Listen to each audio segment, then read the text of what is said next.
Hello everybody, welcome to Montezuma. It is 64 degrees, I would say partly sunny.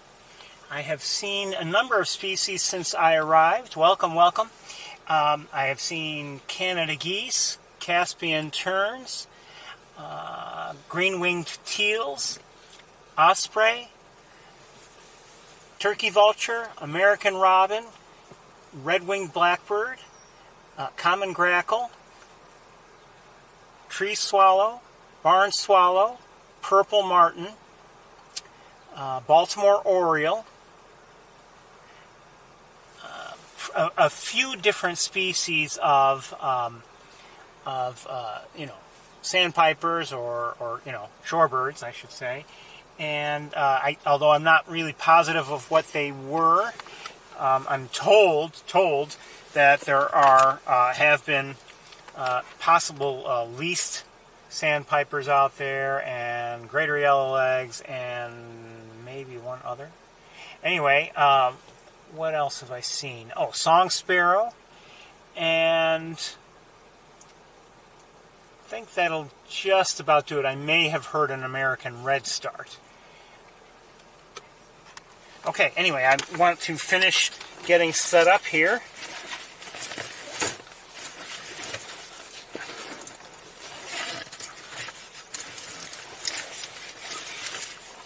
Seems to take longer and longer and longer,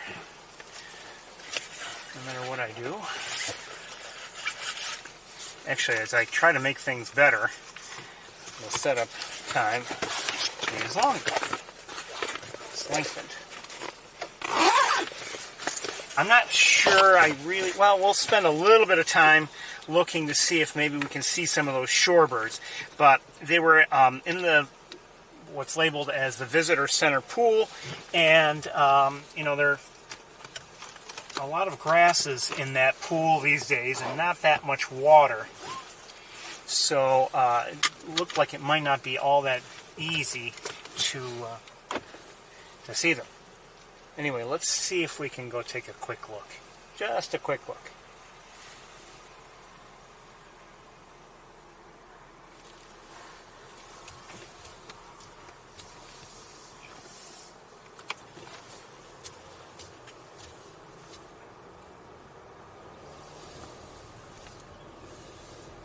I may have just heard a warbling vireo, I'm not sure.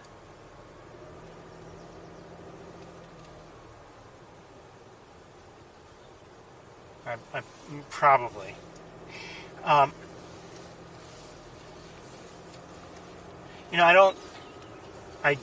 don't speak of it very often, and I have to admit I don't use it very often, and not because I'm an expert and I don't need the help or anything like that.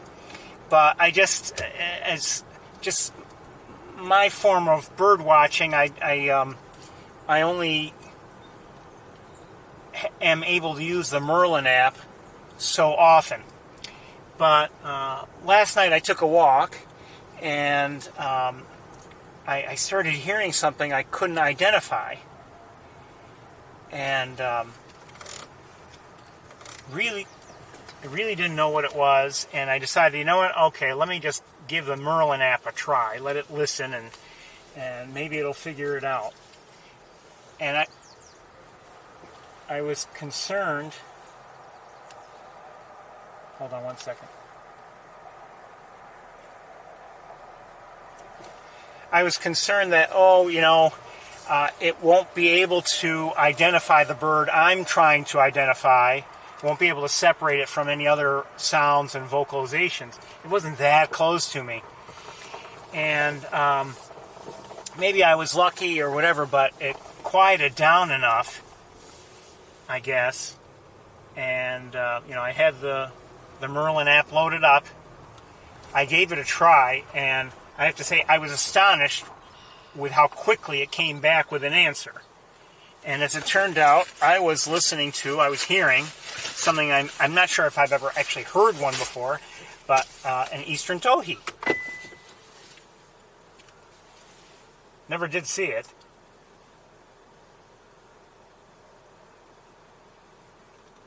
But it was good to be able to identify it. So if you don't already have the Merlin app, I would suggest getting it. It doesn't cost anything, and it can be very useful.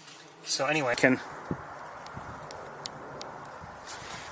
look at one or more shorebirds. I've got to put my hat on just because of the way lighting is right now.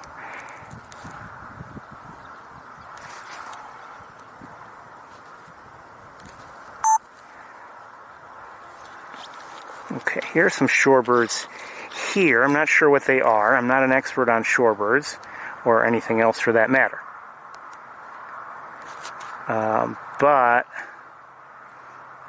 they are quite small. I would say these are least sandpipers, or at least I think they are.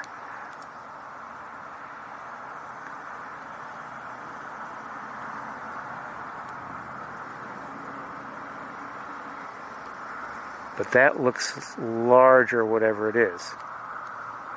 Is it? Maybe not.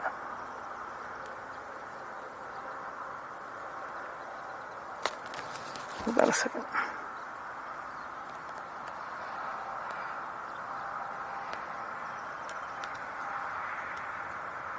Did I mention song sparrow? I did hear also a song sparrow. Maybe, oh, you know what? That could be a least. That's probably a least. Again, least sandpiper. Is anybody else there? Maybe not.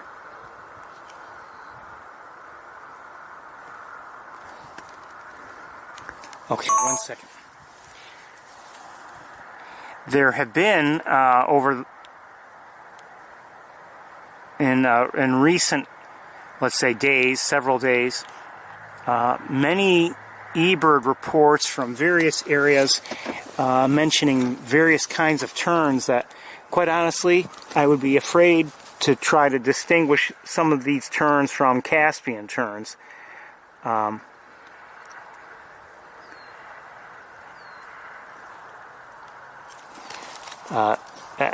The experts can do it. I'm not an expert, so.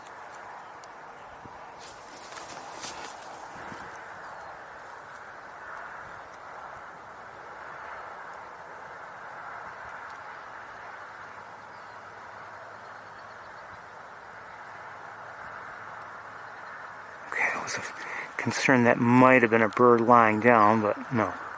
Looks like just mud. Okay, let's move forward. I'm going to leave everything in place.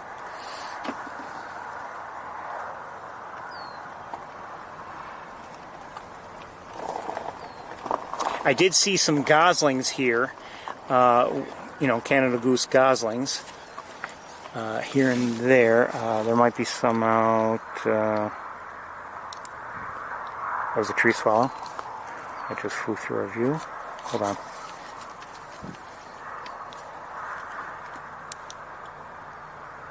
Well, maybe not there, but I have seen some. I saw some as I drove in. These are some. This is somebody else.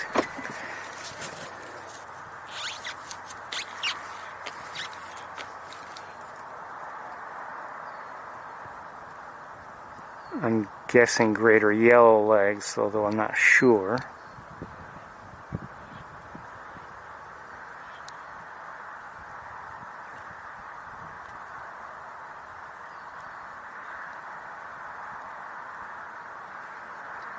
Look at the size difference. That's probably another least. The least is the smallest of the shorebirds, at least in North America, I believe. It's a very small one, but look how much smaller it is than the... Well, I hear a killdeer, which is another form of shorebird. I think I see it. Hold on. Yes, it just landed. I might get a look at it. Hold on. There it is. Again, this is a killdeer.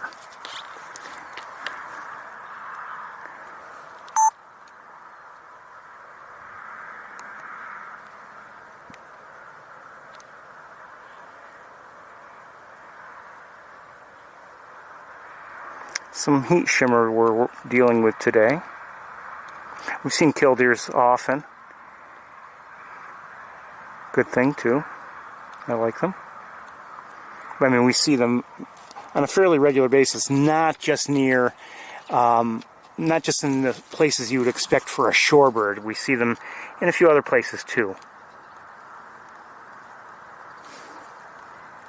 Maybe there just has to be some water nearby, but I mean, you don't always see them in, like, you know, feeding in areas that where you might see other shorebirds, you know, wading in shallow water.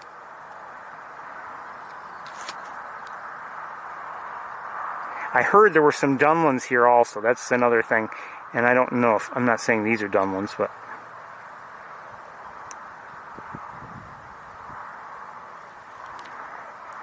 I'm not sure what they are, to be honest with you.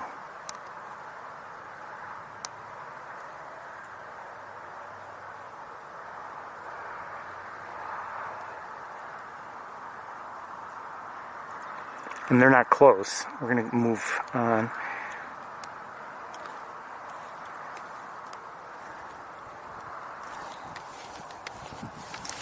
All right, let's move forward. Oh, I see a duck in flight, and it looks like a mallard. And maybe another one.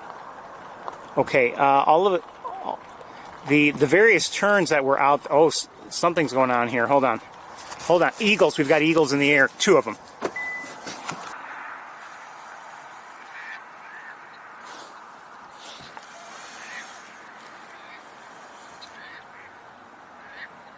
Wait a minute. Oh, you know what? I take that back. Bald eagle, and that is an osprey, maybe kind of sort of chasing after it. The eagle caused the Caspian terns to stir and take flight. I don't know if, oh, they're still flying around now, but the eagle, I believe, and that's what I saw first. All of a sudden the Caspian terns, and there may have been a gull or 2, I'm not sure, but they took flight.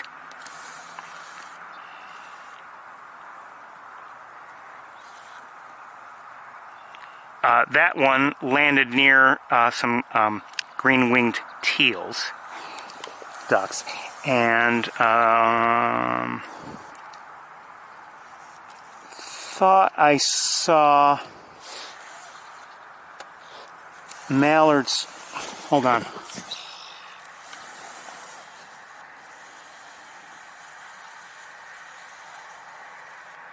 These are Canada geese in the air.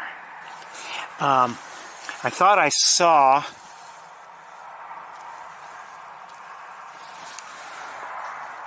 mallards come in for a landing before all that happened.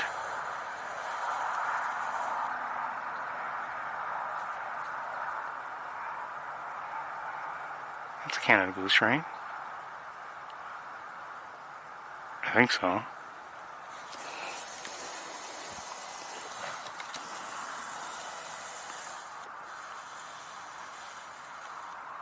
It's an osprey.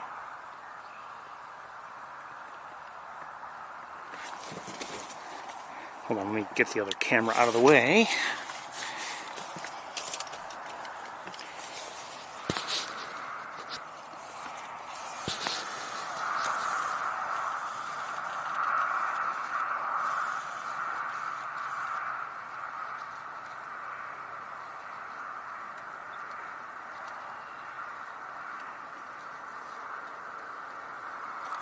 Okay, we'll let it go.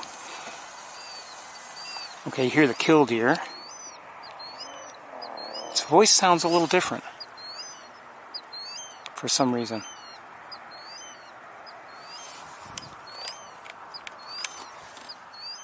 That's different. Hold on.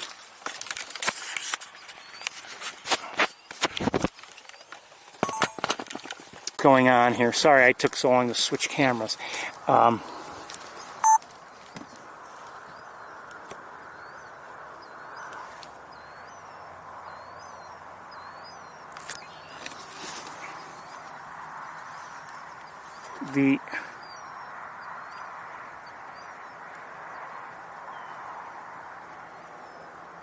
Okay, I'm not hearing the killdeer anymore, but like I said, its voice sounded really different. Now there's something else I want to look at out here. I'm not sure if I can find it.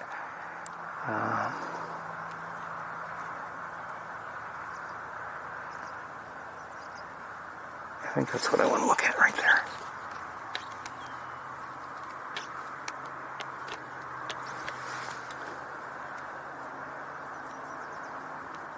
Okay, it's just maybe... Okay, it could be another least, I think. It's just maybe... Yeah, that's probably what's going on. Just maybe it's on a little mound and we can't tell because of the grasses. Okay.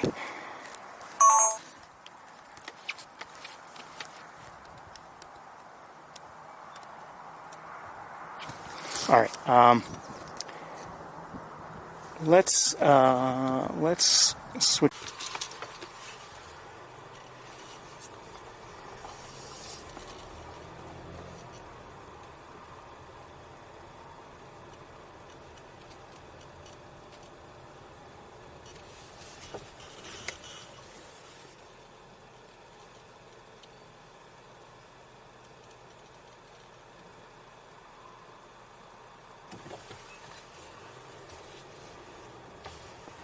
Oh, I think the mallards are here. They're farther out where the Caspian terns are, pretty much. Again, you saw it. There's not a lot of water here. Maybe that's good for some species, not so good for other species, and you know, it's maybe not great for ducks, for instance. But maybe some shorebirds might like it, you know. Oh, I did hear a northern cardinal here also today. Forgot about that.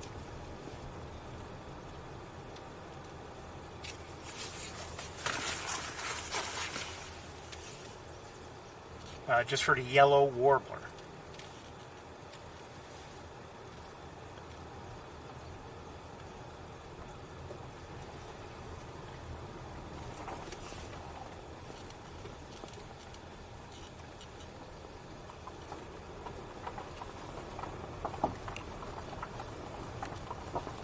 I see a vehicle ahead. They look like they've got a camera pointed out, so I wonder what they're seeing.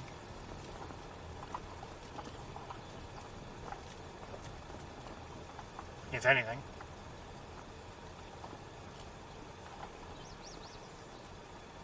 I believe I might be hearing house sparrow.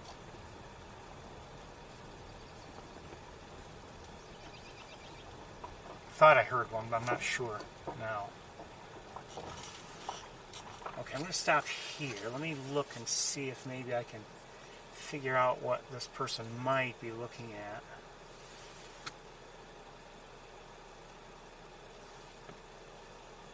Where this person's pointing. I'm not sure if they're pointing at anything in particular.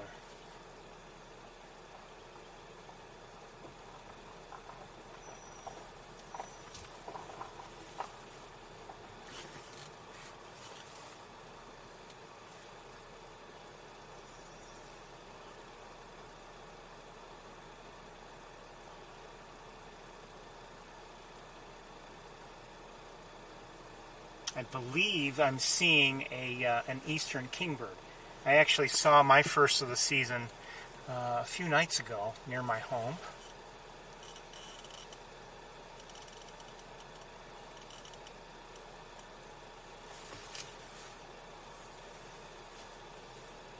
While I took a walk.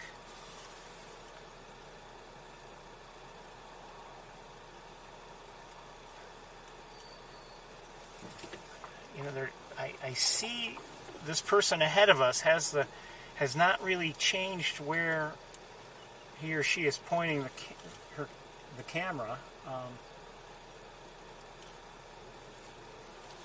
wonder if they see something.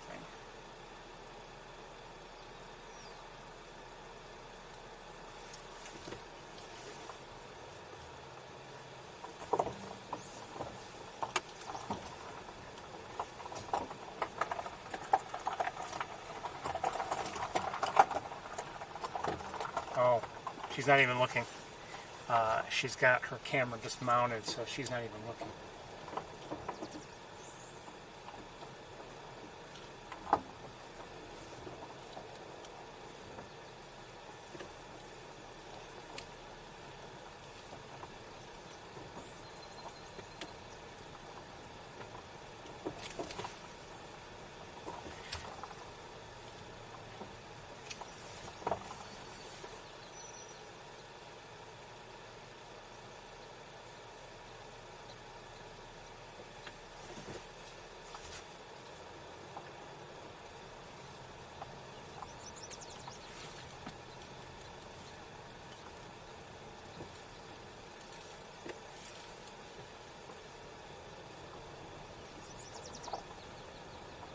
I'm not sure if I'm hearing a swamp sparrow or not.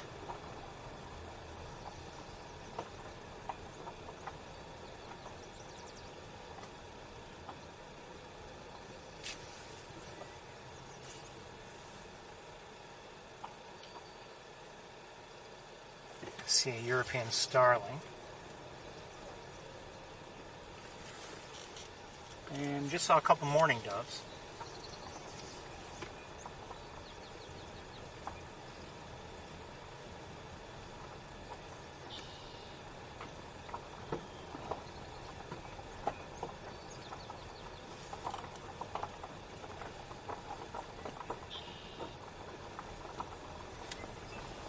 Hearing red-winged blackbirds singing.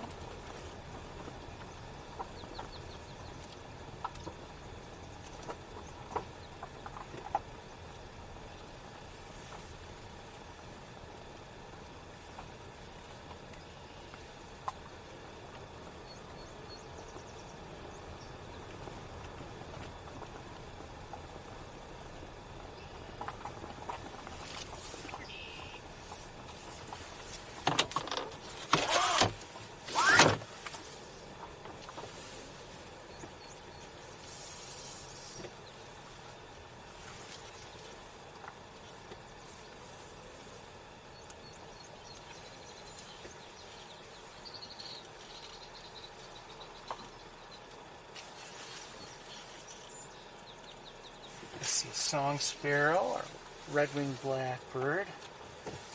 Oh, hold on one second. What's that? Anything down there? I think water levels are getting kind of low. To our right, we have that little, I don't know if you'd call it a stream or not, but it seems to be drying up already. There's been rain, but not that much rain. I hope we don't have a dry spell like we had at the start of spring last year. That was not fun.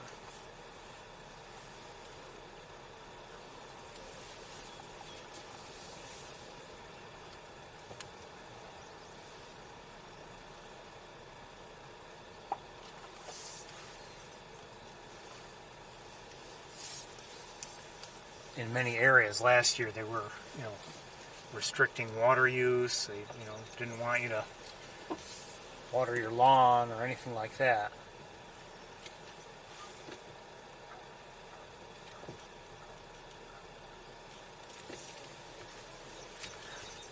I wanted to water only, not because I was really worried about the grass itself. It's not like, I need to look good because, everybody else's grass around me was, their grass was brown too. So that wasn't a big deal. What I really wanted to do is I just wanted some area where, the grass was healthy, the bugs were healthy, and the birds that needed insects could find something to eat. Oh, I just heard a northern flicker.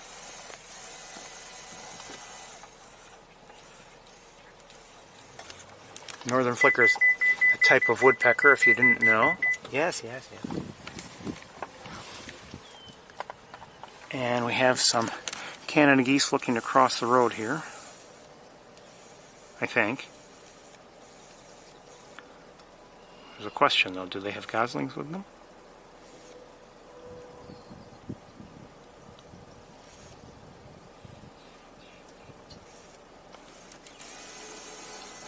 I don't know.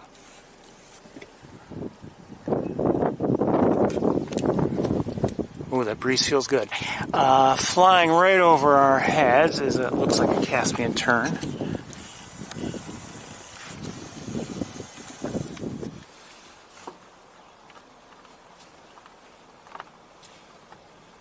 Just saw a common grackle.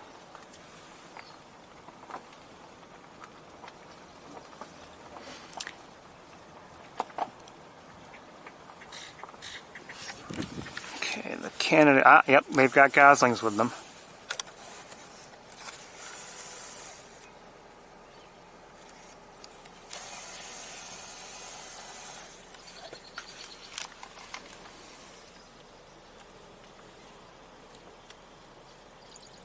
Oh, I just heard a marsh wren on this side.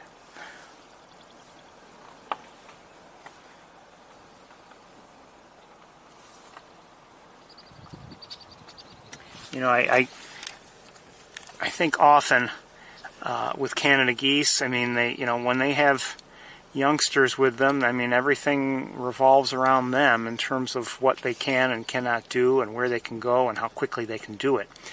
And you can see these goslings are pretty young.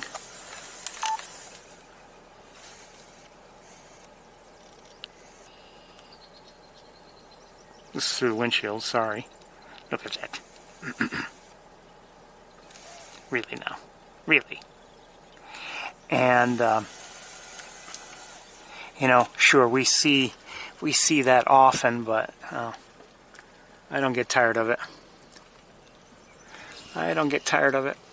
I'm tempted to just move over here so no one else will drive right by them and too closely. I don't want anyone passing me on the right and potentially... You should have seen the one that just ran.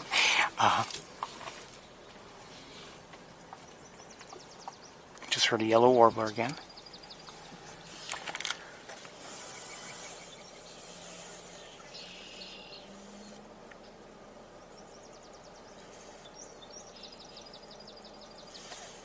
I mean, we can't stay with them forever, but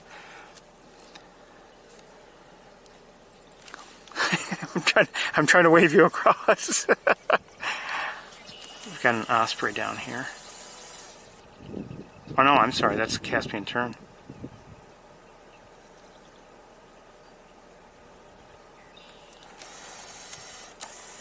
The Caspian tern will go after fish. I don't think there'd be any issue with the goslings here, but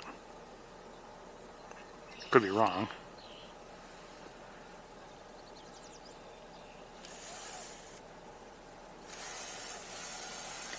Well, we'll move on and just hope for the best for the geese and the goslings.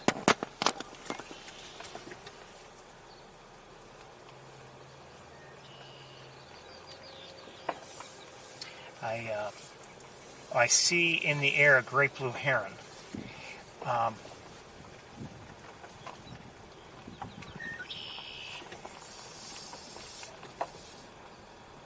Lately, in my view from home, although not this morning and not yesterday afternoon, maybe any time yesterday, I'm not sure, I had been seeing a single adult Canada goose and one single gosling along with it.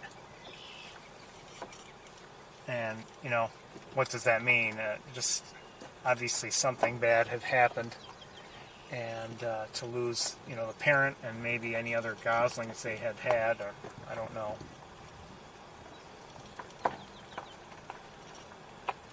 Life is precious and fragile.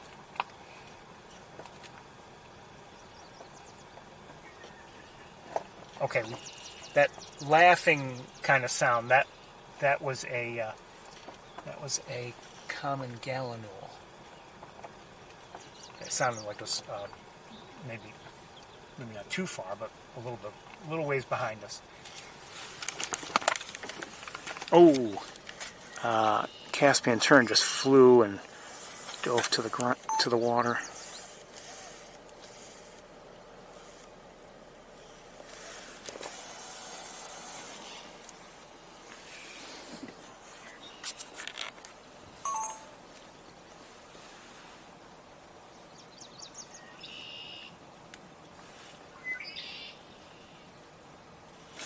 I see up ahead these Canada geese. Do they? Yes, they have goslings with them as well.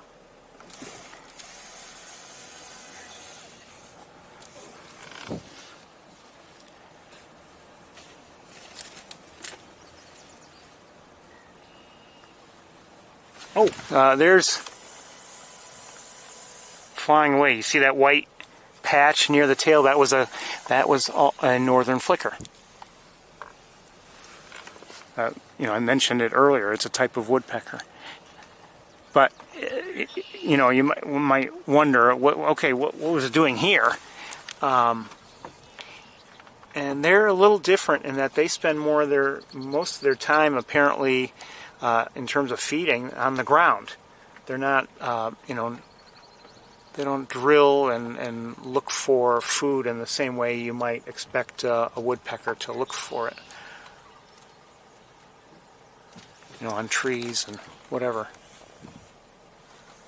Did I see something here? A turtle, maybe?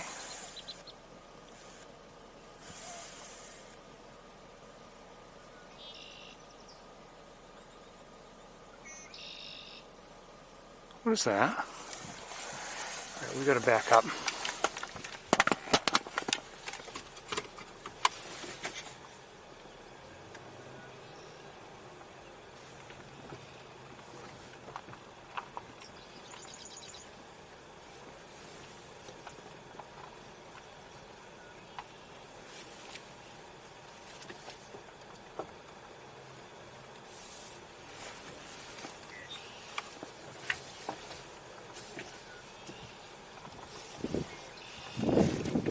Watching me. Oh, yeah, we have two families of geese. We have the one that we've already kind of looked at, and then this other one there. I see goslings with them as well.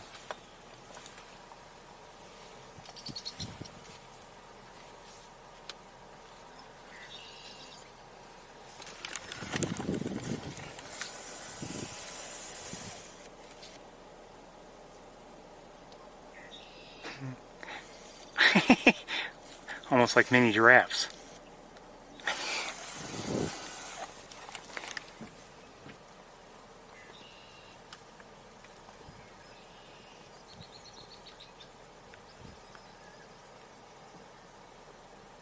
Okay, hold on. Is that just a stone? Maybe it is, but... Oh no, I see. It's a turtle. Okay.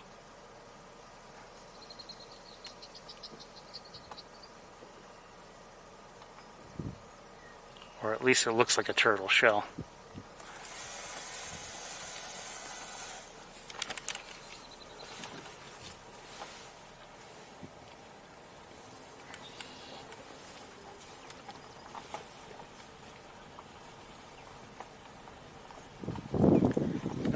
No activity that I can see in these pools. No, hey.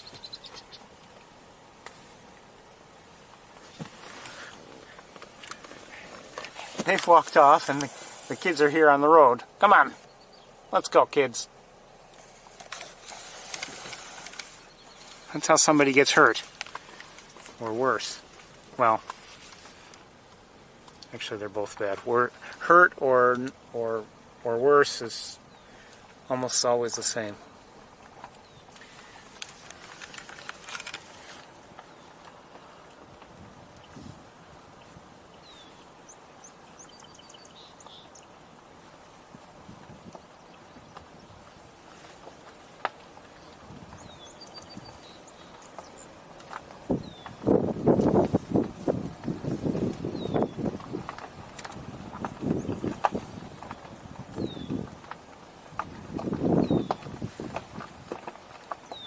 Hearing a red-winged blackbird, by the way, if you're wondering. Oh, and I think we have some mallards here. Looks like it. All males.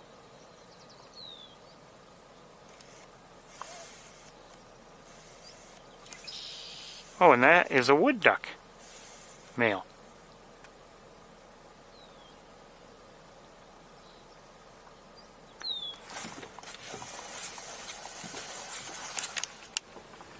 not super close. I wouldn't mind a closer look at it, but it's not very, very close, and I'm concerned about time as usual, so I don't think we're going to stop and take a look at it. But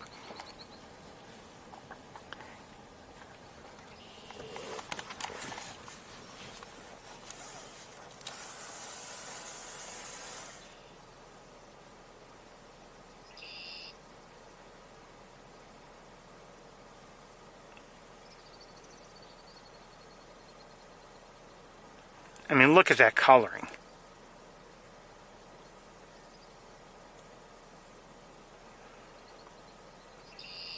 Again, that's a wood duck, a male wood duck. The females are much more blandly colored, but when you see them, you realize they're rather beautiful themselves. I think, you know, they're more like a more grayish brown with a little bit of a white ring around the eye. The females, that is. Now, when they're out of breeding colors, then we're in trouble. Or at least I am.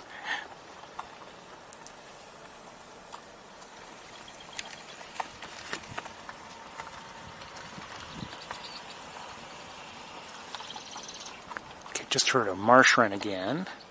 Been hearing, there's a pied-billed grebe out here.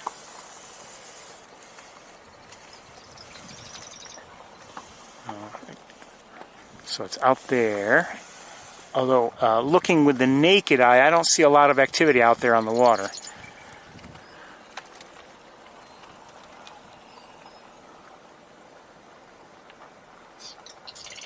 You hear that? That's the marsh wren.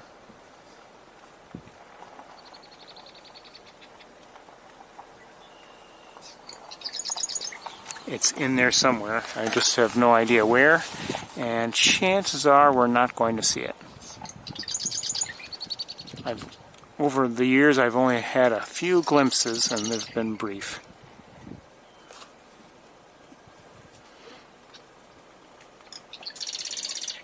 Oh, I saw it. I see it.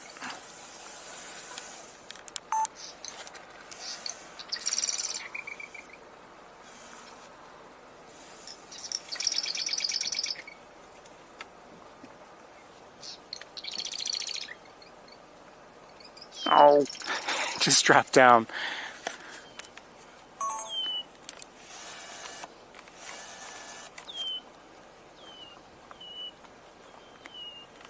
I can say this, I've never had what I consider a great look at a marsh wren. A great look would mean, you know, an extended look, close-ups, you name it. I've never had one.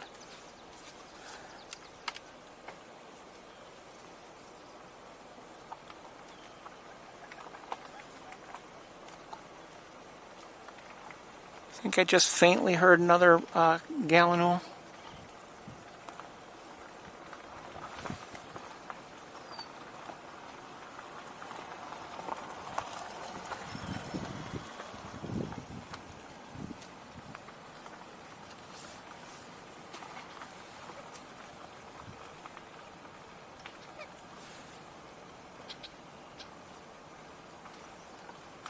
Just heard a yellow warbler. I see a Canada goose way out there, I think.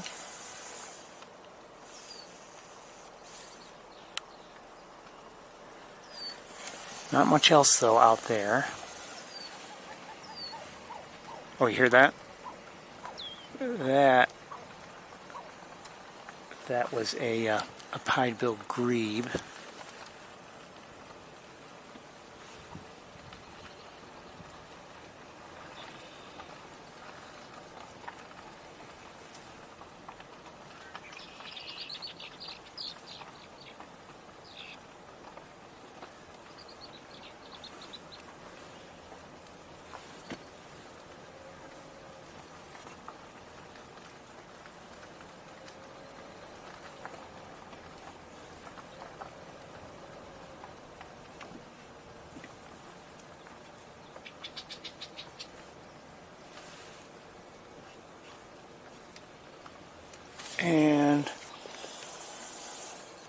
That's a great blue heron flying over the road. And who's out here? This is a... let me see if I can get it for you. It's a American coot. I've got too many grasses in the way. But it's an American coot. Oh, is this another coot? It is. I'll say it again, not a duck, even though it looks similar in terms of overall shape.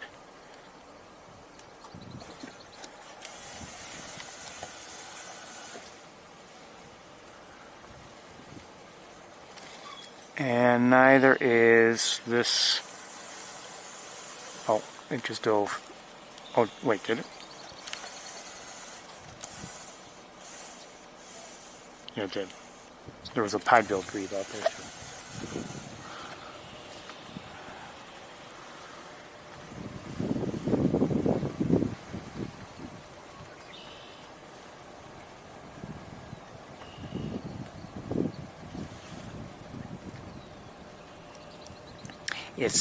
It's been interesting over the last couple weeks. I've been trying to, when I've had the time and if the conditions have been right, trying to take a walk in the evening or just go somewhere and have a look around. And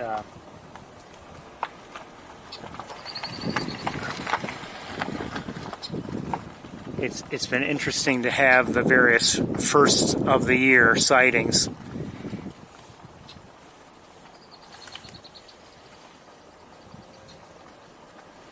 First for me, that is.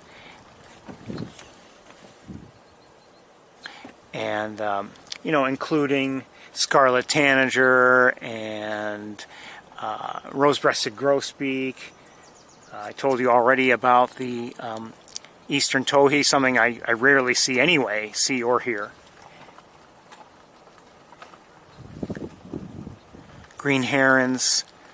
But the green herons, actually, I saw maybe a couple weeks ago was my first sighting, and I happened to be just driving, and one flew near the road, and I saw it.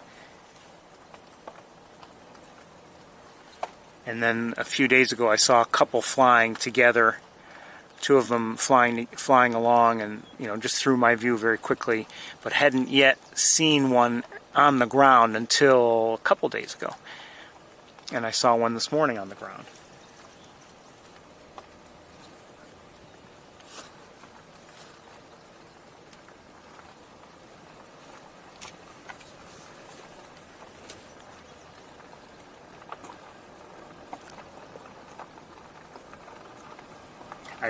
I've said it before, I enjoy watching the seasons develop, and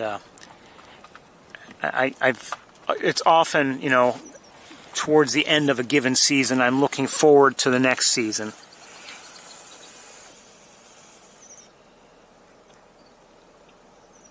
These look like redheads, I think. Let's see if we can take just a quick look at them. 1 second.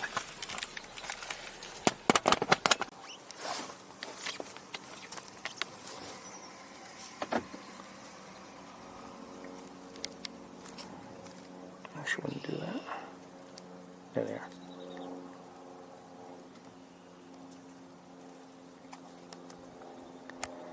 Okay, the redheads, yes, and who's that with them? Pied-billed grebe. You can see how small the grebe is.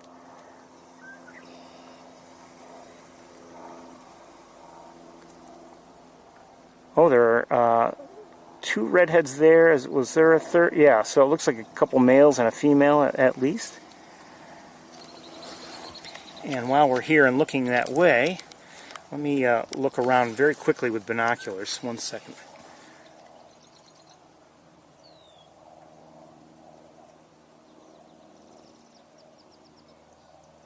What is that? Hold on. It's going to dive, I'll bet, before I'll see it. Yeah, I did.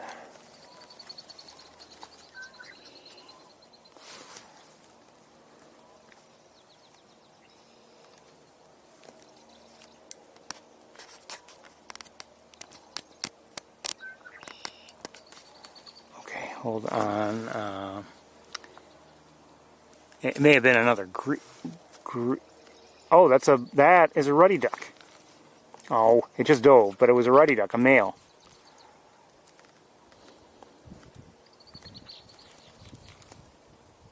I thought it looked different enough and not quite like a grebe to be something else. So it was a ruddy duck.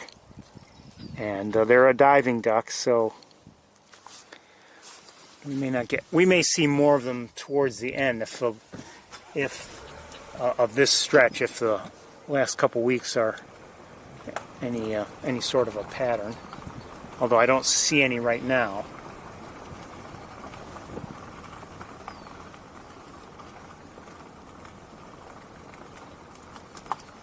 Hold on one second here. What's this? Another pied-billed grebe nearby. We'd have to look through vegetation to see it. Hold on a second. Hold on.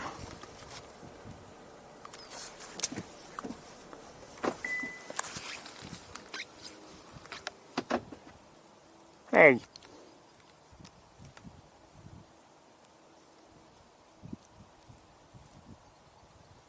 Okay, more ruddy ducks. Let me brighten it up a bit.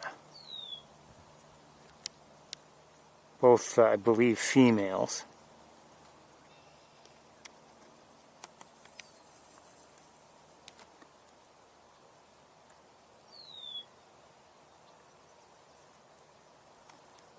Again, diving ducks, so they're often going to be diving like that, and that's what makes them a challenge to me, to see them. Well, they're a small duck in the first place, and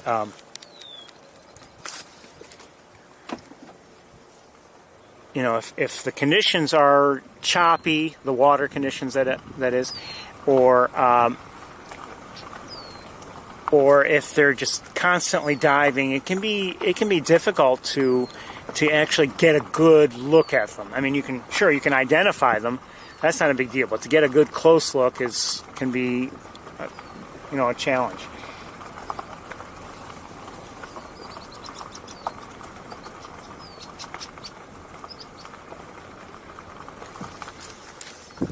I was going to show you a red-winged blackbird up close, but it took off.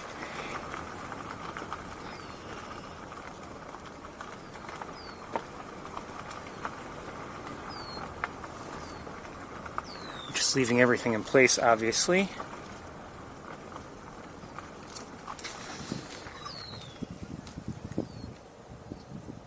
More ruddy ducks, I think, out there.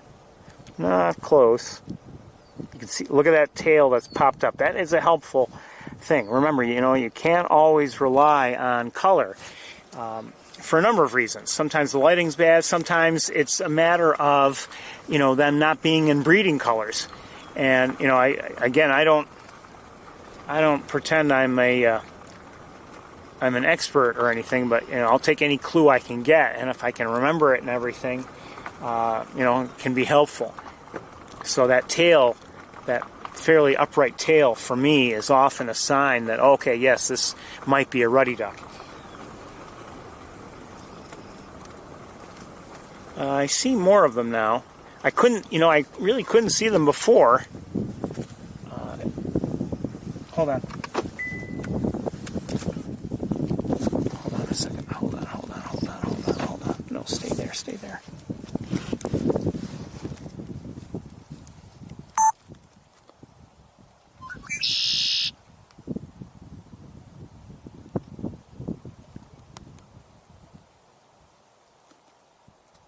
Hey.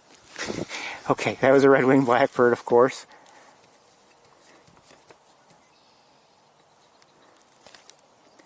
And I think we're probably going to see that these are mostly, if not exclusively, more ruddy ducks. They're not close.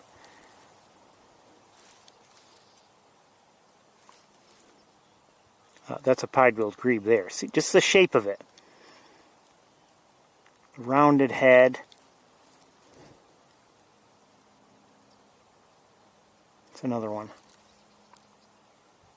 And in the foreground was a pied-billed grebe, and in the background there was a ruddy duck. Okay, let me just look around with binoculars here quickly.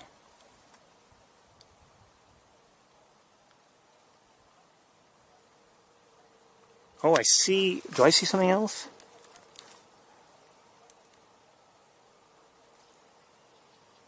No. This one's in full breeding colors. This is a male. Notice the white cheek, the blue bill.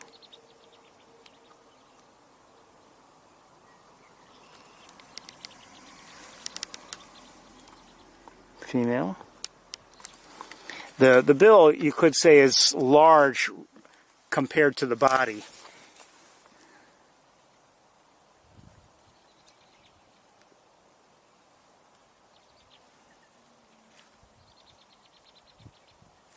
Let's look at a few.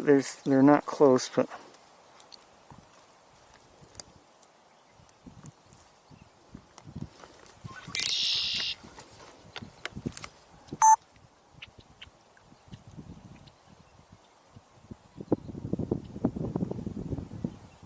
hear robins singing. Again, these are ruddy ducks. Now their tails aren't up.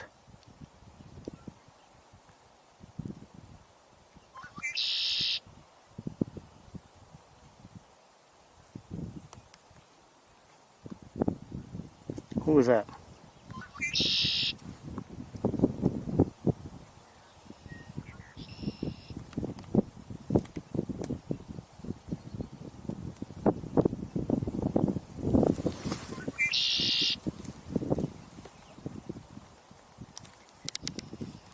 Oh, you know, that was taunting. If we were in sports, that'd be considered taunting.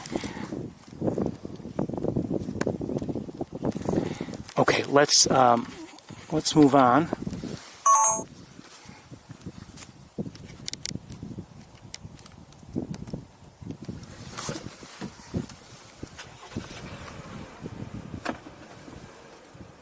Flying by is a Caspian tern. It has something in its mouth.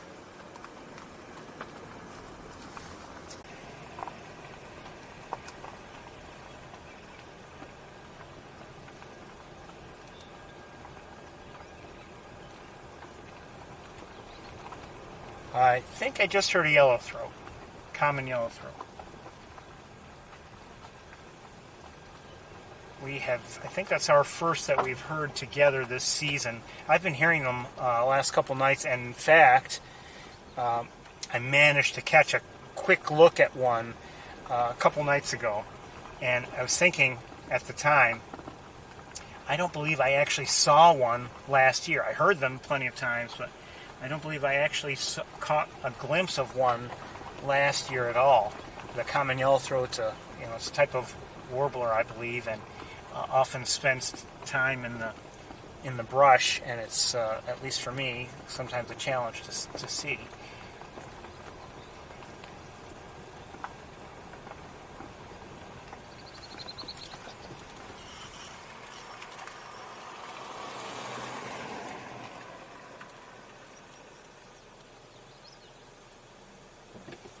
But I managed to catch a quick glimpse of one a couple nights ago. And then it was gone. Also saw my first catbird a couple days ago. As I recall, we actually heard one or two on Saturday last week.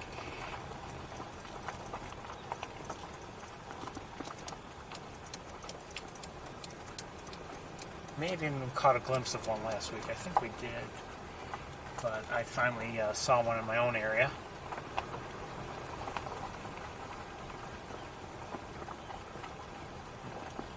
Just the area where I might walk at night.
and there's people walking around, and some people took a child there and I heard the child at near the visitor center earlier, just kind of a loud child, and that's really not a place for loud children. I mean, you're supposed to be quiet there.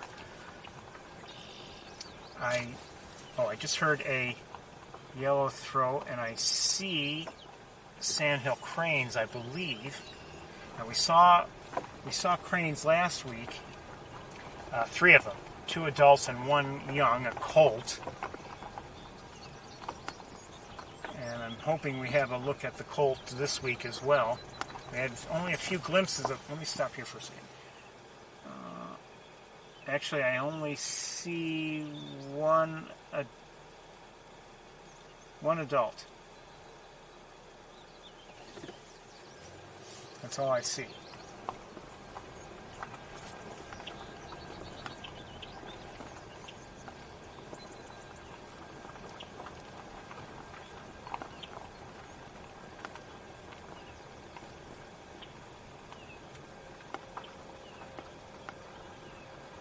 And in basically the same location as we saw last week. Same distance, same stretch. Let's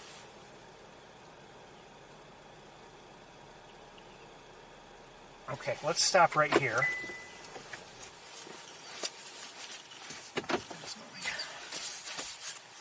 And we'll take a look. That's better. What's going on here?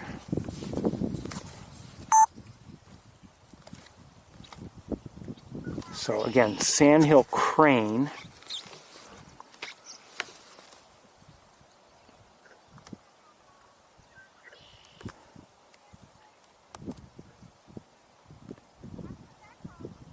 And the question is, where's the other adult and where is the colt?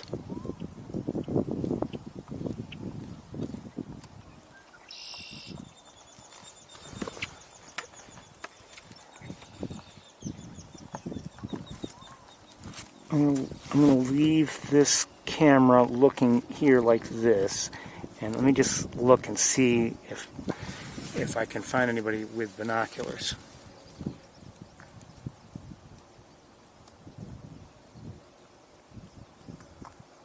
Not at all. Not at all.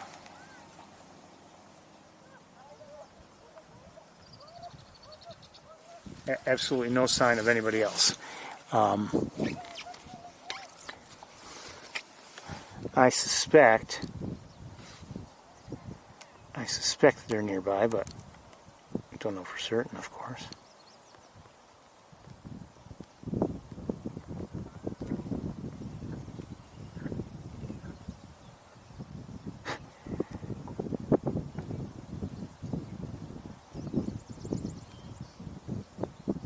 Now it's interesting.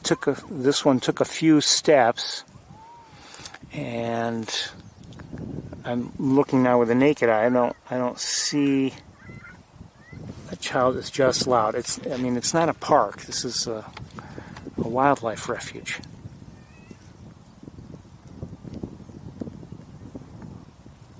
I just hope that they don't do anything they shouldn't do in terms of running around or going somewhere where they really shouldn't. Okay, let's see. I don't think moving forward is really going to make a difference. Oops, sorry.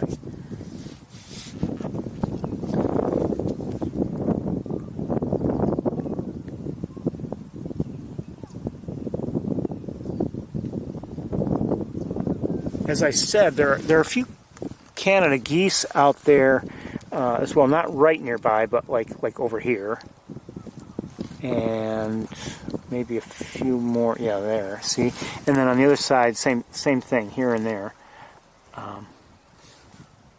See, but I've only seen this one Sandhill crane.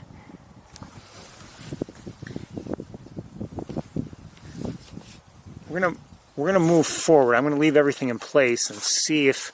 I don't think it's gonna make much difference, unless there's someone out of his or her vehicle up ahead. on the other side of the road. Maybe now getting into the vehicle. Unfortunately, a lot of people either don't care about the rules or don't realize that there are rules. You just can't get out and walk anywhere you want. Or you're not supposed to anyway. Okay, let's look. You know what? Let me just drive back just a little bit forward. Yeah, right here.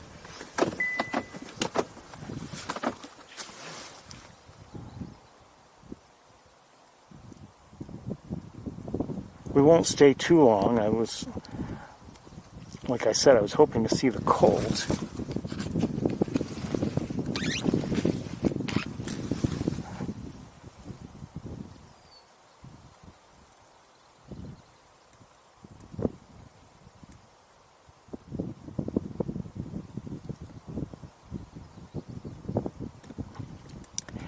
If I had to guess what's going on right now, I would guess the other adult is just, maybe resting on the ground with the colt. That's just my guess. I hear a marsh wren.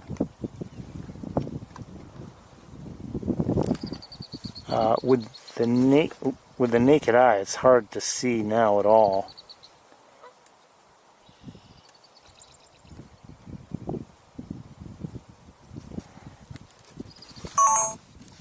Let's see if we can just kind of look around a little bit. We're limited on what we can do here, given the grasses that are in the way. 1 second here. There.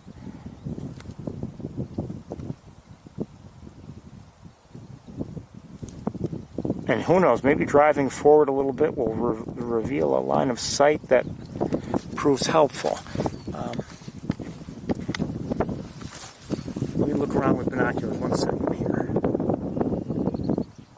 Yeah, no line of nothing. Okay, we're going to drive forward. Oh, I do see an eastern kingbird. Just saw it. It's flying around on the right. It's a type of flycatcher.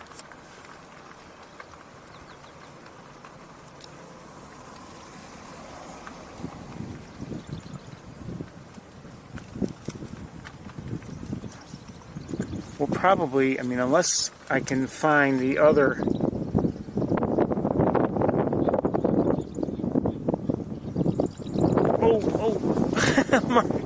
Hold on, marsh wren.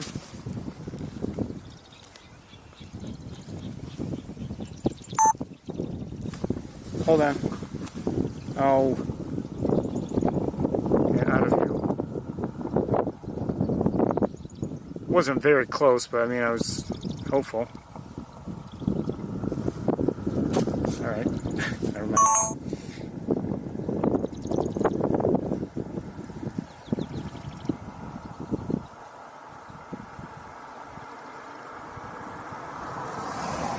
Okay. I think we're just a lot.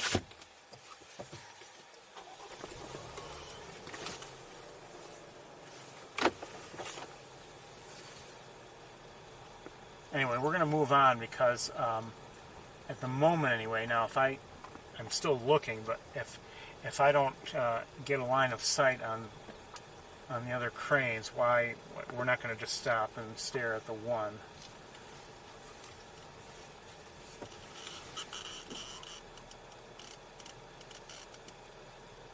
Okay, it's not getting any better, so.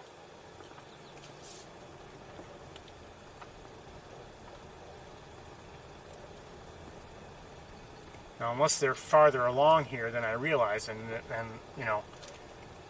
if that adult would have moved a ways away, that's possible, but I don't think they'd get too far away from each other.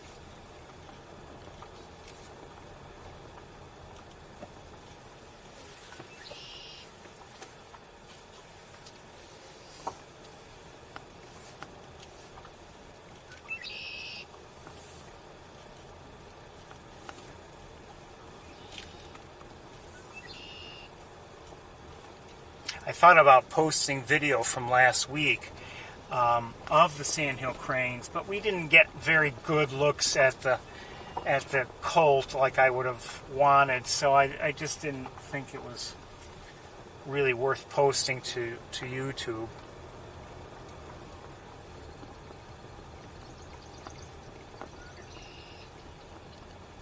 It's possible I'll change my mind, but I don't think so. I mean, I started to process the video too. I just started doing it, and then I was like, you know, this isn't quite good enough.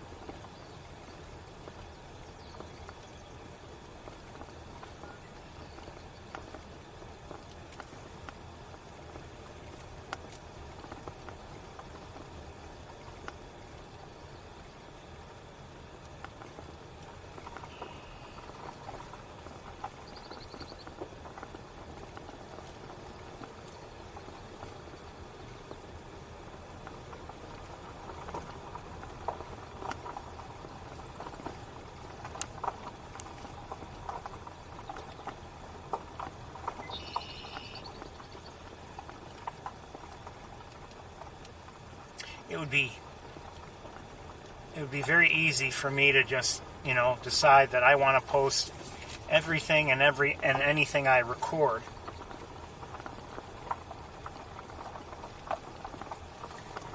And the reason why I don't is because I guess I don't want to have, I mean, that, you know, if you do that, you can often get things that are hardly worth looking at. And I don't want to do that. I'd rather it be that if someone happens to be looking for a given species of bird on YouTube, and if I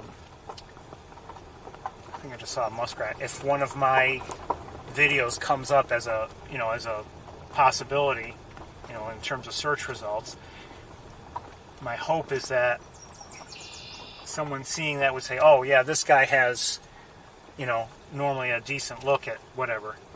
And I don't want it to have, a lot of junk posted. Let me look up. Now, last week we did look quickly at the bald eagle nest from here. Let me look again. There is a bald eagle adult. Where's the nest?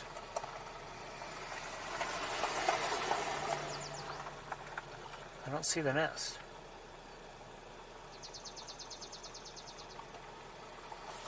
I'm missing it. I think I'm looking in roughly the right spot, but I don't see it. Oh, is that where I... Oh boy. I think I found the nest. Maybe I just have to drive a little bit forward, but it's very difficult to see from here. It's never been that bad before, but it seems like trees have, I don't know, something has grown in and made it difficult. So anyway, we have an adult here. And then I think that's the nest up here. And it just seems like it's much more difficult. Let me drive forward a little bit. I thought we had a much better line of sight on it. Now maybe we do if we drive forward. I thought it was much better before. Oh, maybe it's getting better. Hold on. Yeah, it is getting better. Okay. I didn't think it was that bad. Yeah, that's not bad. Anyway, I don't see anybody there. Does that mean the chick we saw last week has fledged? I don't know. Unless that's it in the background and its head is kind of there. That's possible too. And with an adult nearby, maybe, I don't know. Anyway, we're going to move on.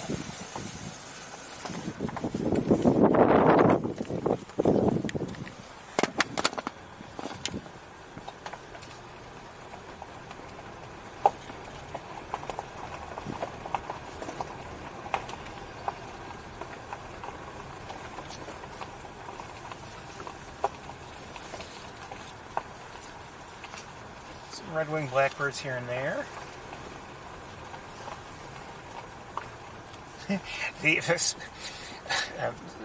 speaking of, well, red-winged blackbirds, yes, but mostly the common grackles, I think.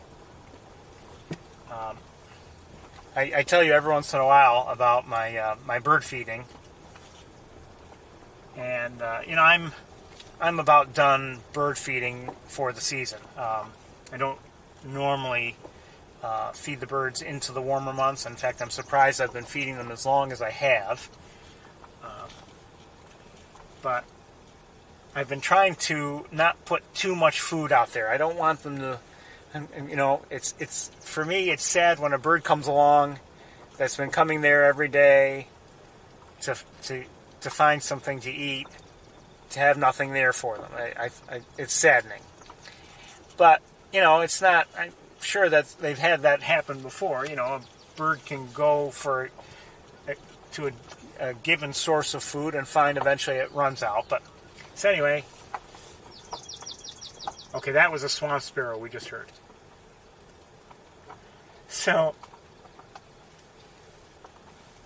anyway, I've been, just putting out loose bird seed and just a cup, and especially the grackles, they've been the most aggressive. And I mean aggressive. And, sorry. The red-winged blackbirds get some too, but they're not nearly as aggressive as the grackles are. But Thursday night, I decided, okay, I think it's time to put out, and I haven't in weeks, my final, suet and seed cylinder, That's what I've been using. That's my primary feeding method through the colder months. I use the winter blend from Wild Birds Unlimited. I can't remember what they call it. I think it's, been wonderful to use. So I put it out Thursday night after all the feeding was done for the day. By about noon the following day, it was half gone already. It was as if, oh geez, this is, somehow they knew it was the last one and they wanted to make sure that they could dispose of it in record time. And this morning it was gone. There had been a little bit left last night after the feeding was done for the day. Just a little bit. And sure enough, it was long gone this morning. And I think they did go through it in a record. I mean, sometimes 2 days I would be impressed, but this was less than 2 days. I mean, it was just unbelievable. And now I still have a little bit of loose bird seed left, and once that's done, it's done.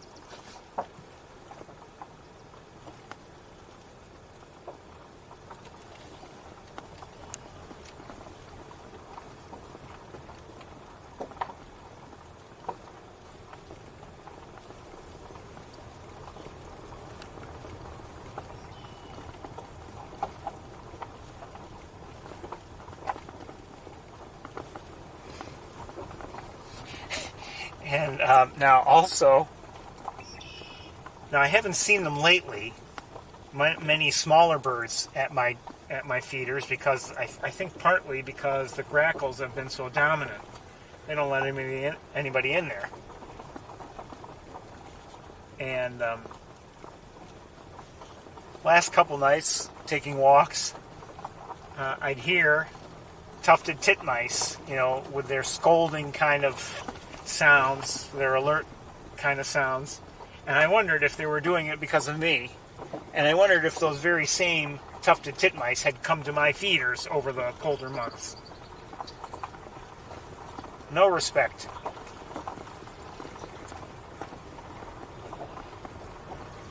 I'm hearing marsh wrens again.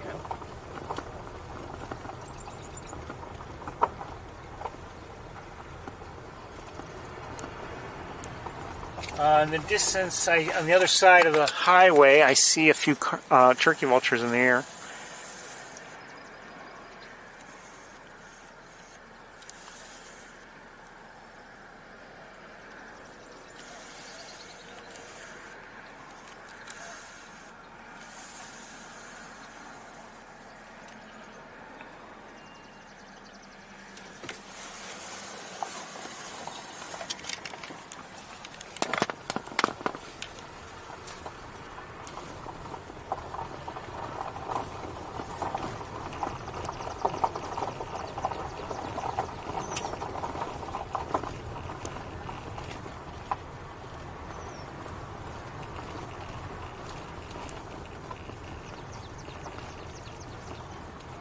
swamp sparrow.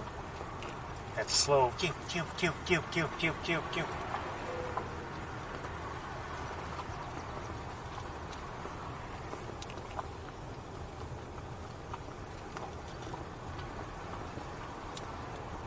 You hear something like that, pew pew pew pew pew pew pew pew, and it's even and everything. It doesn't sound overly mechanical. And then sometimes you might hear a chipping sparrow, not usually here, and it's a faster, more mechanical sounding, much faster pace sort of thing. And, if you can't tell the difference, also think of where you are. And if you're near a marshy area, you might tend to think, okay, then that might be a swamp sparrow.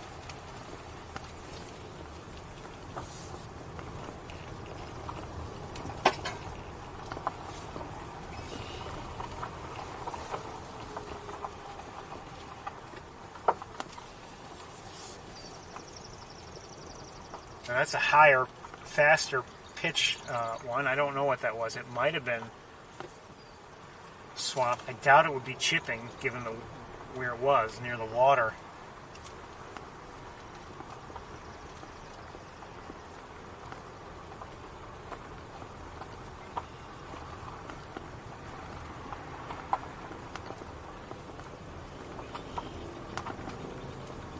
It's been kind of quiet here today overall, I would say. We haven't seen all that much.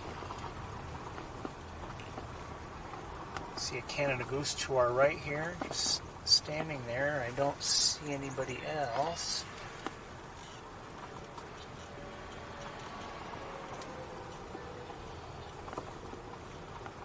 And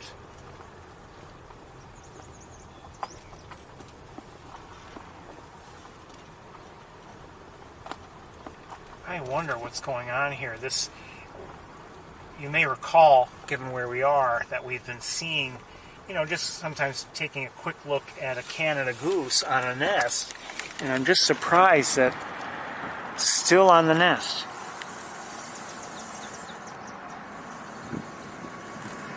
I don't know how long it takes for the eggs to hatch, but I'm just surprised it's been this long. We've been seeing it there for several weeks.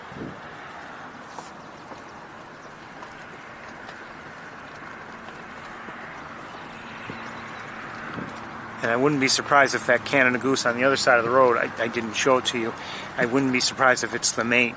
I don't know, but wouldn't surprise me. Still nearby.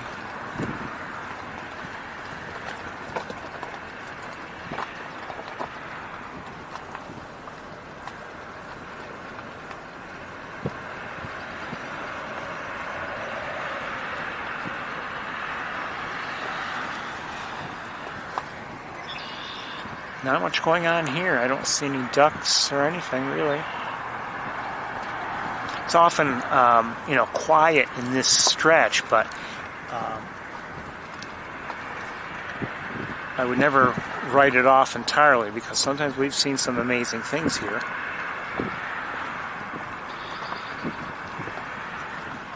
Are those gadwalls?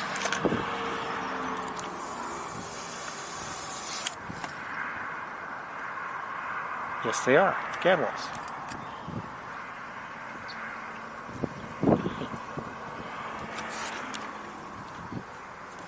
Keep moving.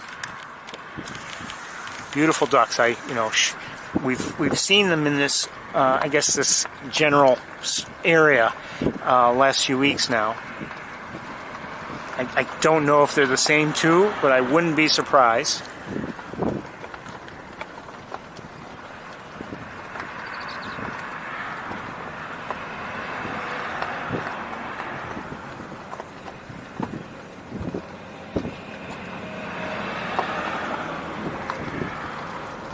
I see some geese and goslings up here. We got walking along the edge of the road. Glad I saw them.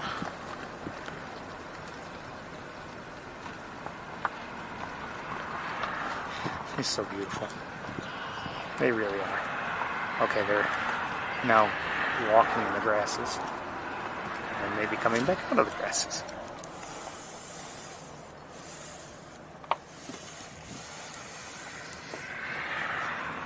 I was thinking last night,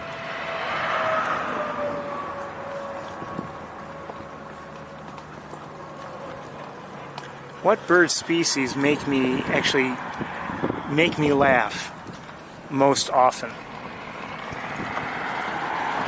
And you know, if you watch another goose family with goslings, and another goose family with goslings, love them. The Canada geese can make me laugh, certainly. I mean, just some of their behaviors are pretty funny sometimes. Who's this here? Mallards. And so I would say Canada geese, sometimes how they act, how they maybe chase each other around, some of the things they do.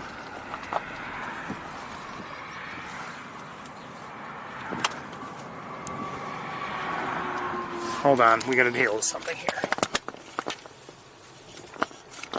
Oh, that's a problem too.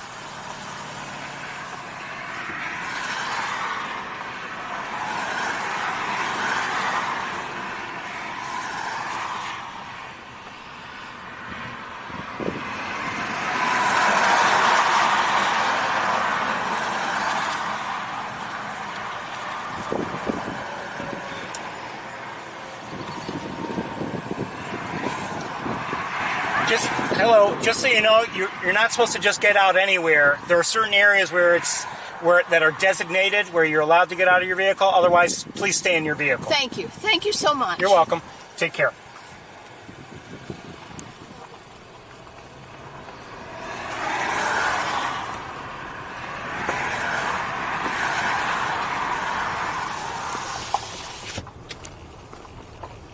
It's the second time I saw her out of her vehicle. I don't know if she frightened away the geese, but she didn't help. Anyway, the other species I would say that really gets me to laugh, maybe more than others, is the red-winged blackbird. Just how they chase after almost anything, and I mean, I think they're just funny.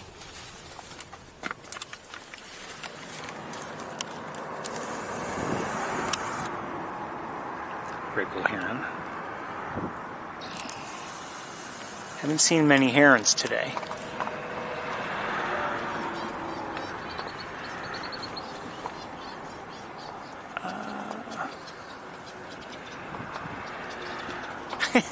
I see a couple red-winged blackbirds chasing each other around.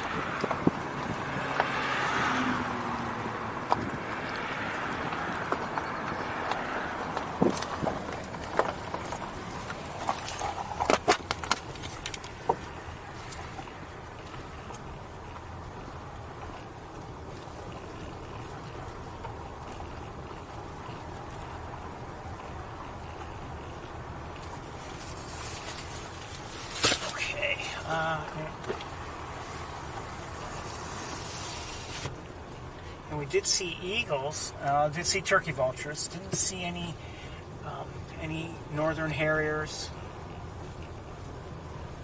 It's possible we still will, but less likely.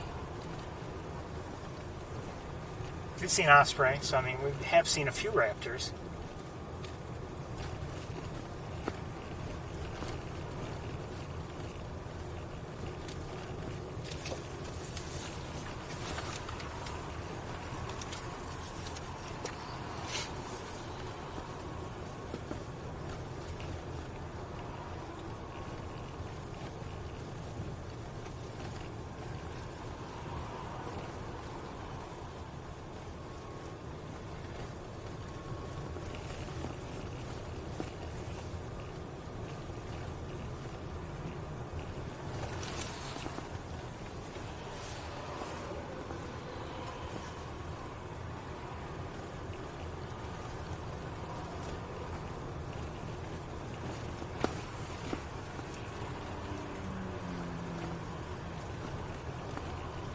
Hey, European starling on that. Yes, I was. It was the starling. Just reminded me of something. It was just the way I was walking. I was about to finish my walk the other night, and I saw a robin. I don't know if it chased after another robin or if it chased. No, you know what? I think it may have chased after a grackle. I'm not sure, but anyway. Then I think it took the longest continuous run on the ground I've ever seen of a robin. It was just running along, and it's just the neatest thing to see. Didn't stop. It just one long run. No hopping. Just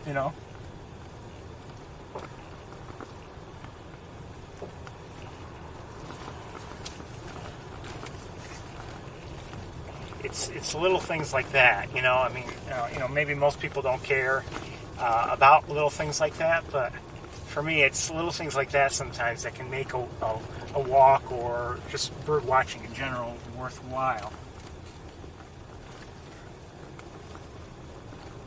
As I've said, sometimes it's not even the species you see, but maybe you see something special, some special behavior, or even maybe it's not doing anything special, but the background is nice, and you take a photo. Okay, that's it for Wildlife Drive.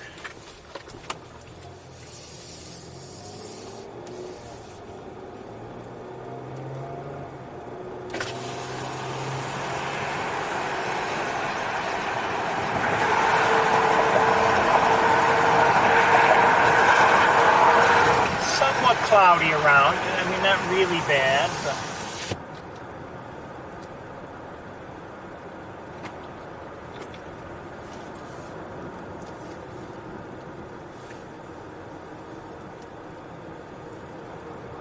people up on the tower at Shocky Pool.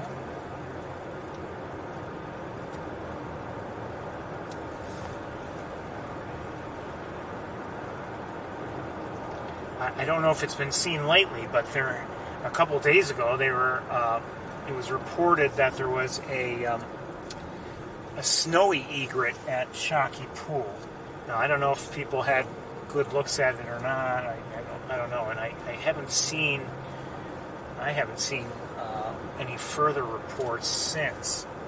Wouldn't mind seeing a snowy egret. We don't get to see them all that often up here.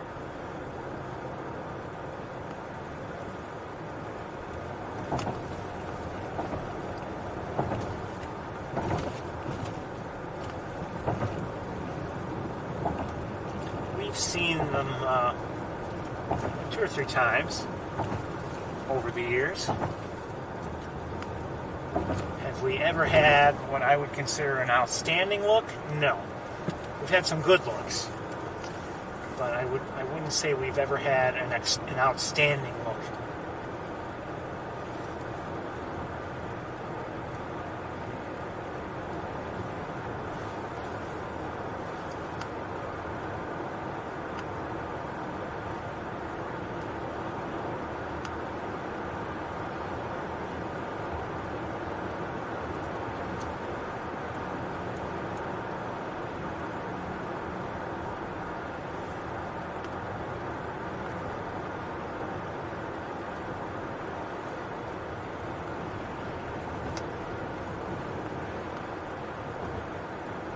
Did see great egrets a couple of weeks ago from Wildlife Drive. We haven't seen any since.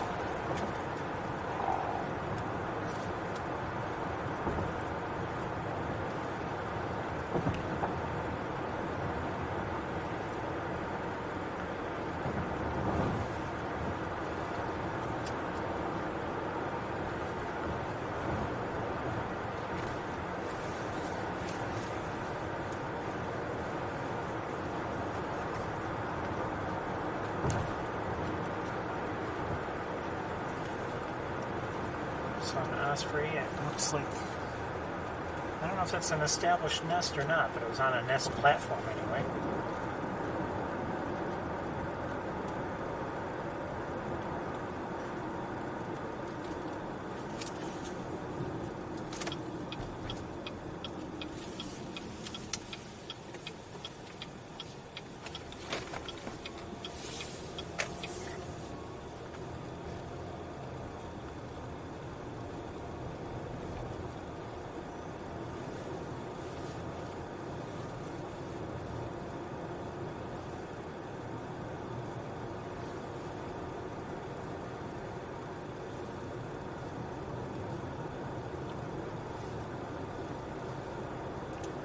So I don't know what you're catching sight of right now, but you can see, I can see anyway, the fields on either side of the road. They've been prepared, or at least they're being prepared for planting or something. You know, obviously they're going to grow crops there. What did I just see? Did I see it?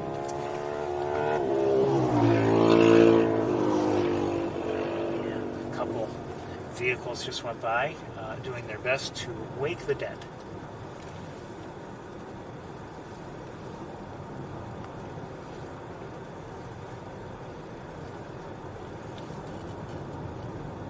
Turn around, not much going on.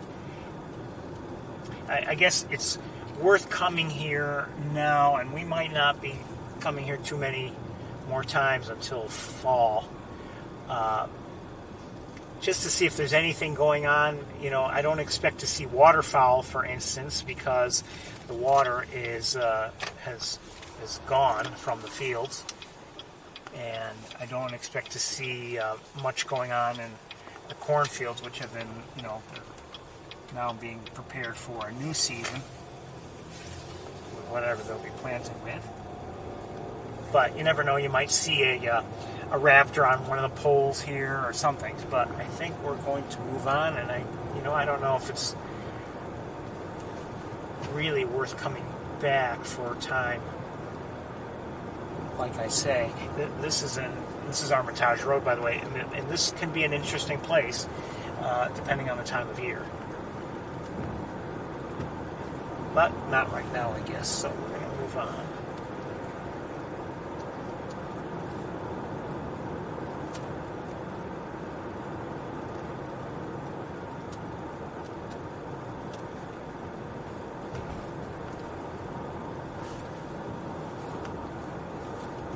It's, you know, still possible to see a raptor around, but you know, quite honestly, I wouldn't be surprised if, given the way the fields have been, you know, plowed and everything,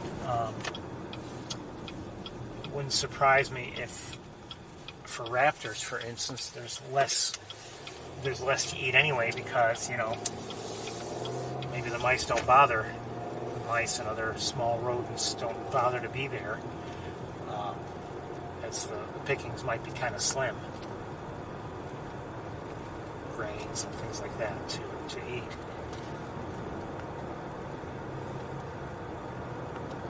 Just guessing that part, but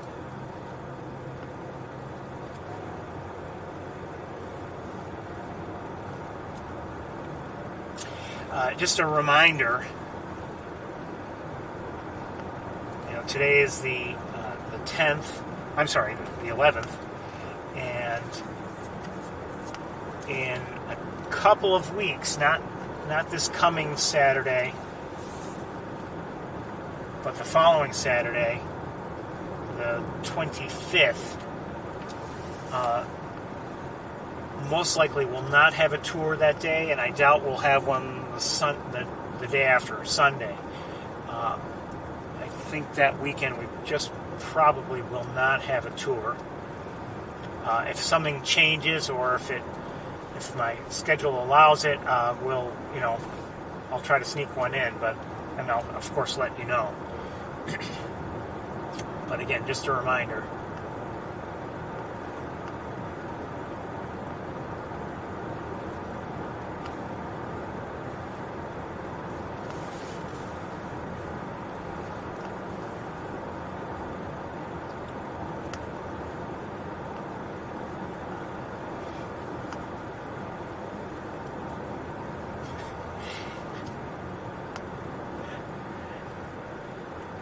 Usually I spend such weekends without a tour with a long face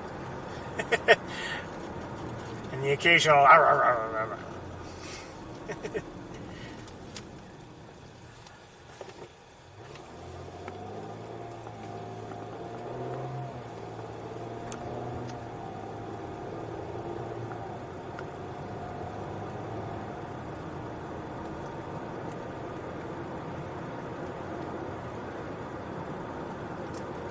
pigeons in flight.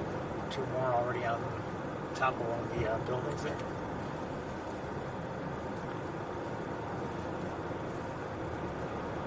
And in the air, what are those?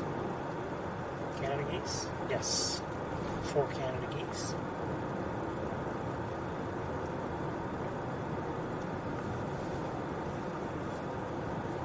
And 4 more Canada geese. Hey! Bird just flew really low across the road.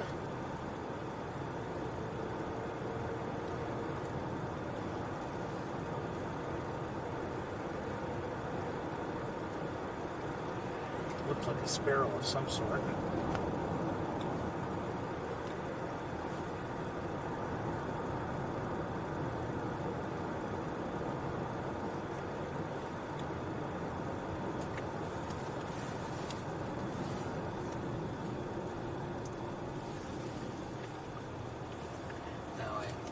Might imagine, you might know why we're here, and I don't know if we'll be able to see what I'm hoping to see.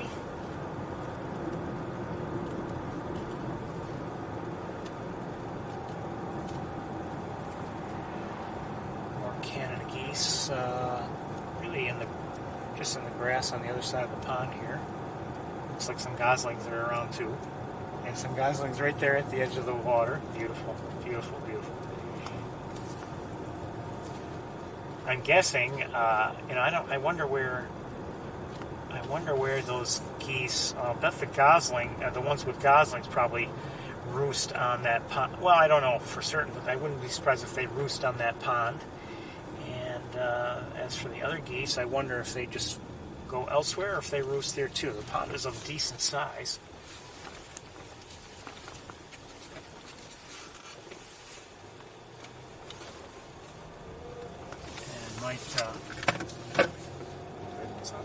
Might serve such purposes.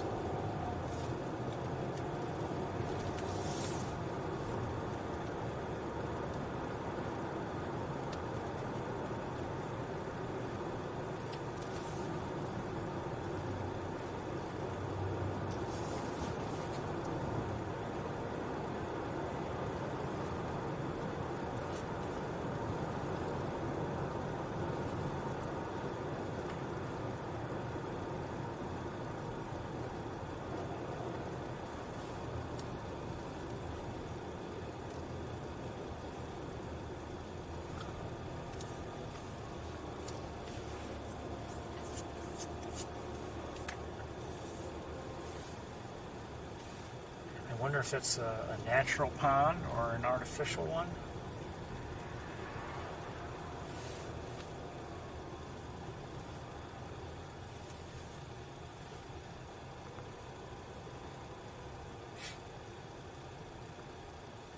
Now, I don't know, 2 things. I don't know if we'll still have a line of sight. I think we will on the great horned owl nest, but more importantly, I don't know if the owlets are still there or if they've fledged.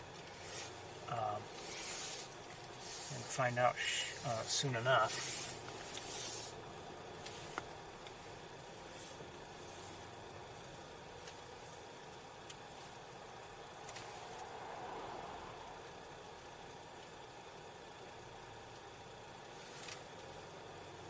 Where'd the nest go? I saw it.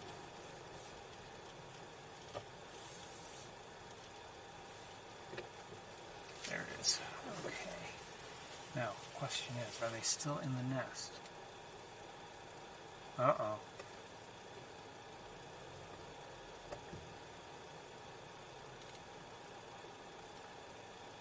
I don't see them.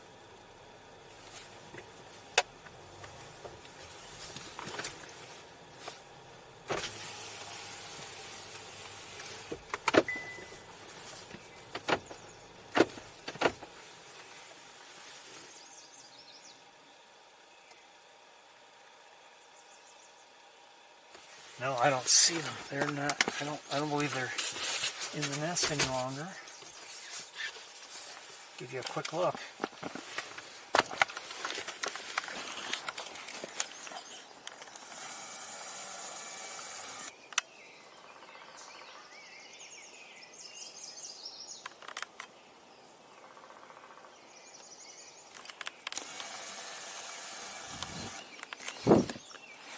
Now, so it looks like they've fledged. The question is, are they right nearby? I mean, when did they fledge? If they just fledged today or yesterday, for instance, you know, they might still be nearby just hanging around.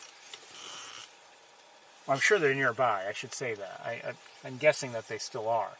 It's just a matter of, can we find them?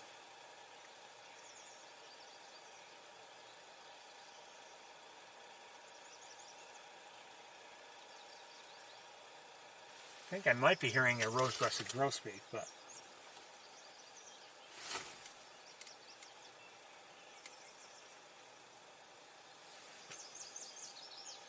and possibly an American redstart.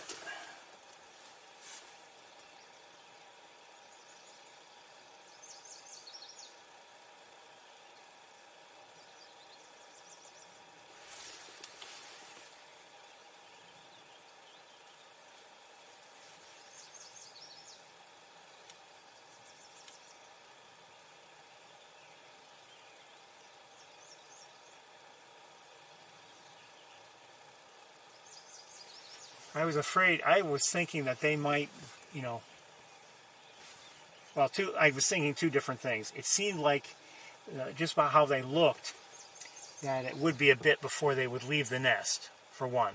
However, with that other nest apparently near the visitor center, and they had fledged, you wonder how much, you know, how far off could their timing be, given the same general area and everything.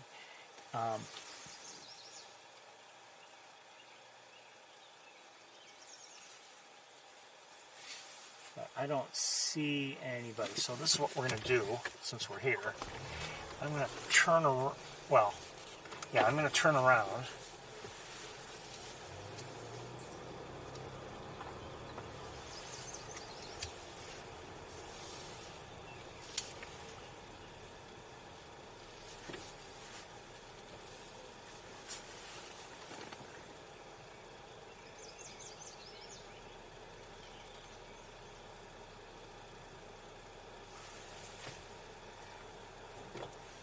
I'm just going to look a little bit for them, just in case they're here and, you know, visible. But I have a feeling it's not going to be easy, or even possible, to find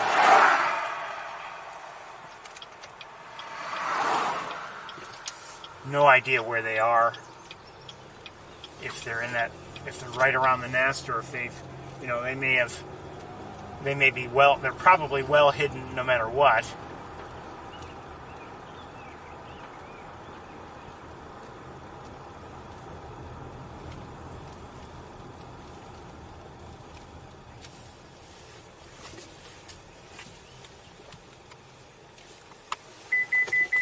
Yeah. I know.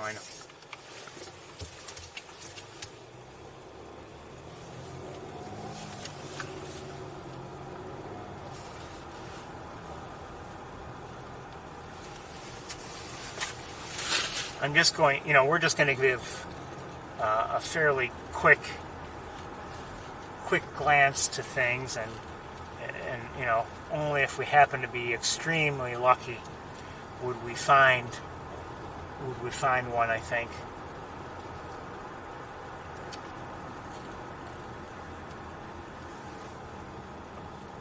And you know, I can only see so much from here, and it could be anywhere on either side of the road, for all I know.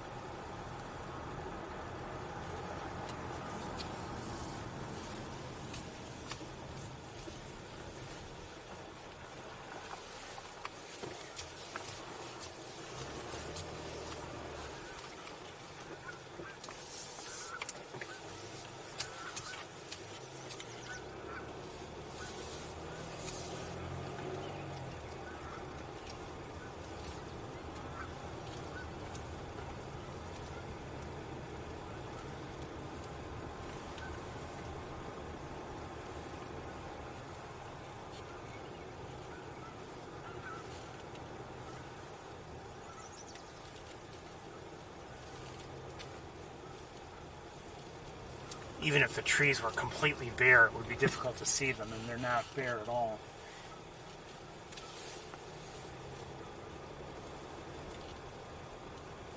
If I had to guess,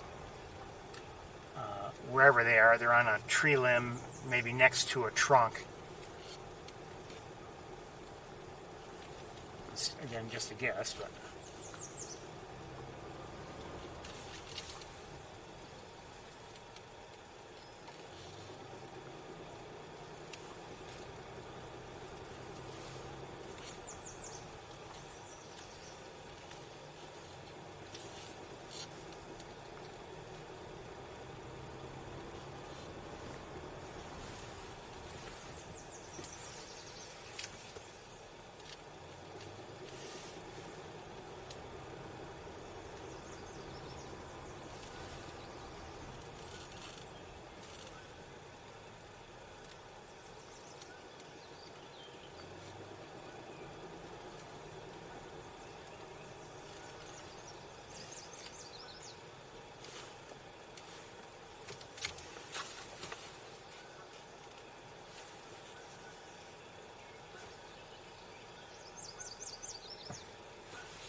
And I don't know if they would help or not, but I'm not hearing any alert calls from anybody, so no one is helpful in that regard. Oh, wait a minute. No, sorry. For a second, the nest came back into view, and I thought, oh, maybe I was looking in the wrong spot. Maybe I was looking at the wrong nest, but no, that's the nest.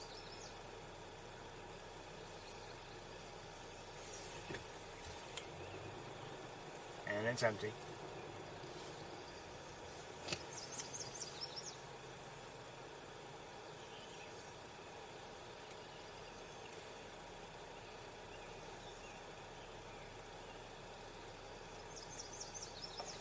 Okay, well, I think we're going to move on. I'm not seeing anybody, and I think that'll be it for us coming here, at least this year.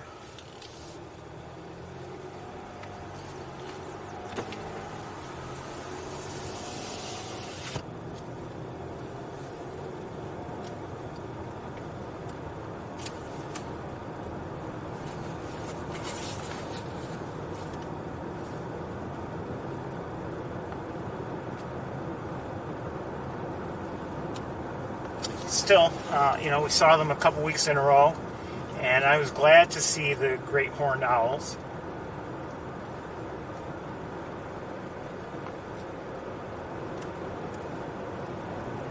Kind of wish we had. It's my fault. Maybe we should have come back, another time, like in the evening, and maybe had a look. You never know. We might have seen an adult there with them. Would have been nice to see.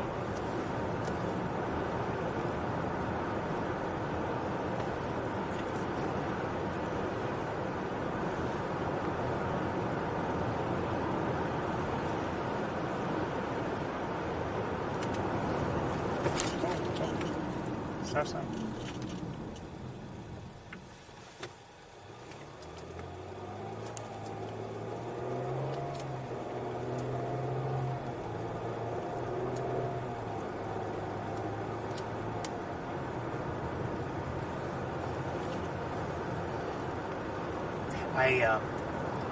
We saw them, the owlets, chicks, last week, and I thought about, again, posting that to YouTube, and I didn't. There was nothing wrong with what I recorded, but it was just more of the same from the prior week. And they didn't even look all that much different, so I didn't bother.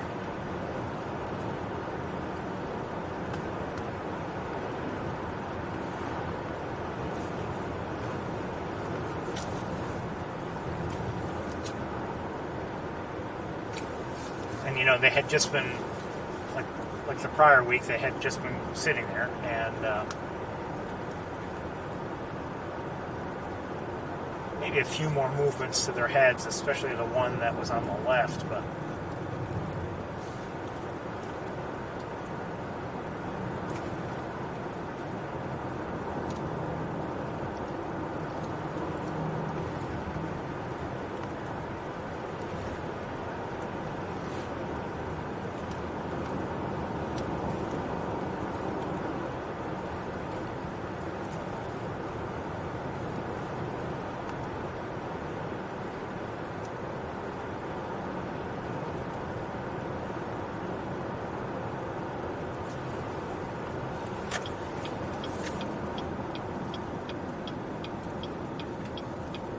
Would have been nice to see them one more time, certainly.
I can see really going on in the fields here.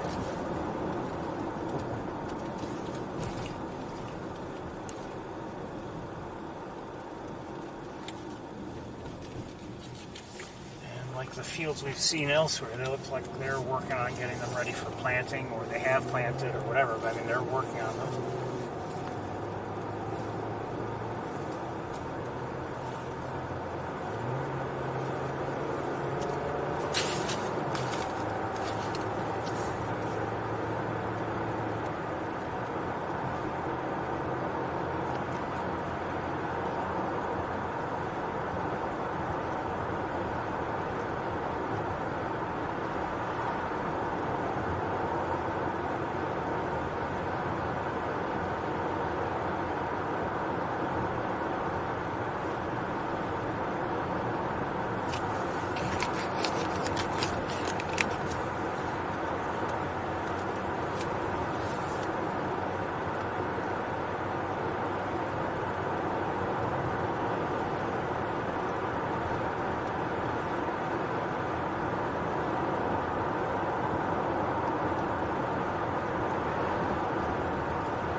I've been,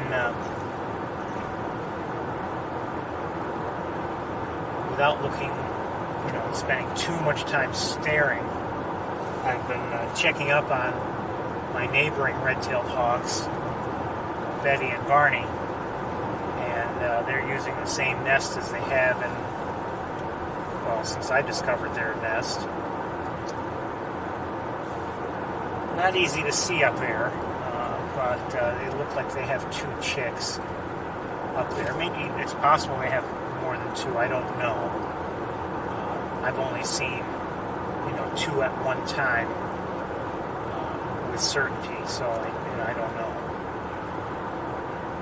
I haven't seen much of the adults lately, to be honest with you.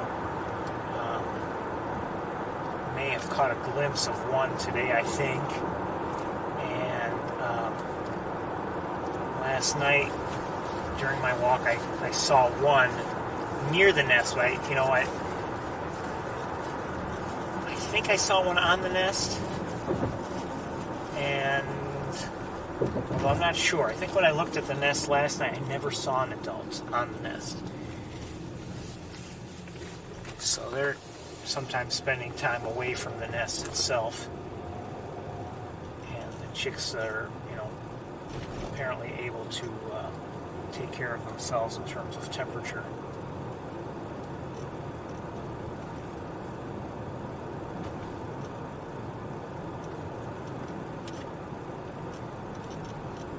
Or at least, given the current conditions at least.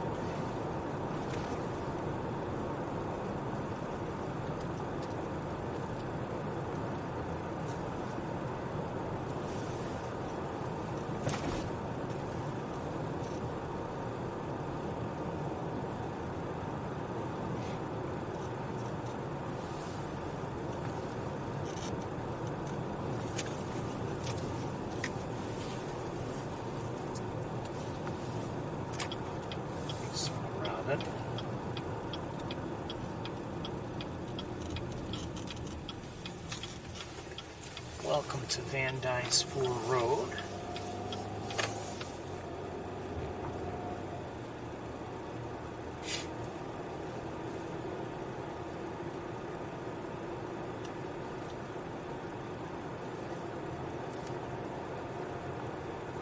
Field to our left looks like it's been prepped also.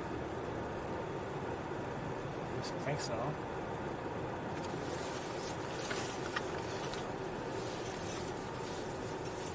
Starlings. Hey, some kind of look like some kind of a sparrow.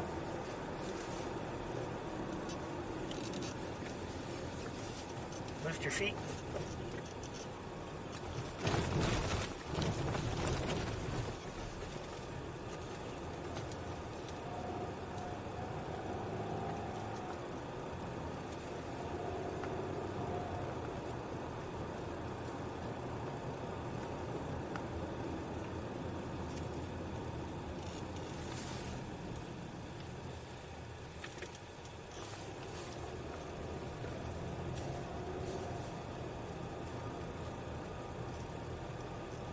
Grackle.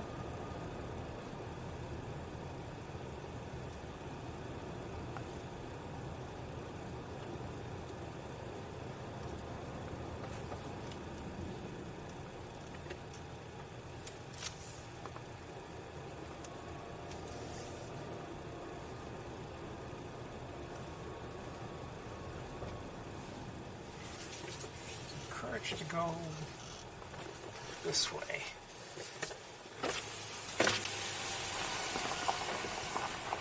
See American goldfinches. I think I just... Did I hear a house wren?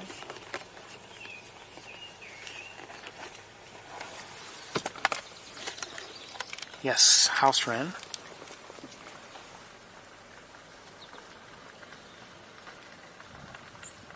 Oh, I think I just saw a Baltimore oriole. Yep, we just heard it, I believe.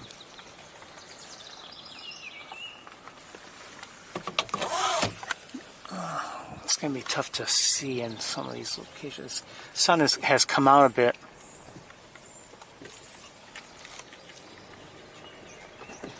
Oh, what did I just see?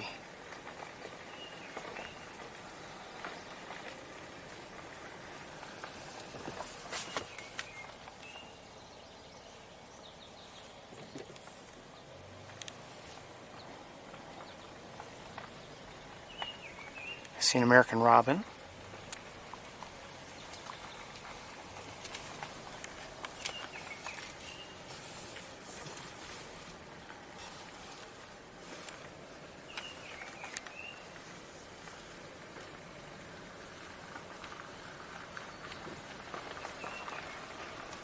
I think we're hearing an oriole.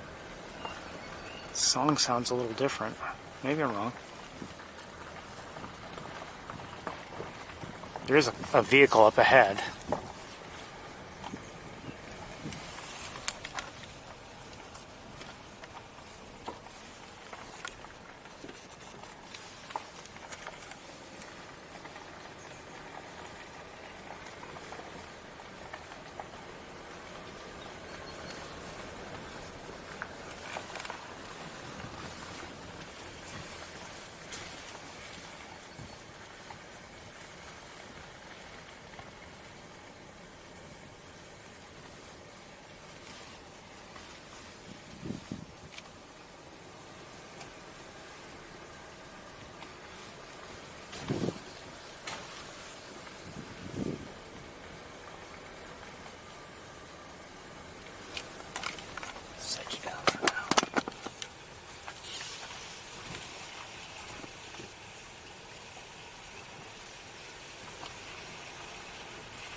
quiet here.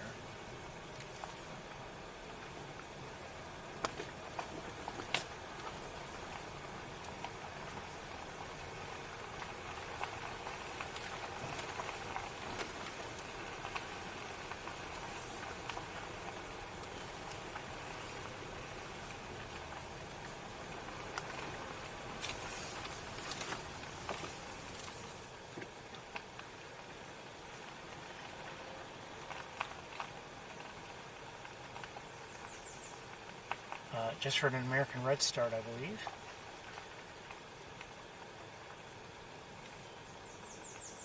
There it is again.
I may have heard a warbling vireo, I'm not sure, but something else is vocalizing.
There's something, probably a white-breasted nuthatch, but I'm not sure.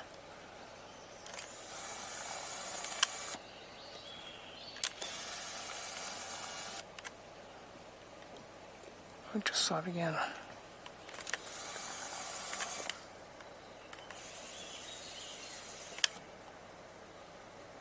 Oh, wait a minute. Oh, you know what that is? That's a redstart, and that's a nest. I think. Hold on. We're gonna have to hold on. We've got that vehicle, that other vehicle's coming, but slowly.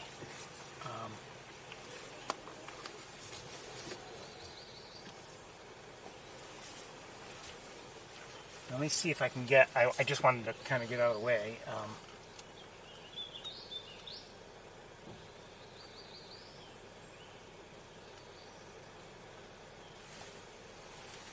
All right, let's hold on.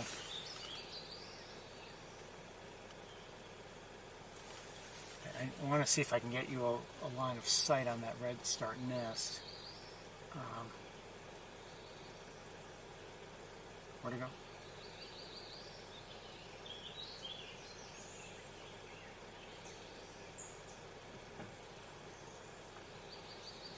I lost sight of it. Where'd it go?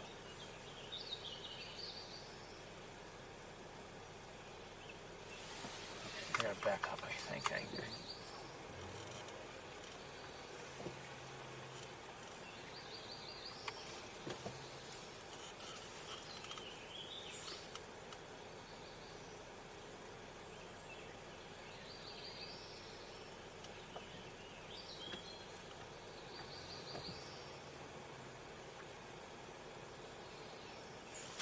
All of a sudden I can't find it at all.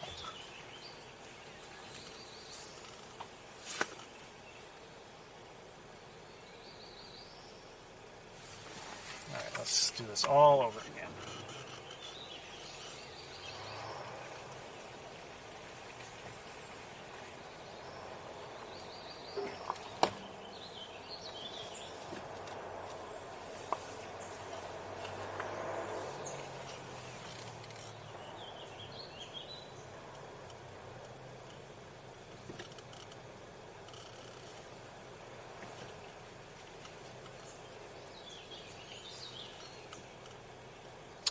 Okay, I see it.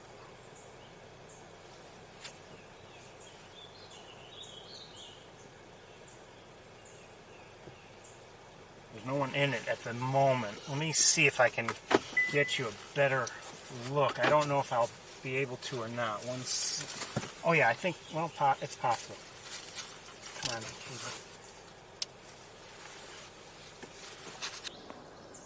there it is.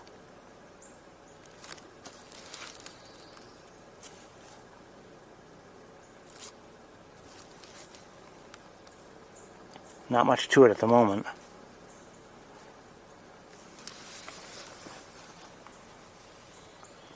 Not much to it. No one around that I can see. So we'll move on. Go ahead. Hello. We got a yellow-throated vireo herd, and then I saw an orchard oriole at the very end. Really? Yeah. There's an American redstart nest right over here. Nobody in the nest, but I mean, we saw someone in it. Okay. A female, just so you know. Good. Sorry to disturb you. No problem at all.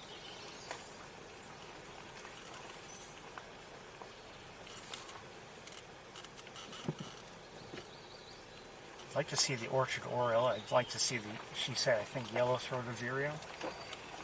I don't know if I've ever seen one before. Maybe I have.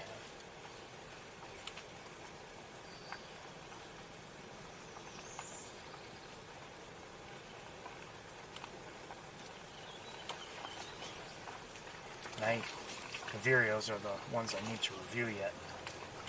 Their vocalizations.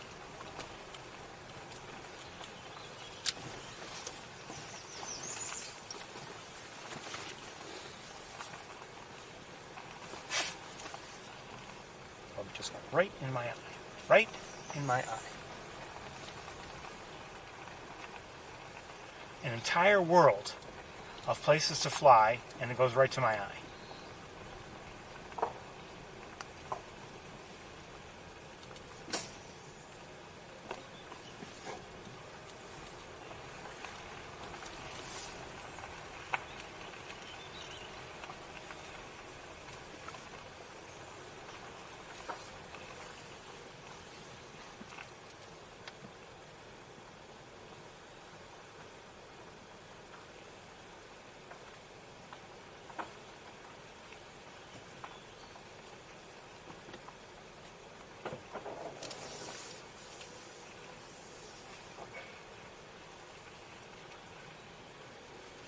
It's beautiful here. I should...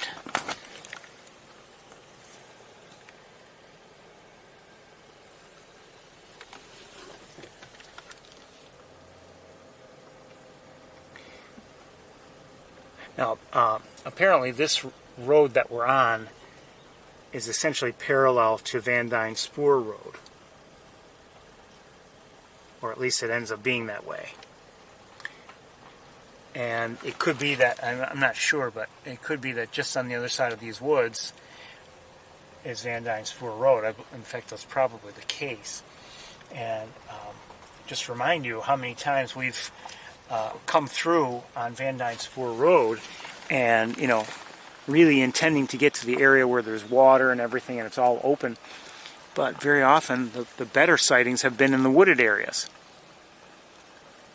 And I have a feeling that, yeah, mosquitoes might be finding me.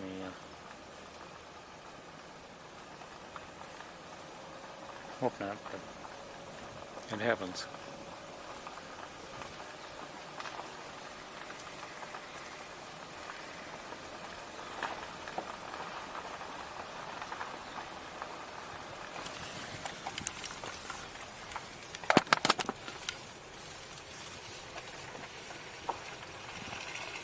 as we're arriving there, we've looked to our left, and there's a road that, you know, well, we can't see it very well, but we can see it. It runs parallel, and I think that's what we're on right now.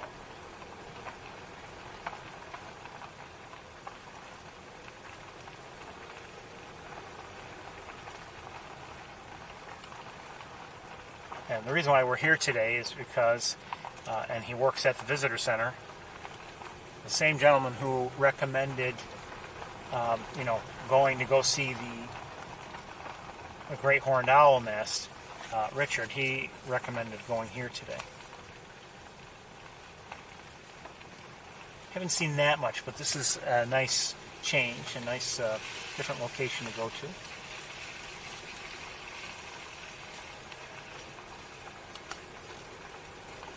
I don't know if they've done any maintenance on Van Dyne Spoor Road, but this is actually, to this point anyway, in better shape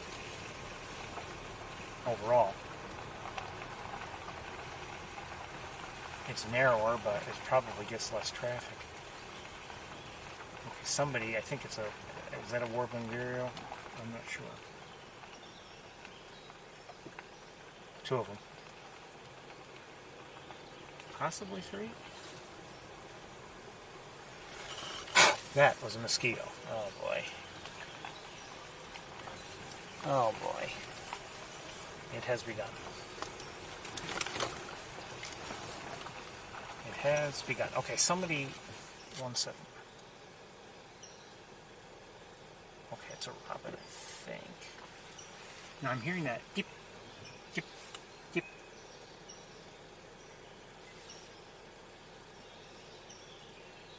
I think I'm also hearing a gray catbird.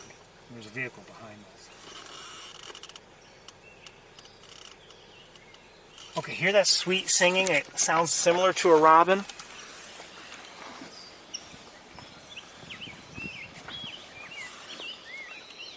I believe that's a rose-breasted grosbeak.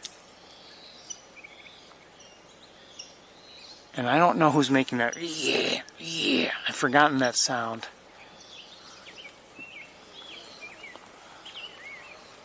Actually, there are maybe, well, there's definitely one vehicle heading our way.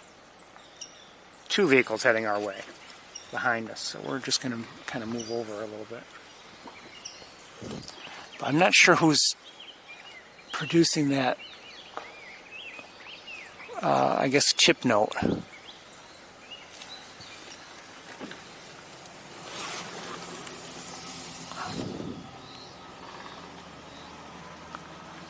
Somebody's flying around up there.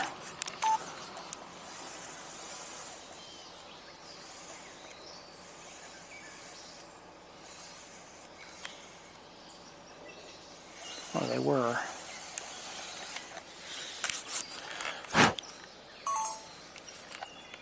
Oh, just heard a wood thrush.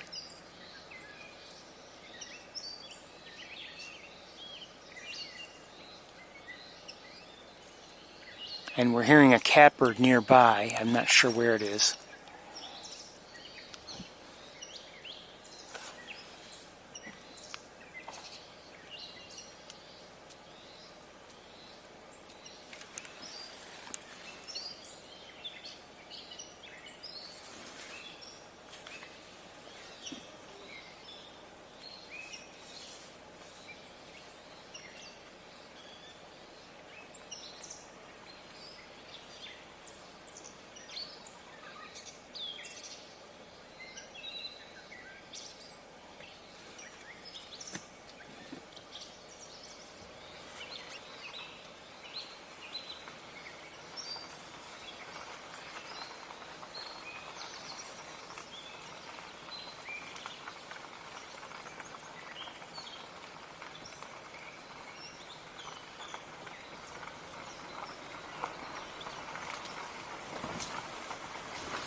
Okay, we're coming out into the open now.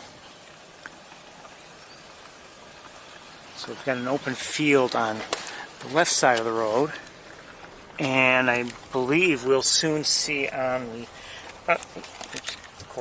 on the other side of the road, we'll soon see that Van Dyne Spoor Road is on the other side. Could be wrong, but I don't think so.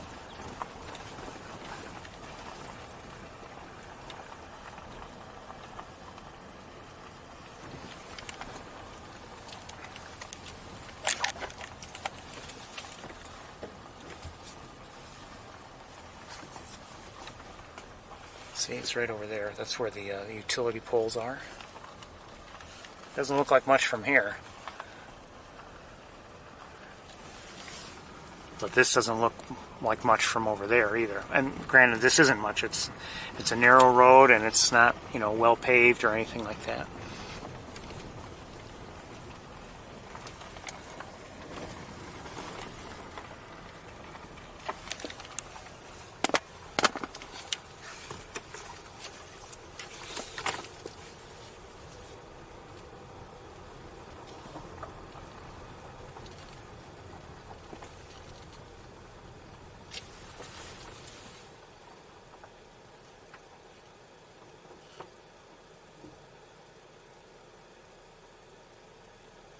See a red-winged blackbird.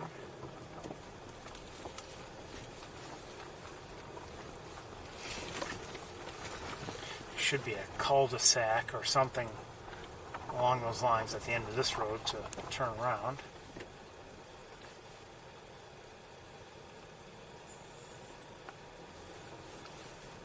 I don't know if they're seeing anything, the people in the van.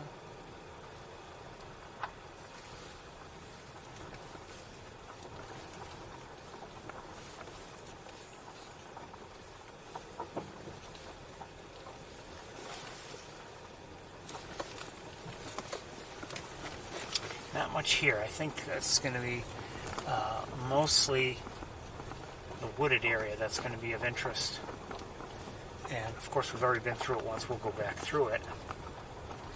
There's no other way to get to, no legal way anyway, to get to Van Dyne's Spoor. Not that I know of.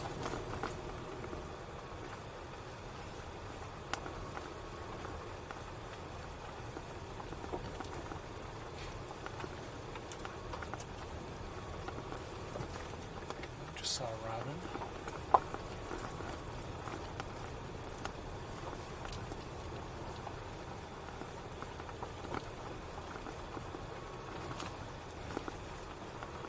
Maybe we've been here once before.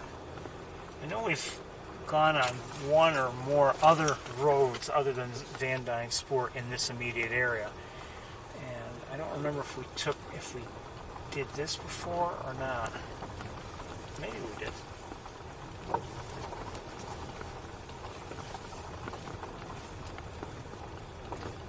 Different time of year, though, when we did it. As I recall.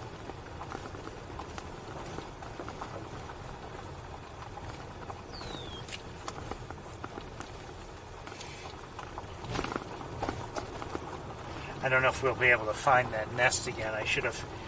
Well, I don't know if I could have found a good marker to go by. That American redstart nest. It's hard enough to find when I knew where it was.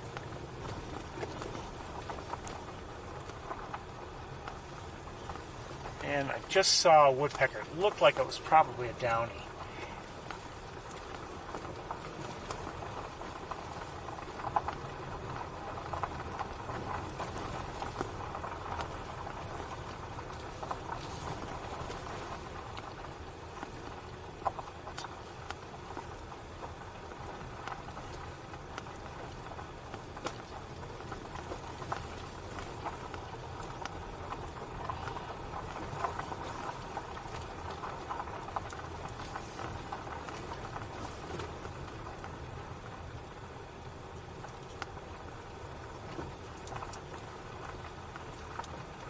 Can't say I'd mind seeing an orchard oriole. We've seen an orchard oriole in this general area ourselves before. We saw it from Van Dyne's Spoor. I just heard an American goldfinch. I'd like to see an orchard oriole, and I'd love to have a good look at it. But I don't, who knows. May not happen. I see an eastern kingbird. Haven't seen one together.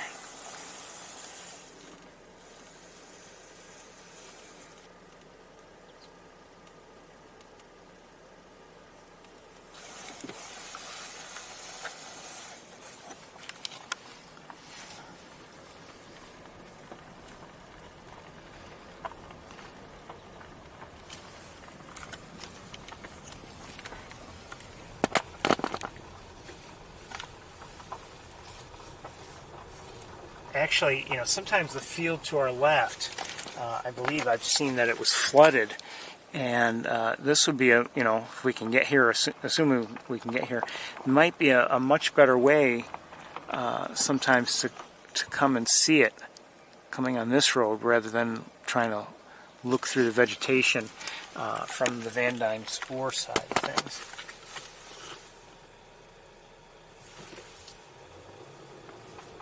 Up ahead, I don't know what the story is with this bus that's here, or camper, or whatever. Been there for years, I think. Okay, not much of a cul-de-sac, but it'll do.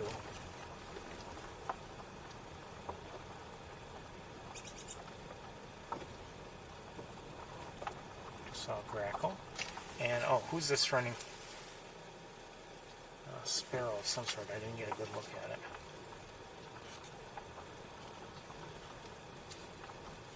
I say I didn't get a good look at it, and I mean that's very often. Oh, it's not even. Oh, it's just. It's. I thought it was like a bus or something. No, it's just a rock wall with a mural on it. I always thought it was like a bus. Never looked at it. Some abandoned bus, but we can look at it.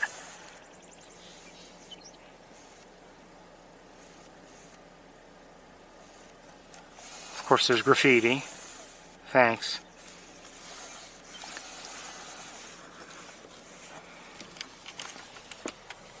I don't know what the whole... Oh, ow, ow, ow, ow, ow.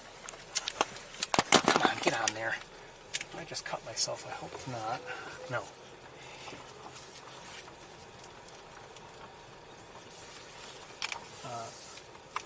Anyway, I don't know what the purpose is, but it looks like this is... I mean, there are a couple tables and even a place where you could grill. You know, the kind of installed grills that they have at parks sometimes. So.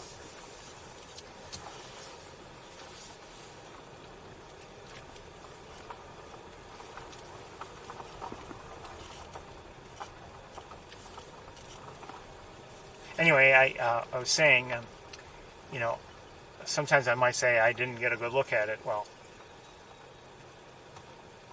let's be honest here. Even if I did have a good look at it, I probably wouldn't have been able to identify it.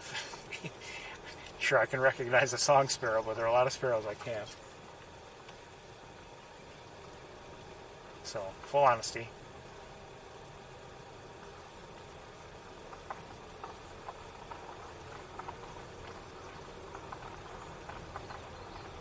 Okay, I just heard a common yellowthroat.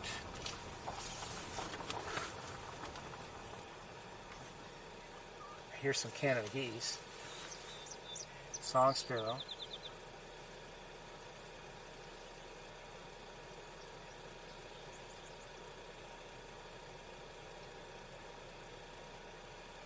I see Canada geese, and I believe I see black terns over on the Van Dyne Spoor side of things. Okay, just heard a yellowthroat again.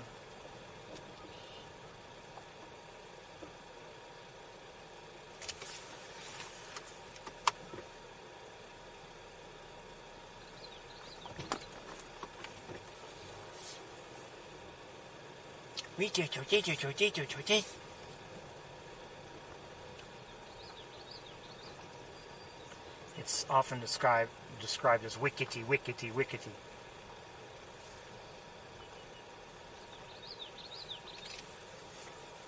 And I heard a marsh wren.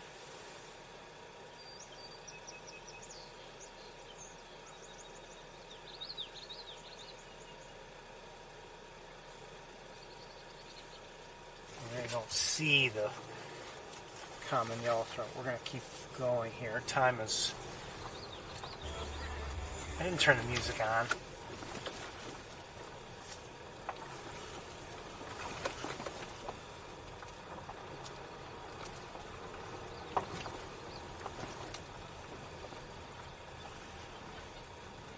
I just heard a common gallinule. Again, that's from Van Dyne's spoor.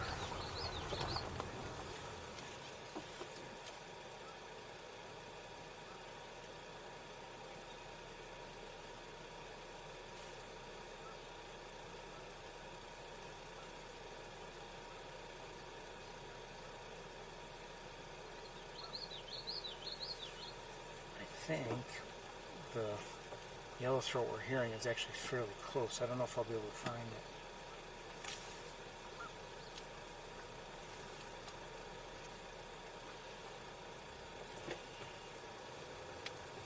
We'll keep moving on.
I think I know where it is, roughly, but I don't know exactly, of course, and you need to know exactly.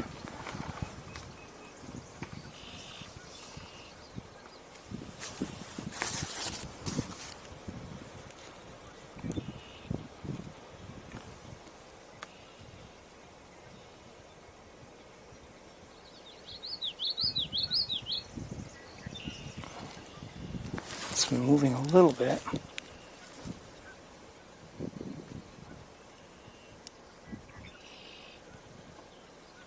I haven't seen it yet.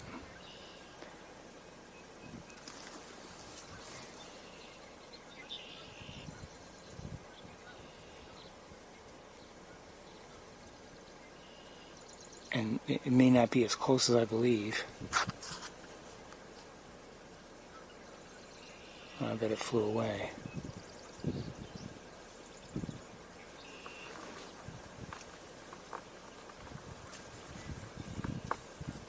Although I didn't see any motion, but I haven't seen it at all.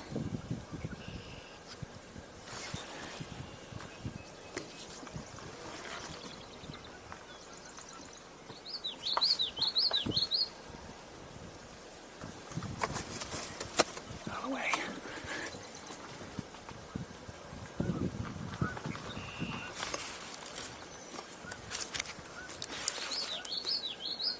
Yeah, I don't think we're going to find it.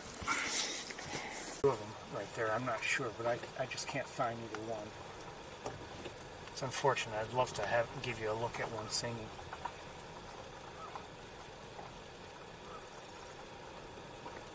Again, that was a common yellow throat we were listening to and trying to see, but I just couldn't find it.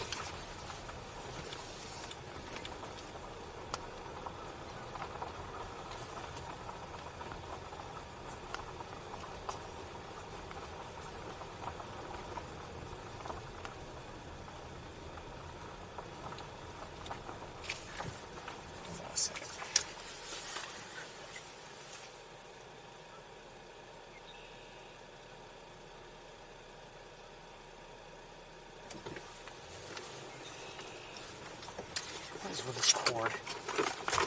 What was with all these cords? I swear.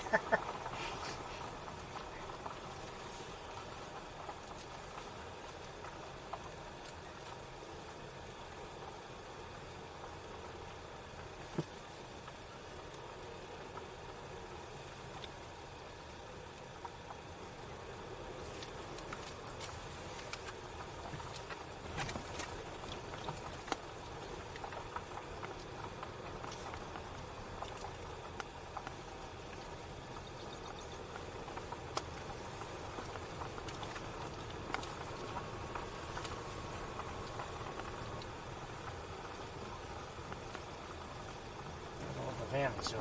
The door's open. Okay, he's closing it now.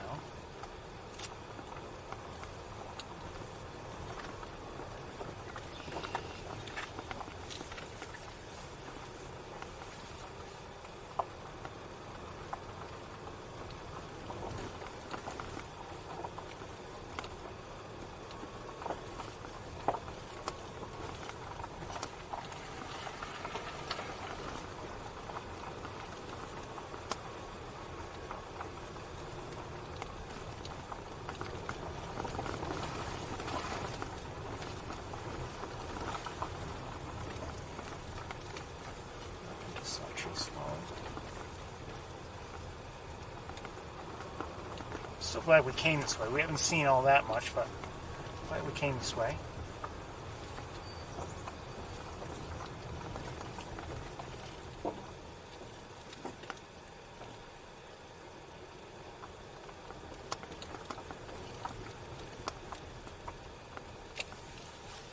Up ahead there's a puddle and some brown-headed cowbirds are there.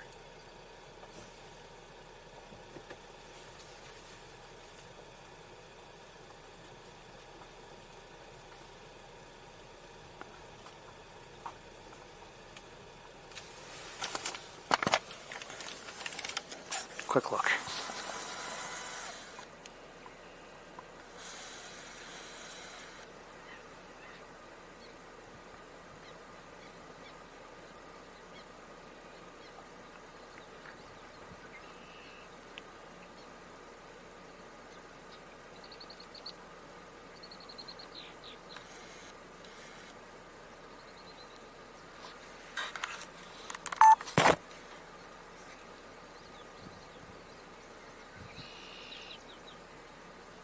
Just sort of swamp sparrow.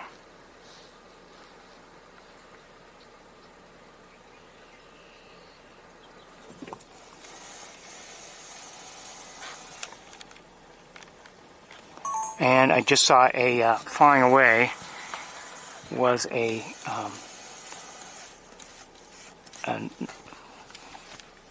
one second. Oh, let's go look back. It was a northern flicker.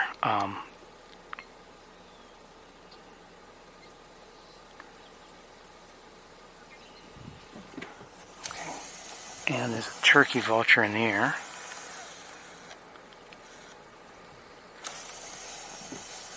Let's try and drive by this puddle here.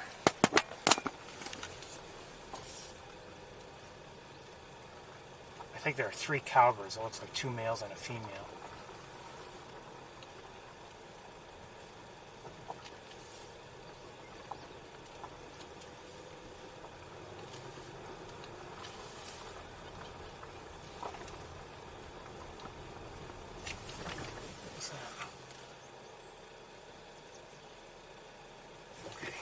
Something else, but I think it was a robin.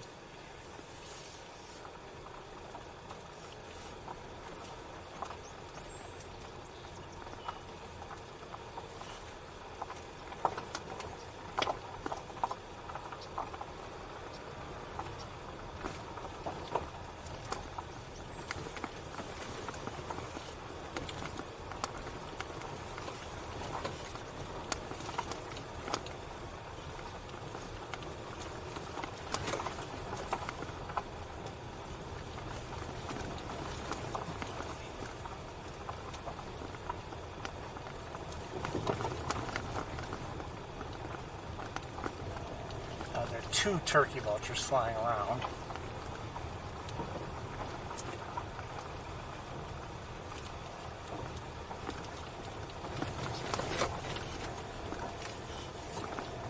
I just heard a pied-billed grebe.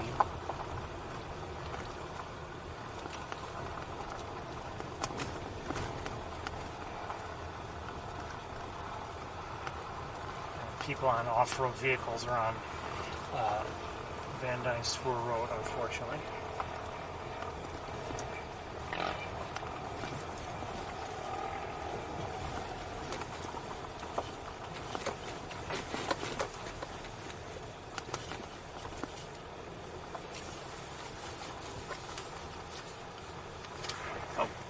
Oh, what was that? It was a very yellow bird, but I don't believe it was a. I don't believe it was a goldfinch. It was quickly out of my sight. It was in flight the whole time.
I thought I was hearing.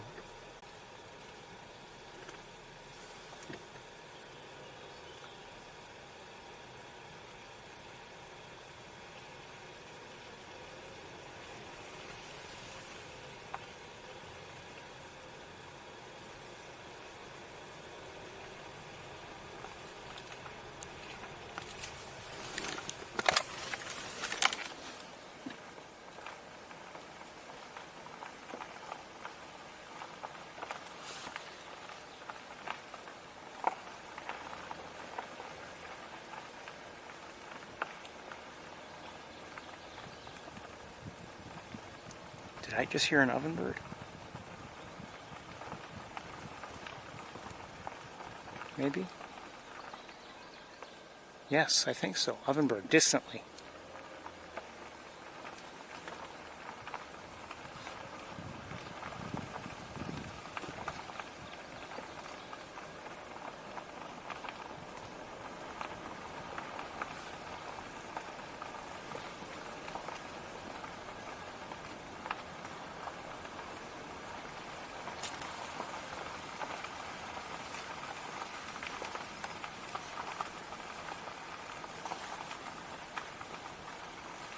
Come on, mosquito, get out.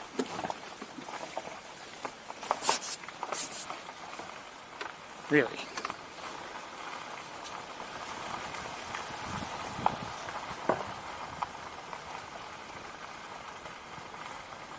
I see a car ahead. Is that? No, it's a different vehicle. I don't know if they're seeing something or... I hear a tufted titmouse. Geep, geep, geep, geep. Geep, geep, geep, geep, geep.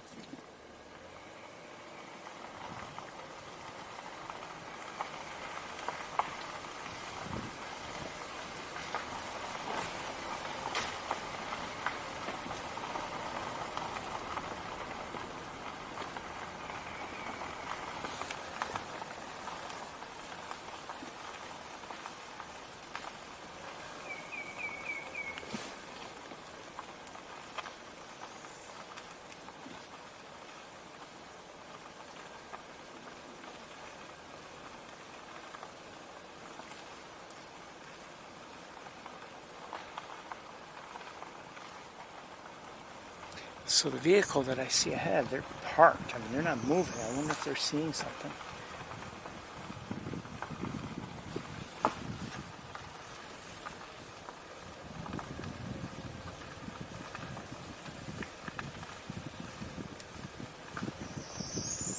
Okay, we just heard an American redstart. I wonder if we're in the area where that nest was. It's very possible. Given the distance and something else I just saw a moment ago. All these trees look the same.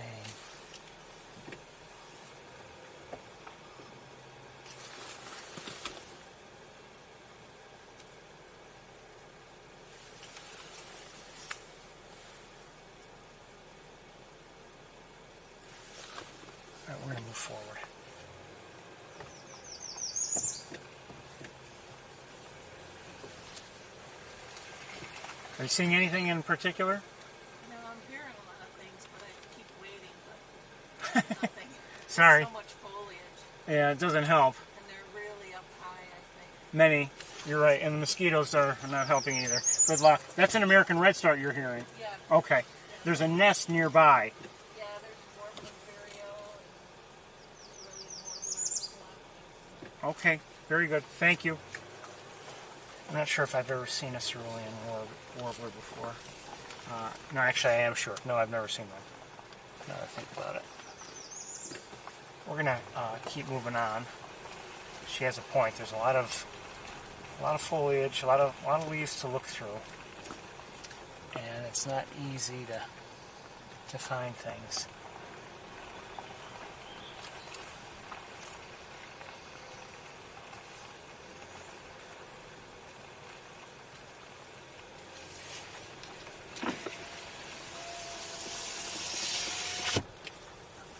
I have to admit, I'm really not, I don't know a lot of the birds that we might hear. Well, I did just hear a great crested flycatcher.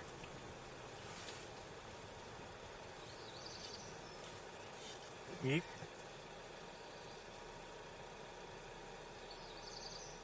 See, did you hear that? I don't know what that is.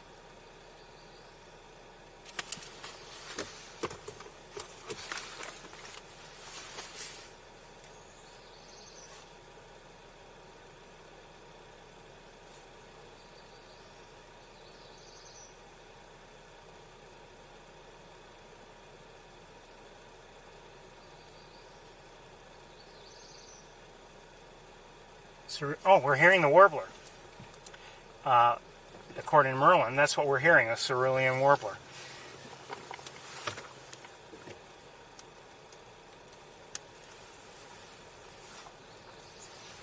Impressive technology. If you don't have the Merlin app, I would definitely get it.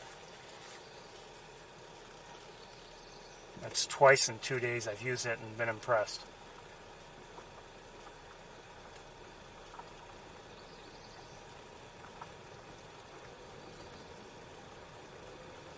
Right, it's getting late. It's almost 4:30.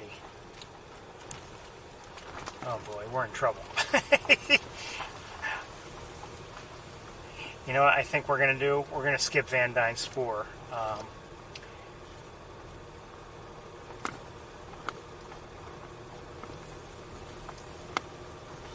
I'm not saying we would have seen nothing, but I think I don't want to spend the time. We didn't see the oriole, the orchard oriole.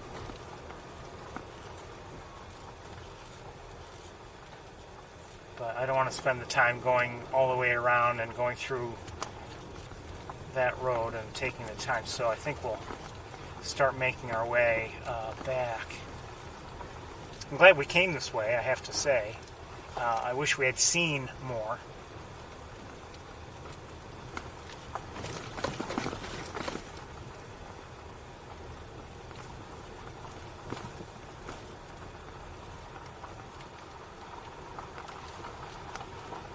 I was thinking about going to both this road and Van Dyne's spoor, but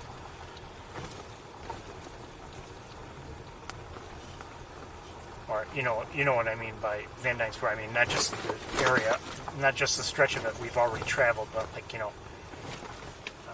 we're seeing goldfinches here.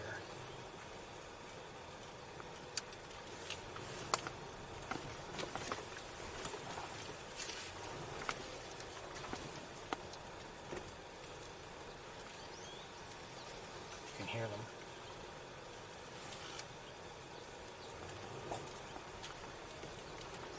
Now maybe we'll go to Van Dyne's spoor. I don't know.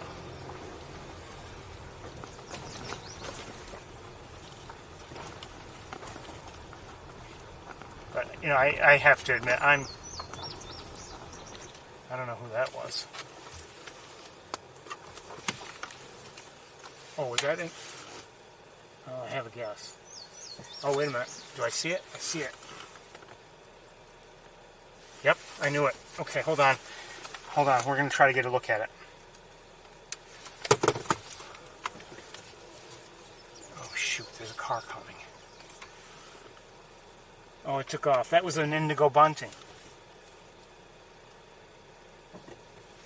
Beautiful blue bunting. But it took off.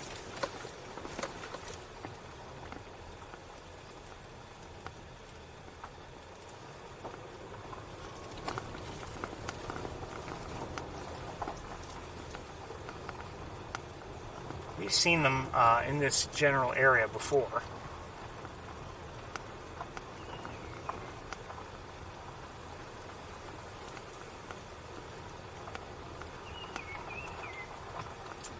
And I think that sounded like...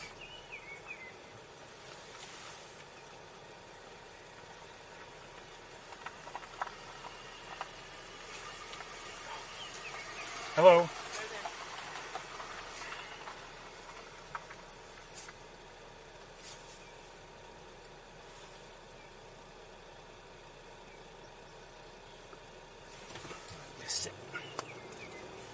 I'm not sure if that's a, who that is singing just now.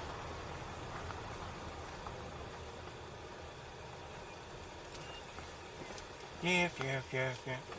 I don't know.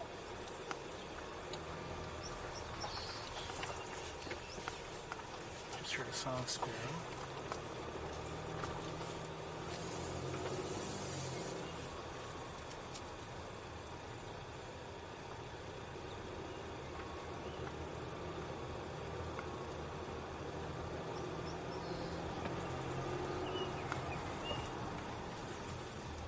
Oh, just saw a red fox. And the one who's singing is... I don't know. I wonder if it's a... Is it a rose-breasted by any chance? Grosbeak? I don't know where it is exactly.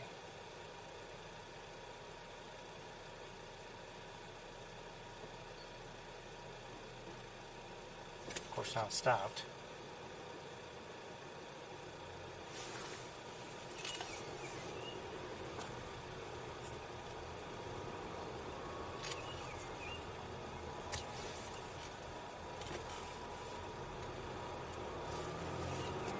Okay.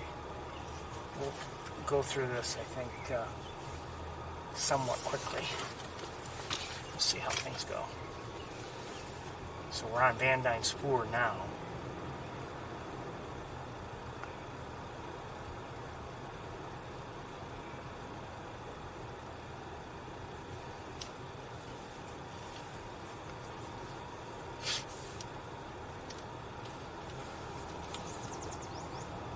I think that was a yellow warbler I just heard.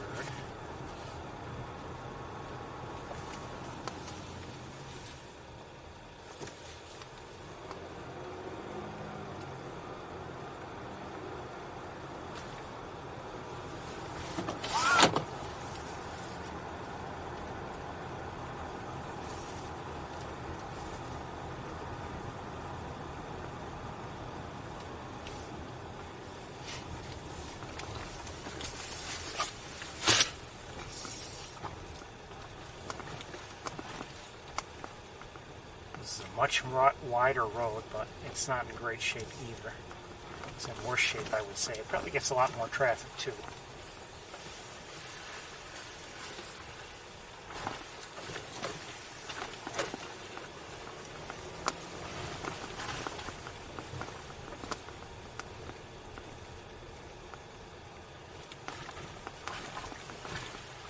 They do periodically come through and smooth things out and fill in the potholes, but in a bit.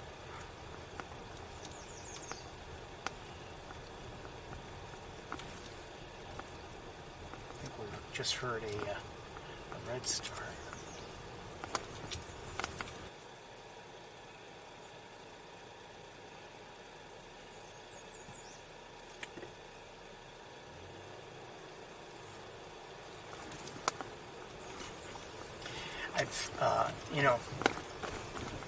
I've said it many times before that my level of knowledge of birds, you'd be much better off with someone from the lab, guiding you, because they, would be able to probably much better at identifying the birds than I would be, or than I am, I should say.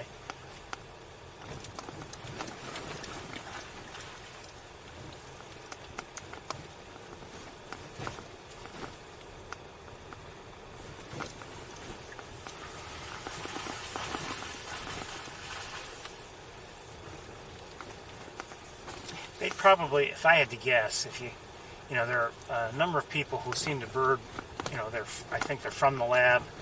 I think they go bird watching all the time, and you often see them listed as the ones who are providing information regarding, rarities. And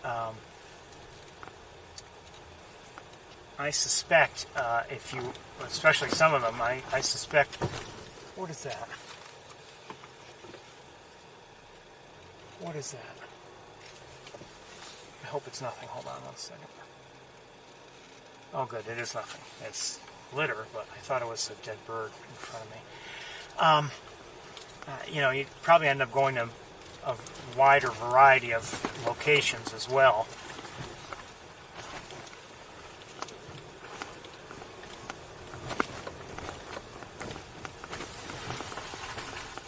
Mud.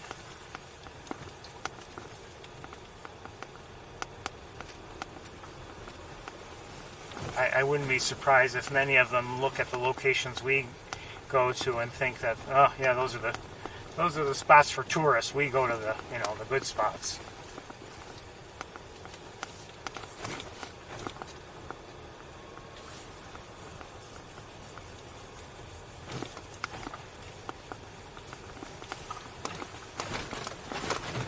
But I think we see, we do see some nice things periodically. And I think, I'm willing to spend more time looking at certain things than I think they would be. Maybe for instance, the hawks on campus, would they spend much time looking at them? I don't know. Probably not.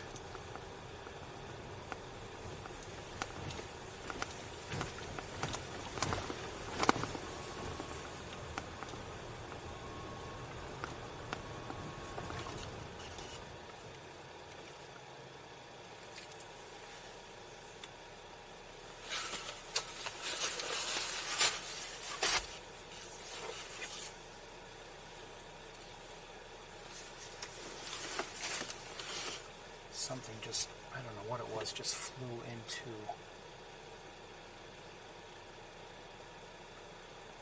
it looked like it flew into the brush that's to my left. I don't know what it was. I didn't get a good look at it. I hear what sounds like a rose-breasted grosbeak a little bit farther away. I really didn't see it. I just only saw it as it flashed right through. I'm not sure what I'm hearing. Is that a...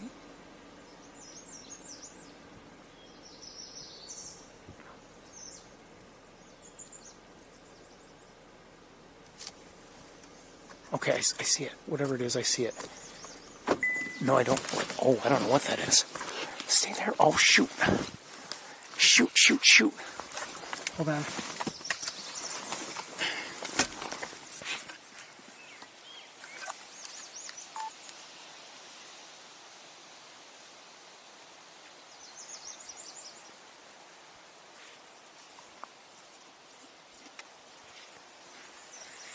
I'm using the other camera right now, but I'm not seeing what it was. It was a small bird. I don't know what it was. Not something we see ourselves all the time. I've lost sight of it. Shoot.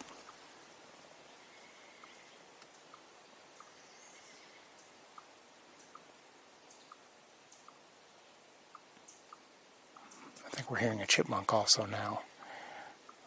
But whatever it was a small bird. I never got a good look at it. I should have Just heard a great crested flycatcher.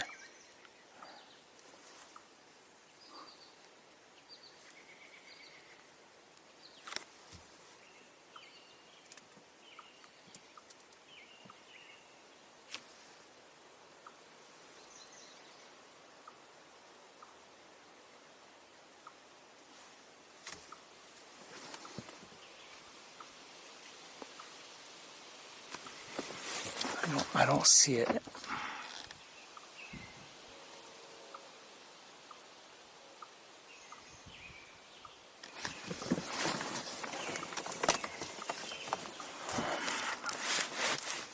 No, it flew on. I don't know where. And unfortunately, it flew up high, which can be difficult for me from the car.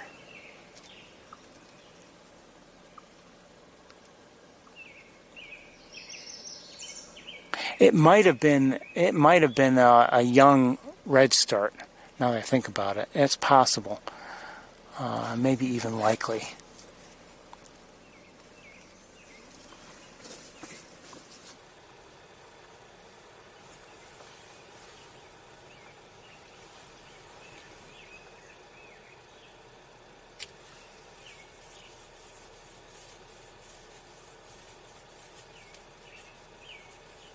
So I think we're hearing a robin, but we may have also been hearing a rose-breasted grosbeak.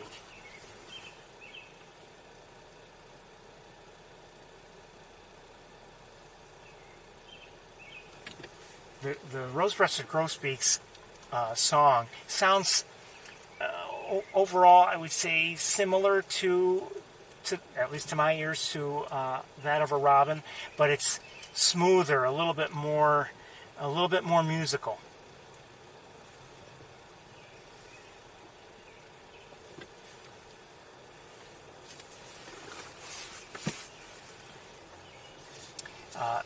You know, my own bird watching. Sometimes, like if there is one, a rose-breasted grosbeak singing, I might at first, you know, not realize. I mean, I might just assume it's a robin, and then if I pay a little bit closer attention, I might say, oh, to myself, oh, okay, I think I'm hearing something else. Maybe it is a grosbeak. It just sounds a little bit smoother, a little bit more.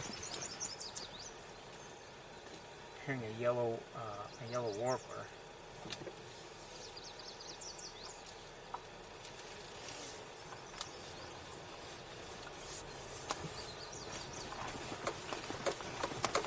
So, okay, I see a common gallinule. Well, I'm not able to show it to you really.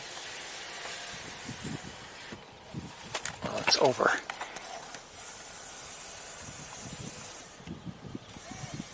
You can kind of see it behind those reeds. Breeze feels good. 66 degrees, by the way, but it's warmer here in the car.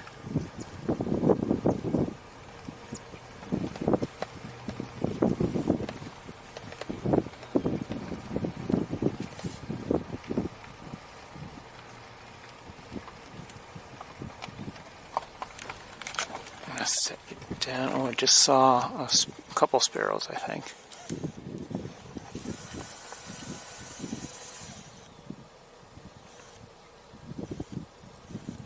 Wait, are they sparrows? Hold on. Was that? I just heard a swamp. Well, was that a? No, that was a song sparrow.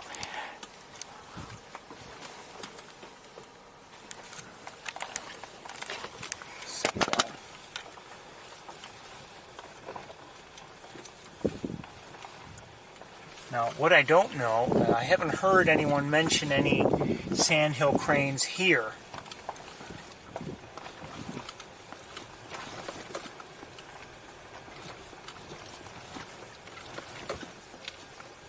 But it's not like I'm talking to everybody in the whole world. I mean, it could be that they are here and no one has bothered to mention them. I see red-winged blackbirds. And I think I just did hear a swamp sparrow.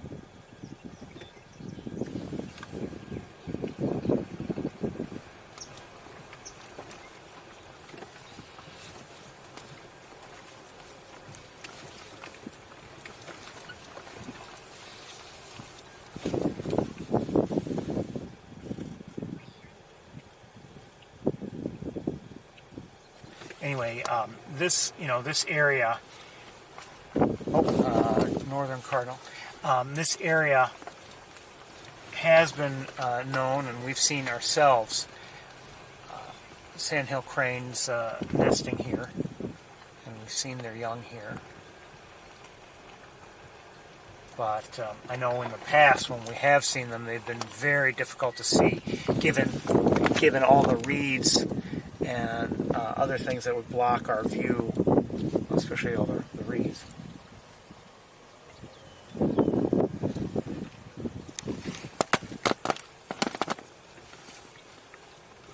And if they're out, a ways from here, it's almost impossible to see them. I think it was last year that there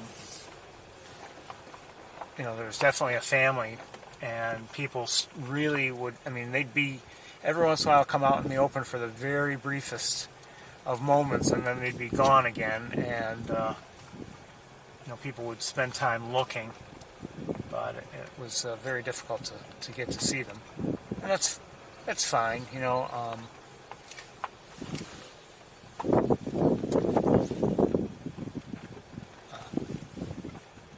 It can be frustrating, of course, if you want to see a given bird, but remember, if you care about the birds, it's about the birds, it's not about you. And, if I'm here, if I'm in any given area,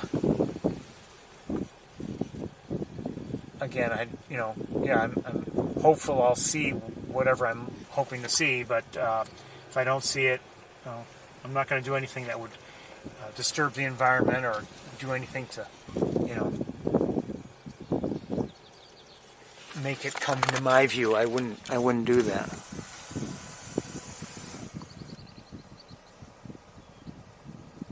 This is another common gallinule. Now, I will say, sometimes if I go someplace to see something, maybe depending on what I'm wanting to see, maybe I don't worry about disturbing it. So, going back to April 8th and the the solar eclipse, still a little bit angry. Clouds.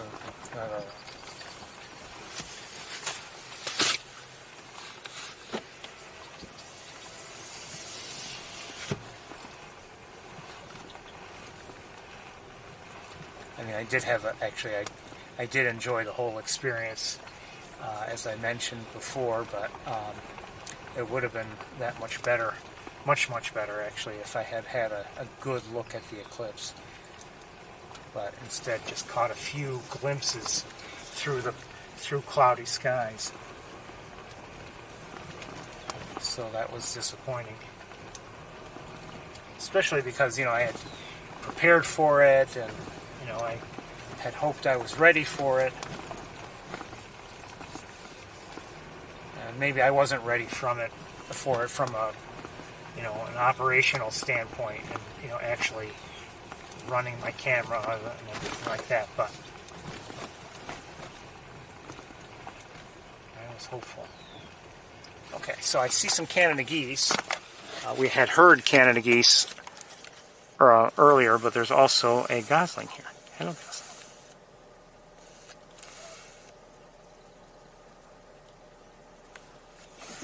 I'm hoping there are more goslings there. Anyway, I'm hearing marsh wrens.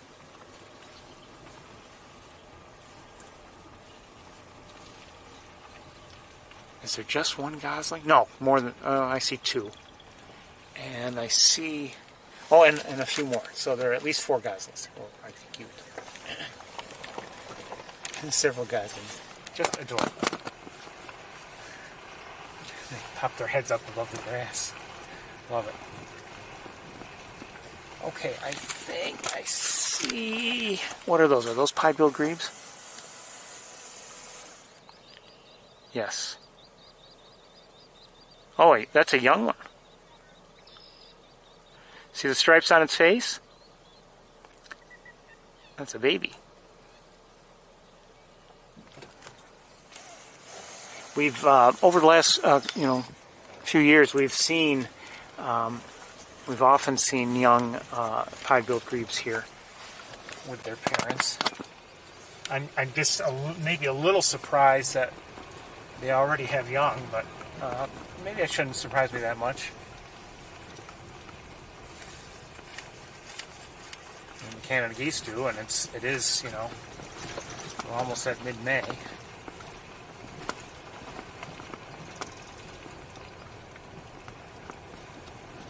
Fairly quiet here overall.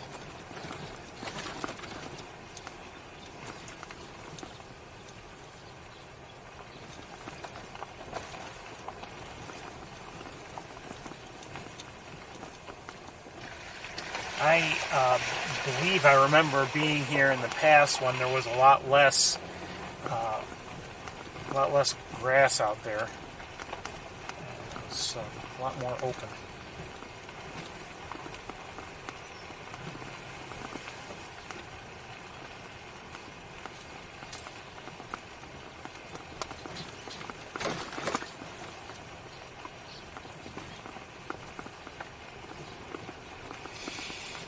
Do I see a swan or two?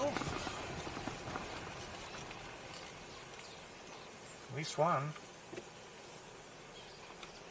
And, I think I'm hearing black terns. Now, we were on whatever that road was, and we were hearing, I saw black terns. I think I just heard one or two.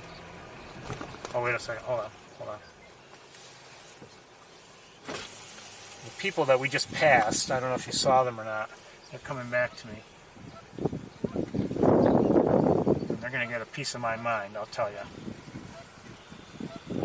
Hello. Well, I'm very upset with you. Why? Because remember when the roseate spoonbill was around a couple of years ago? Yeah. Well, no, I don't remember. Well, it was around, and I remember you were there on East Road, and then you abandoned me to all the mosquitoes that night. I'm still upset about that. I remember. Let me atone. No. Okay, what do you have? Okay. I'd love to see him. Thank you. You too. Take care.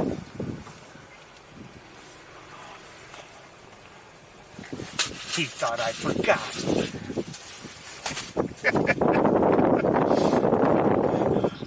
I won't forget it. You should have seen him. And he was like, he was in his vehicle and he closed up his windows and I was stuck with him. I was trying to pack up my stuff and I was at their mercy. So we might get to see the orchard orioles. I would love to.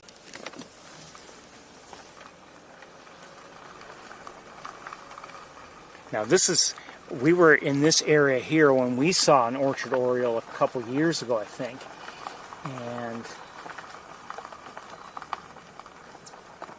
now I'm concerned there's a vehicle down there parked. I don't know if anyone's in it or not, and I just wonder if they're in the better spot for the orchard orioles. But he said right at the end here, I don't see anybody.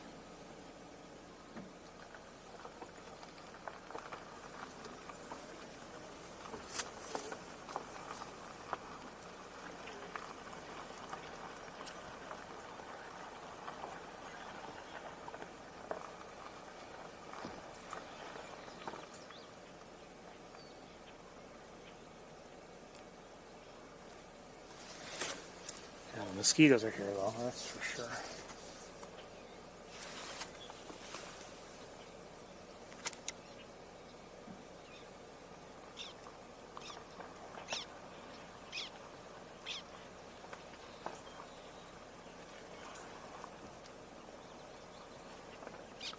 Just heard a yellow-throat, and I see up above, I see a black tern, and that's what you're hearing.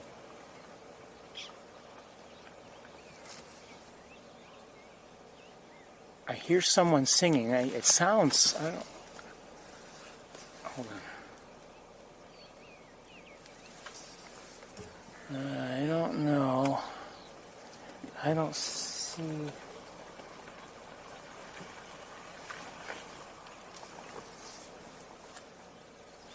Oh, I see some shorebirds, like a flock of them just flew by. And there are some redheads in the water.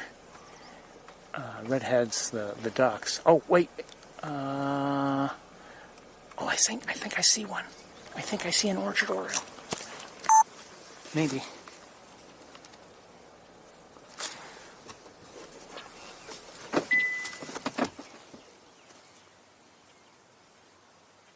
Might be a robin, I'm not sure. Nope. Okay, I've got to move.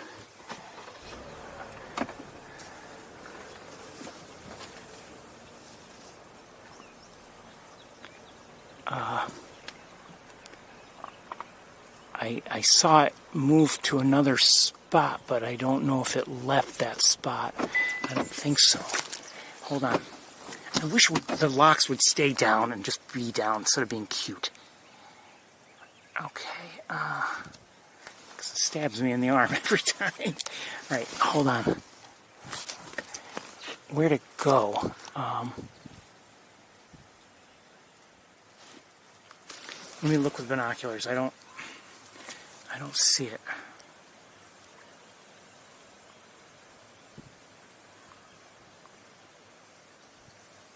It may have flown out of that. It may have flown out of the bush, I think.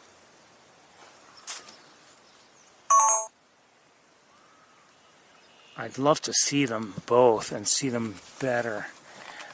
1 second. And I don't know, I imagine there are differences between the males and females. I don't know if they meant that there were male and female or not.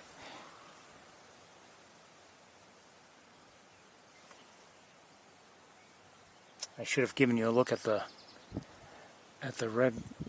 redheads also, because they were close and now they've moved on a little bit.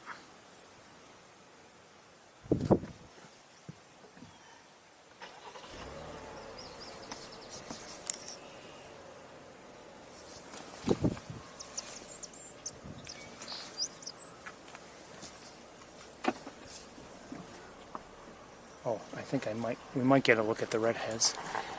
And you might say, well, we've seen redheads before. Yeah, I know, but the issue with the redheads is we might get a better look than normal. Maybe.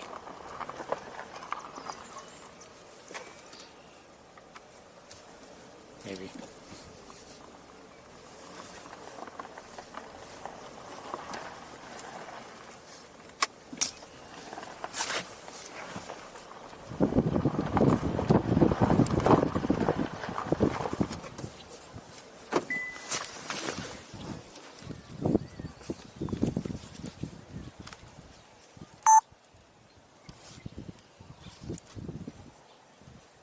I hear a sandhill crane.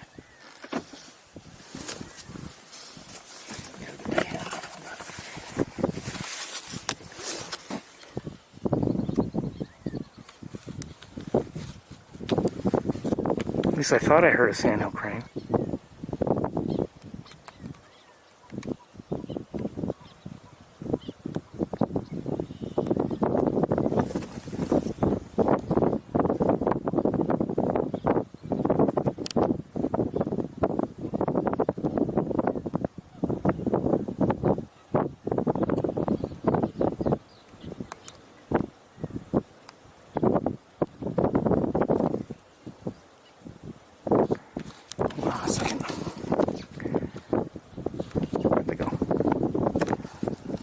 Where'd they go? Come on, where are they? How did I lose them?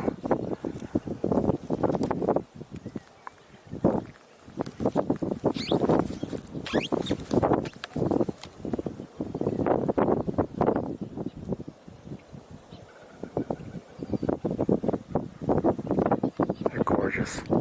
These are redheads. And we're looking right now at two females and a male.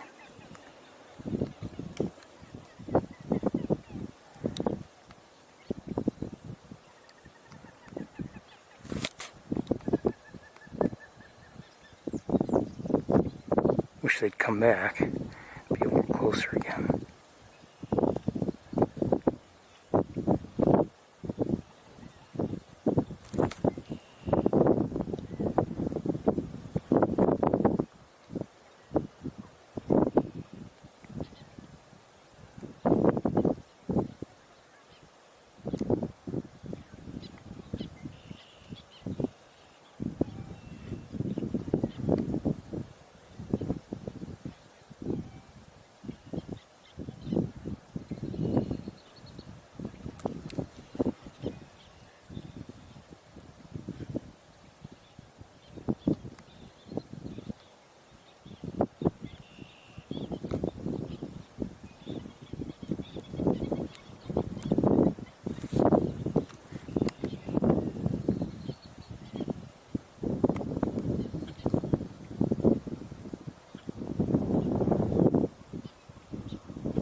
We've also been hearing, there's one, a black tern. Hard to stay with when you're in the car, but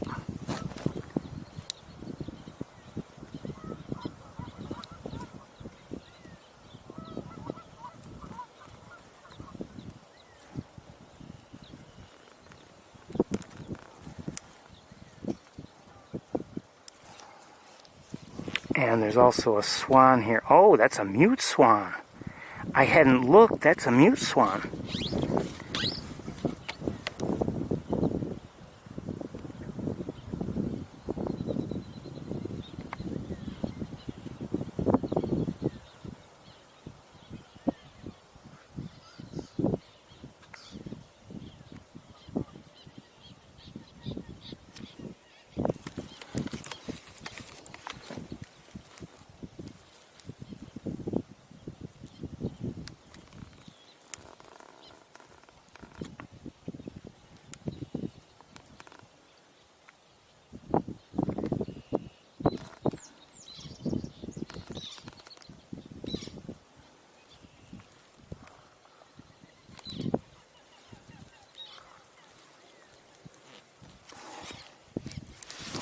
There's another swan over here somewhere.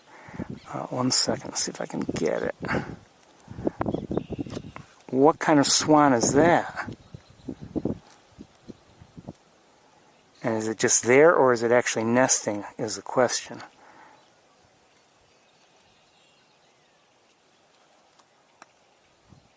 Wish it would pop his head up. Okay, that is not a mute swan. Guessing trumpeter, but I don't know.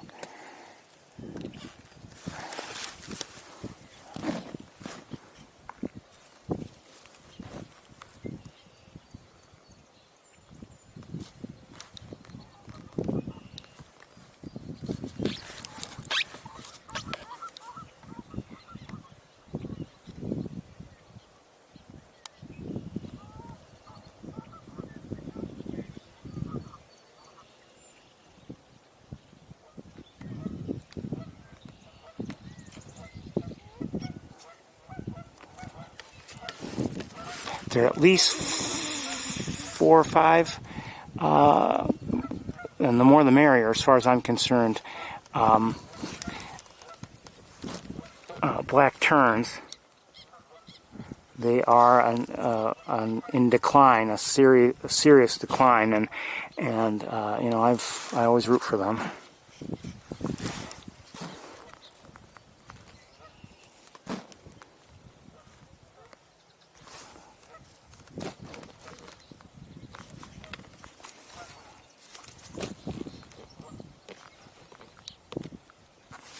We can only stay with them so well, given given that we're in the car. Let me look around. Just flying through our view and now landing a double-crested cormorant. And let's look a little bit farther out. You can see the black terns doing their thing. They fly around and they go after things in the water typically.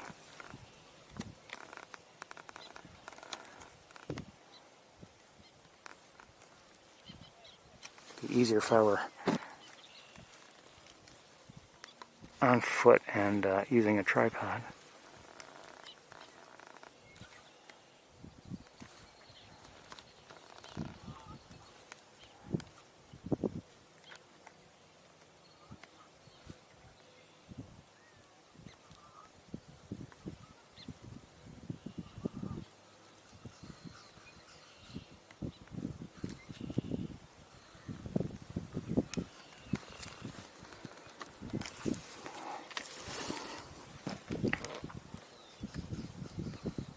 They're amazing.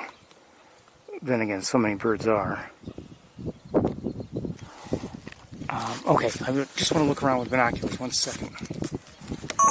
Because I thought I had heard a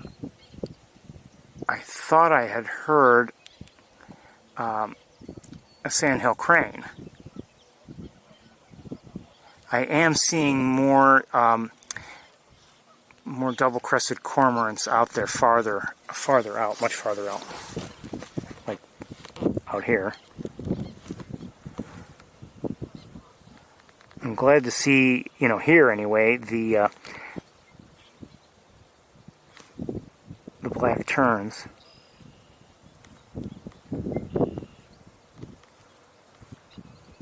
Okay, now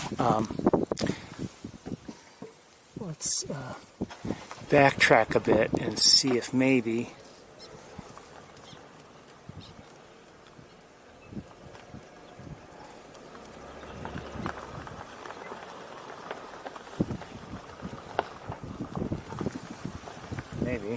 we can have a look at the orioles.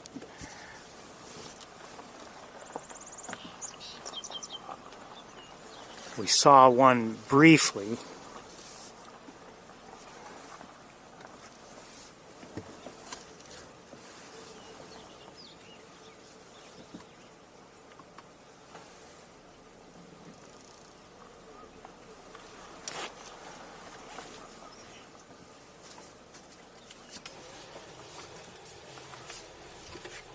We only had a very brief look at one. At least I thought that's what we were seeing.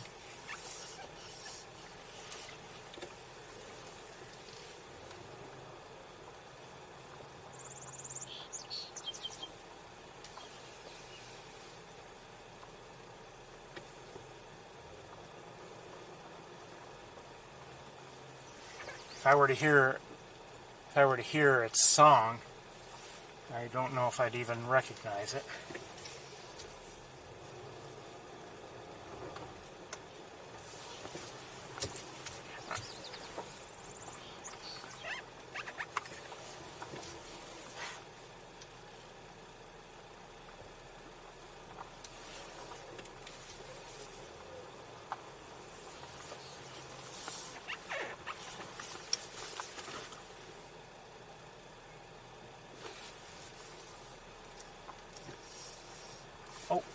Oh, was that? I don't know.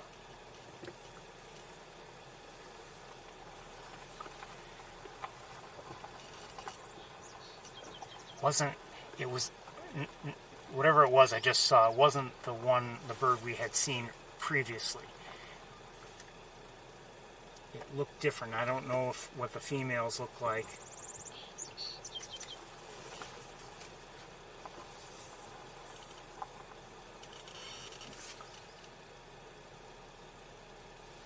It's getting late too. It's after 5 o'clock. Oh my goodness.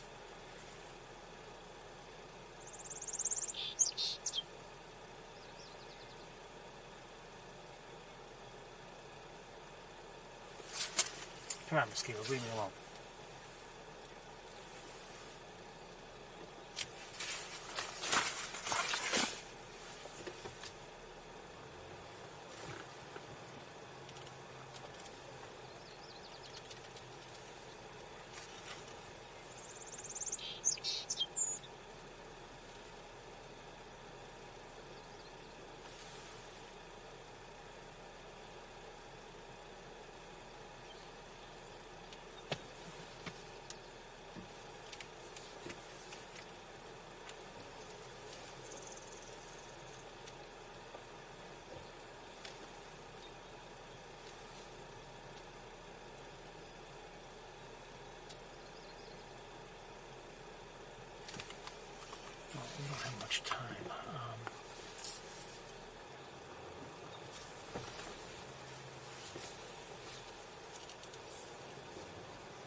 I guess we have time if we skip Ithaca altogether. That's true. We could do that, actually.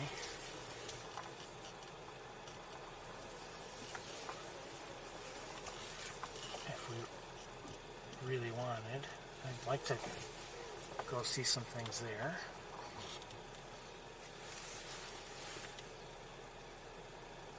See a beautiful yellow warbler. One second.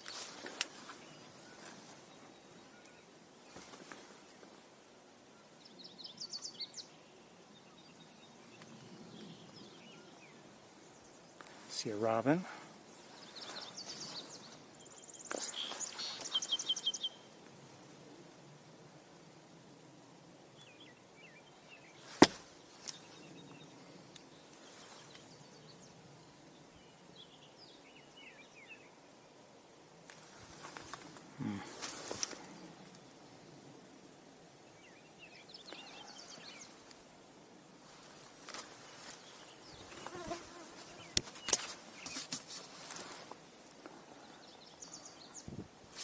And I see in the air, not too far away, an osprey. No surprise, we see them here.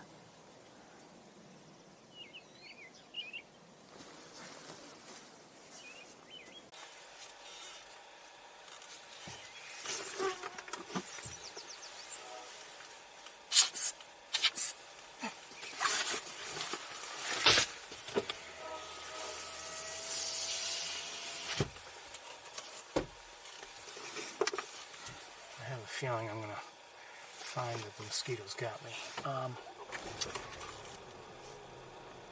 Sorry, maybe I mismanaged all this, and we should have been looking more for the orioles, but I really enjoyed seeing, believe it or not, even though we see them, fairly regularly, I really enjoyed seeing the redheads, believe it or not. And just by, so often when we see them, they're distant, and we maybe don't get a good look, and this was a nice way to see them, in my opinion.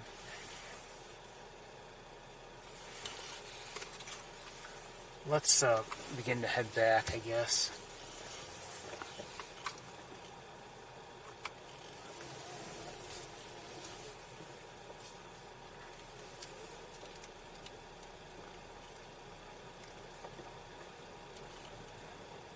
We got to see the black terns also.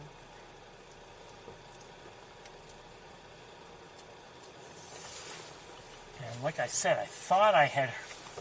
Oh, hold on. Whew. Got a mosquito out. I thought I had heard a sandhill crane.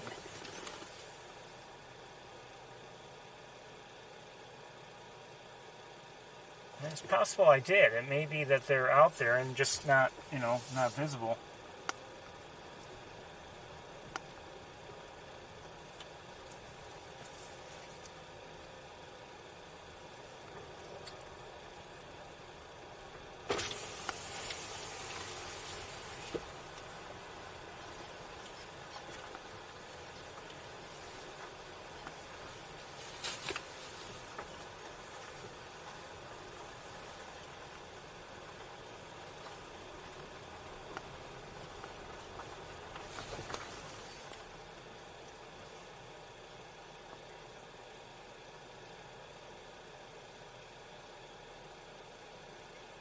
I see some swallows flying around as well.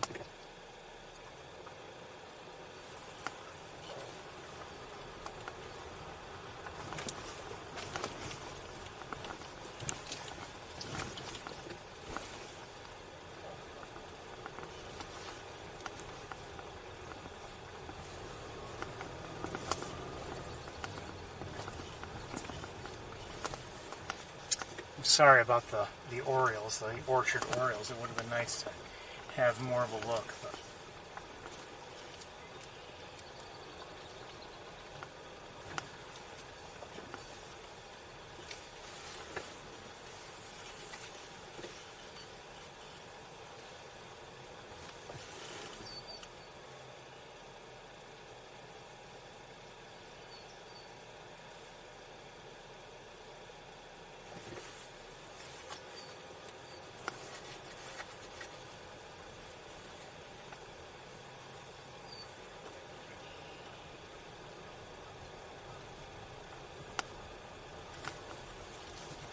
we had a, we're going to turn around again. We did have years ago, a couple of years ago, a brief look at an orchard oriole here on Van Dyne Spoor Road.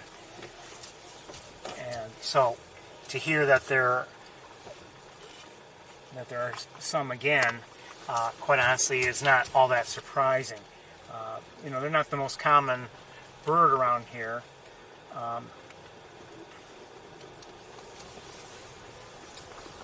I don't know if they'd be considered rare, but certainly uncommon.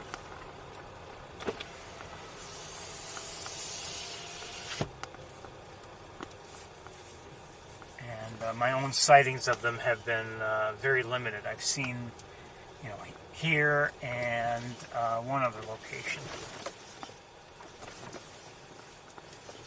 I think I just saw a couple mallards.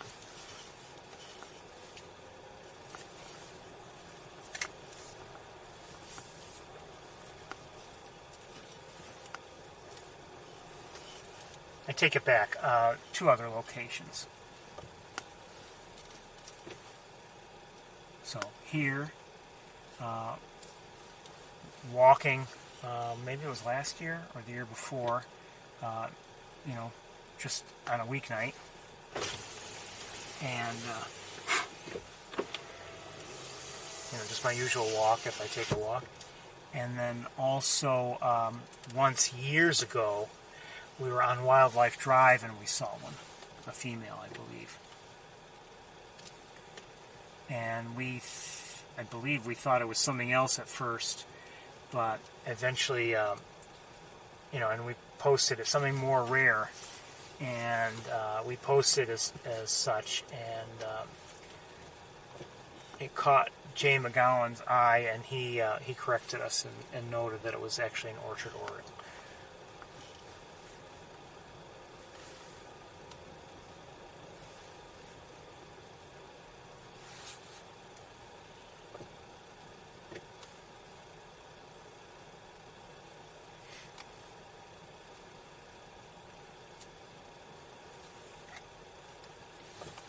Stop right here and look with binoculars.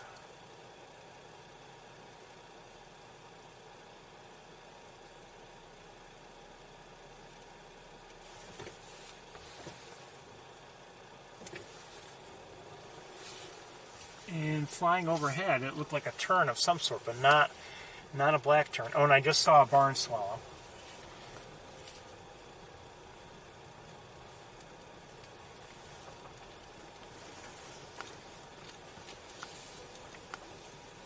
Now I don't know what that tern was. We've seen Caspian terns here many times over the years.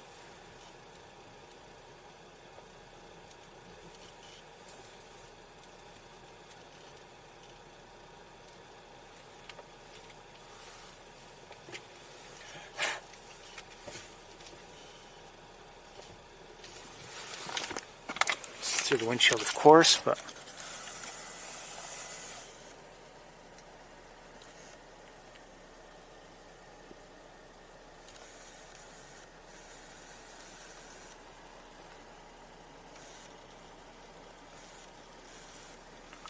my guess is Caspian, but a lot of, you know, there have been other tern sightings of late that I've seen on eBird, and they're things that looks very similar, but they're not the same.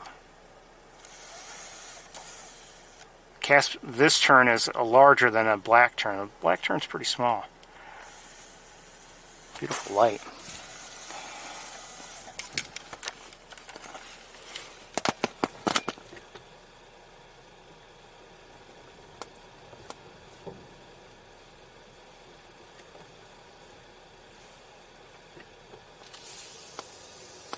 Alright, we're going to get going here.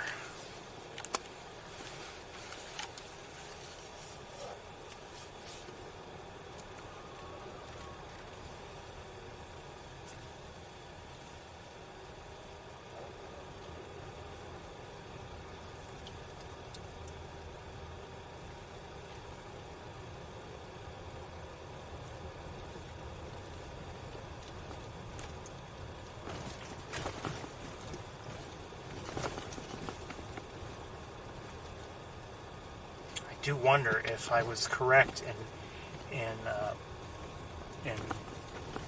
that I heard I thought I had heard a Sandhill crane, and I didn't look up, and I don't know where it might have been, and it might have been on the ground and just vocalizing. I don't know. It's a fairly distinctive sound, of course, and I see a Canada goose. It looks like it's on a nest also. So I mean, it's still possible to be, still nesting. I saw that other one I mentioned on from Wildlife Drive. It just seemed like it was taking a long time.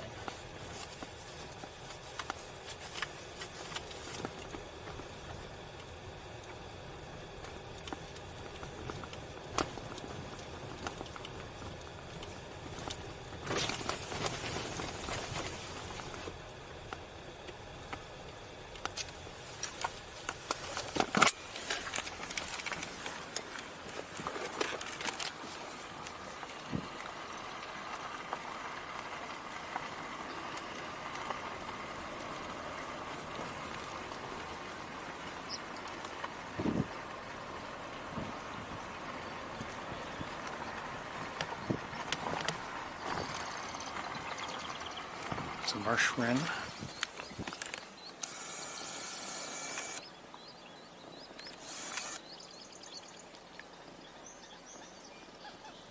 Those are pied-billed grebes.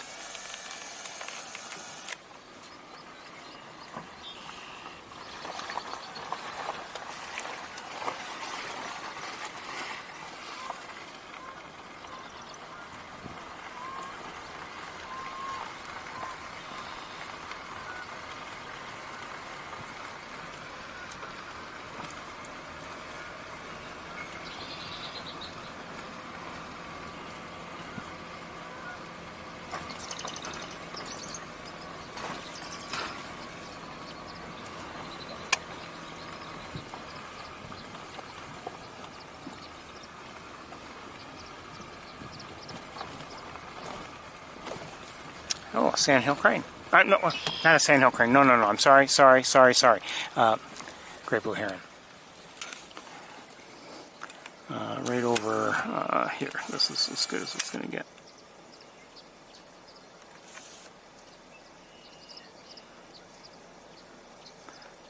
Again, great blue heron. And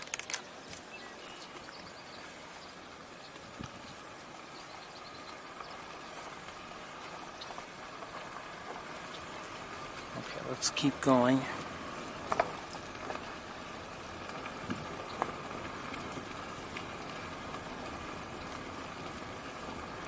All right, I think, well, let's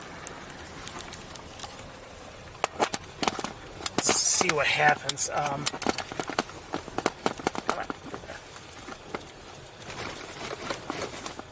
Let's see how long it takes us to get there. I'd like to go see if we can hopefully have a look at the red-headed woodpeckers again. See if anything's going on there.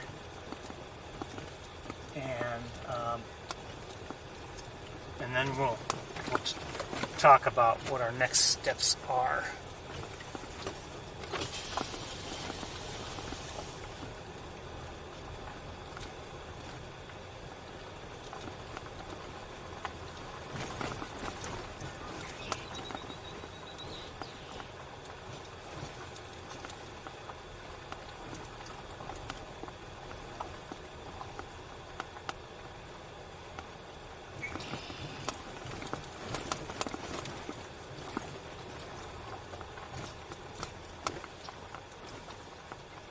I'm glad we came here. I mean, almost skipped Van Dyne's Spoor, and I enjoyed watching, like as I said, the redheads. I would have liked a better look at the orchard oriole, but I'm glad we at least caught a glimpse. Saw the black terns. What was I expect also a Caspian tern.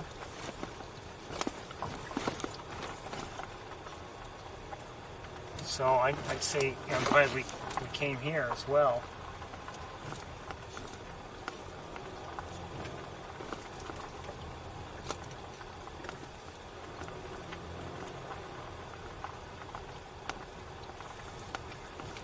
This is also called the Sandhill crane unit, if you're unaware. And so, like I said, to see a Sandhill crane and maybe, see that they're nesting here is not terribly surprising. But again, I thought I had heard one. It's possible I was wrong, but I thought I heard it, one call.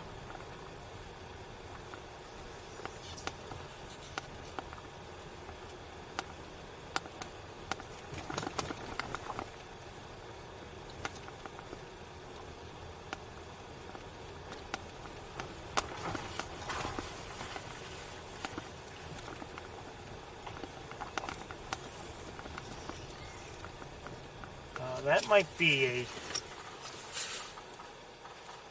Okay, it sounds like we've got a yellow-bellied sapsucker nearby. Oh, hold on, we do. And a great crested flycatcher up there. But up here...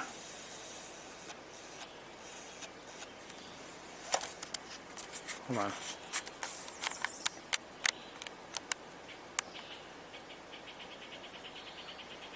I think this is the yellow-bellied sapsucker.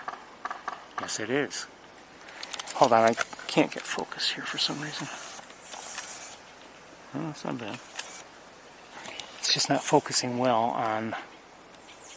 Oh, look, is that a young one?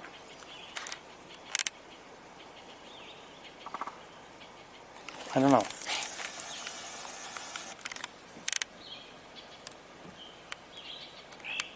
Okay, here, there it is again. We just heard a great crested flycatcher as well. What was that?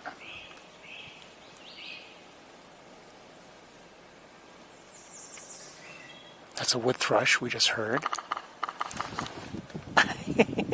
Okay, hold on a second. Might get a better look at the yellow-bellied sapsucker from here. Come on. Yep, just maybe a little better.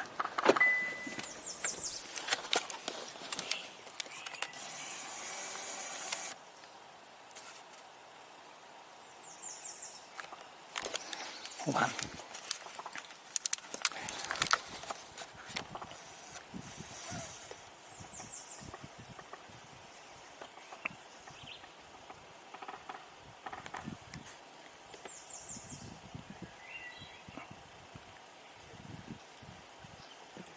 Oh, thanks. Okay, so we're hearing a wood thrush sing now. I wouldn't mind seeing it. I have not seen one yet this year. I've heard them. You happen to know, or at least you should, how much I like wood thrushes. Oh, wait a minute. It just went back. Or is it the same one? Probably. Okay, as for the wood thrush, I'm going to set you down. Anyway, that woodpecker was a yellow-bellied sapsucker. And now I'm hoping to find a wood thrush, which I have a feeling will be too far into the vegetation for us to see.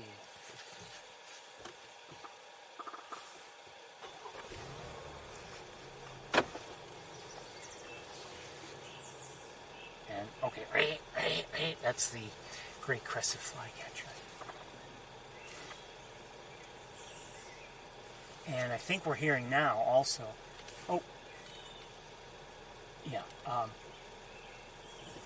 we're hearing what I believe is a rose-breasted grosbeak.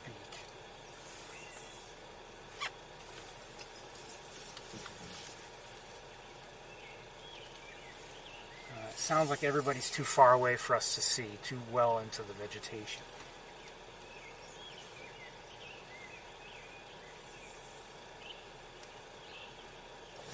All right, we're going to keep going.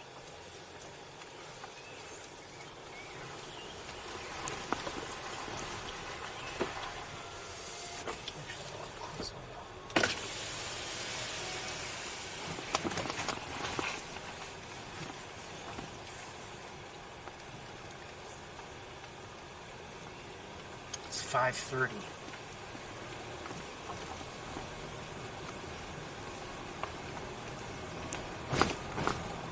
We're in trouble, time-wise.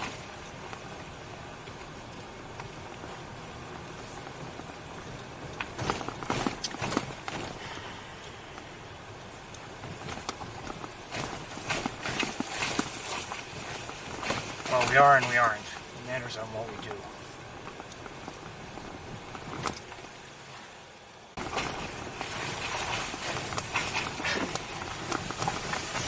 Just trying to, I know, you may not seem it, but I'm trying to find the best path. Really? This is the best? Yes, I'm trying.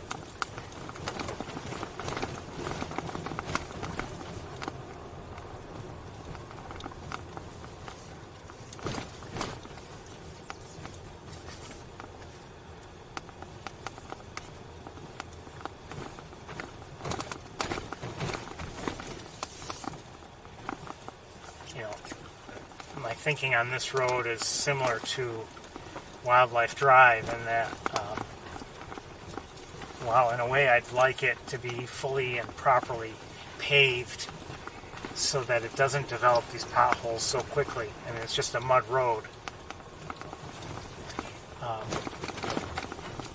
I suspect if it were just a blacktop paved road like we're about to get onto, you'd have a lot of people driving too fast for the area, and it's like with Wildlife Drive, we don't want people driving around at 50 miles an hour, and so yes, a part of me wishes that it could be nice and smooth and easily driven, but a part of me is very glad that it's not. Who was that?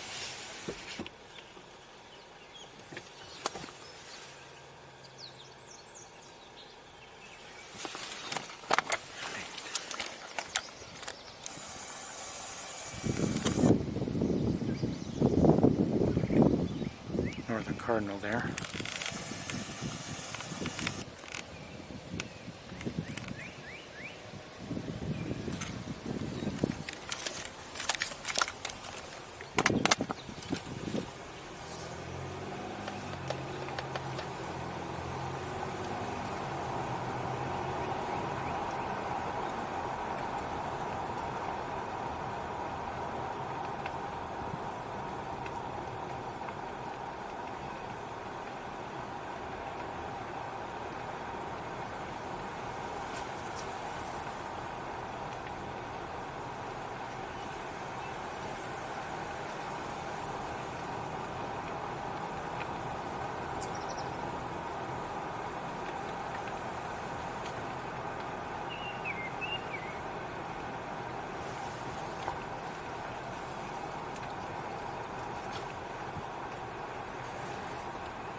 Crow on the ground to my left, and some grackles as well.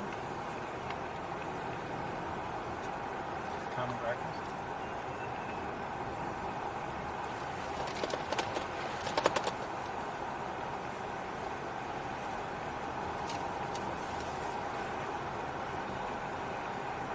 I think I may have just heard a Carolina wren. Yes, I did.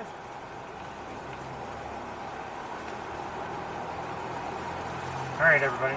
You know what to do. Lift your feet. Railroad tracks.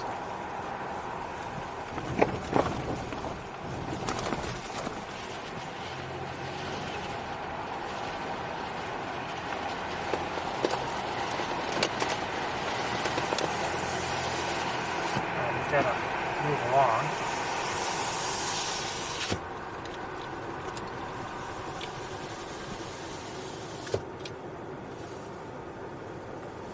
I think what we're going to do is we are going to go directly to the park and see if we can it won't spend much time, I don't believe, but we'll see if we can take a look at the red-headed woodpeckers. I mean, maybe I should stop at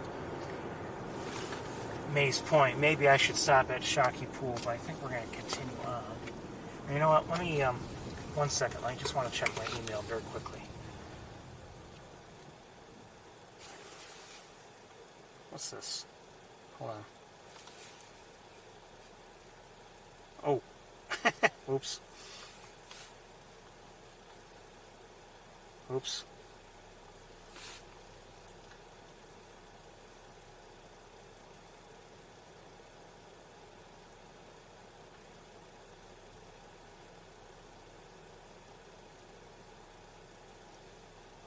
What?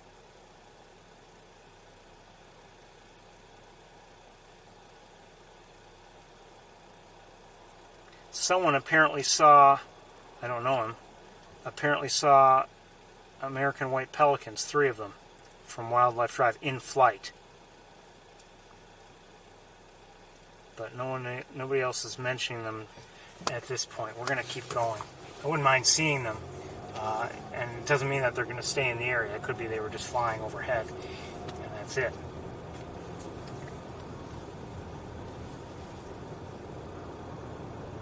Don't see pelicans often. We have seen them, seen one on a couple of occasions.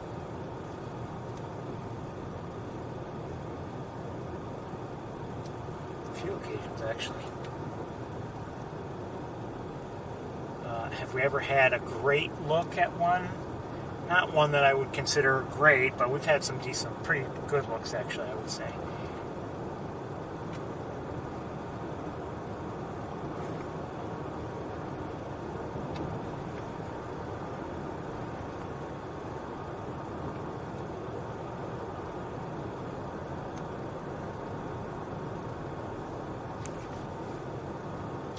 You know, you have to be careful when you read eBird reports. You know, there's always a chance that someone completely misidentifies a bird. They report it, and you know, you assume, you know, if it's correct, sure, it might be something really spectacular, but it might be completely wrong, their assumption, and you know, you would end up going and chasing after nothing.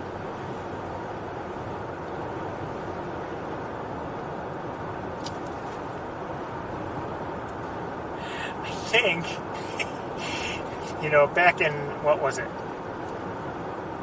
Was it 21? Whenever it was that the wood stork and roseate spoonbill were around, I think I saw the first eBird, you know, rare bird alert about the wood stork, and I think I saw it, and I said it out loud, no, you know, and sure enough, no, it was a wood stork.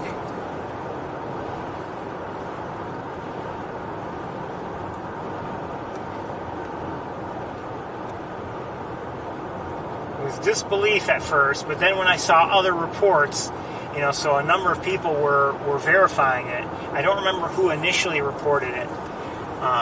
If that person was someone I had seen, you know, as you know, frequently and reliably.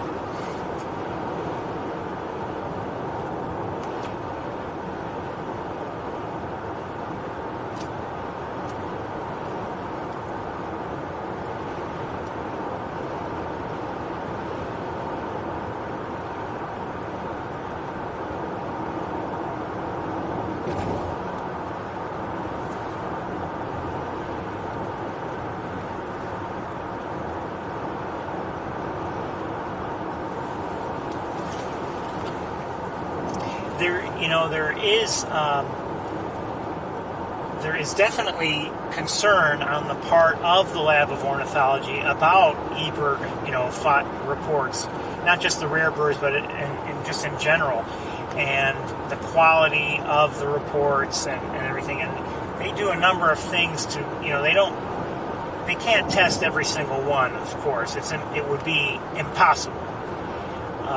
And I'm not talking just the rare bird sightings. I mean, I can't remember what they do exactly, but there's some analysis that they conduct to hopefully determine the quality of a given report.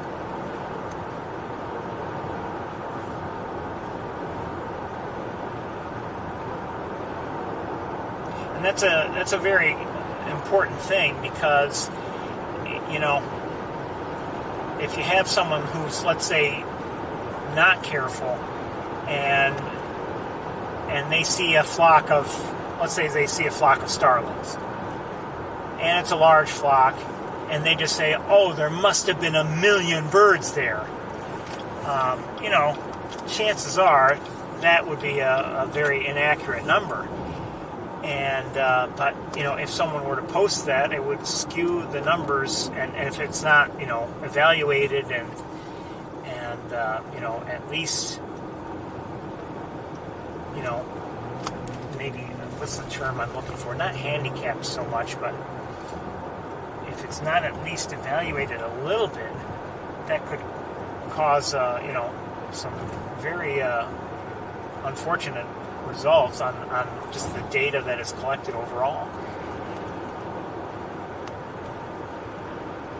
If I were to say I saw, you know, if I were to see a large flock of starlings and just say, well, I saw 1 million starlings today, and I don't know if, for instance, I could put the number 1 million into you know, into eBird, and if it would accept that or not, or if it would say, are you sure? You know, I really don't know. I've never tried such a thing. But let's say 100,000 even. You know, that would be quite the sighting, apparently, if it were true. But if it weren't true, I mean, if you're just counting birds overall, and you're just assuming, you know, the counts provided were accurately reflect what was given and you know, what was present in a given area. You know, that if they don't, you know, look things over in some way, or at least discount the very high numbers or something like that, then, you know, again, it ruins the quality of the data that is collected. I've always been concerned with that. I mean, not just, I mean, eBird in general, but just to even say, oh, okay, I saw X number of birds, and you know, I just wonder if, you know, maybe I saw the same 10 birds, you know, multiple times over the course of an hour, and I shouldn't have said there were, you know, 50 birds. Maybe there really were only 10 birds. So me, granted, when I'm doing this, I don't really have time to keep track of things anyway. But even if I'm just like taking a walk or whatever, I'm always concerned that you know, if I were trying to count, that I might, you know, double count and triple count. I just saw a red-winged blackbird.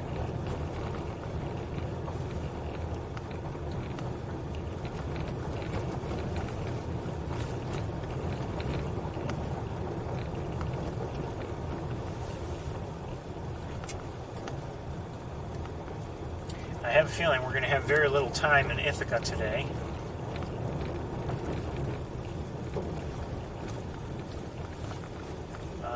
You know, do I regret that? No. I want to spend more time in Ithaca, sure, but I think I've enjoyed seeing what we've seen.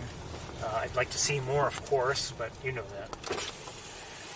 All right, let me just give a quick look to... We're on East Road, by the way.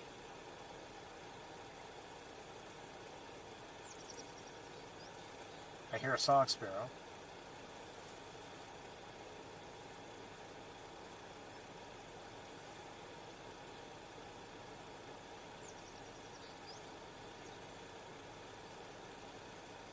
Not much going on down there. I think I just saw a, hold on one second.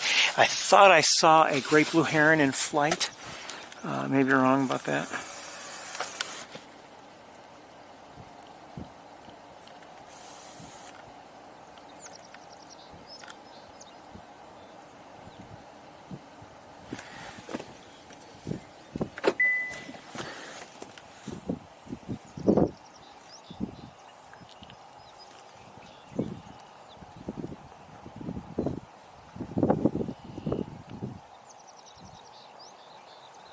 Canada geese, and looks like some ducks with them.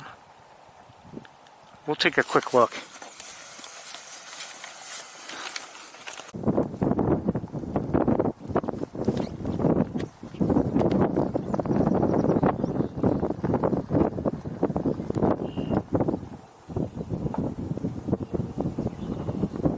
Oh, the one that just reared up, yeah, those are American widgeons. First of the day we've seen. Haven't seen too many of them, and we don't see too many of them now, not this time of year.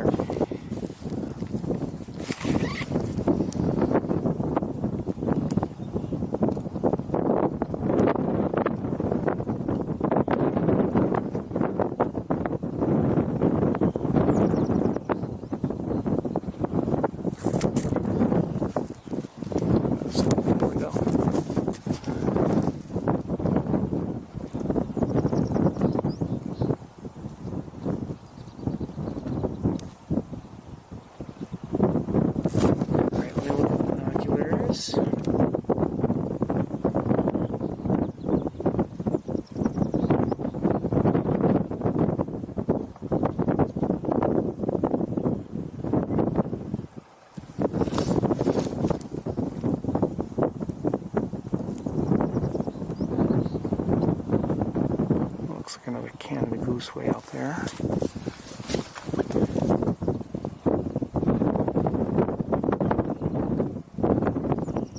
Okay, really there's not much else going on, so I think, oh wait, hold on.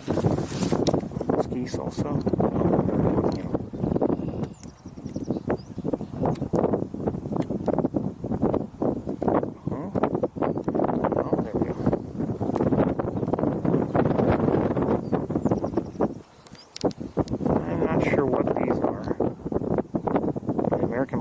They might be. That's my guess.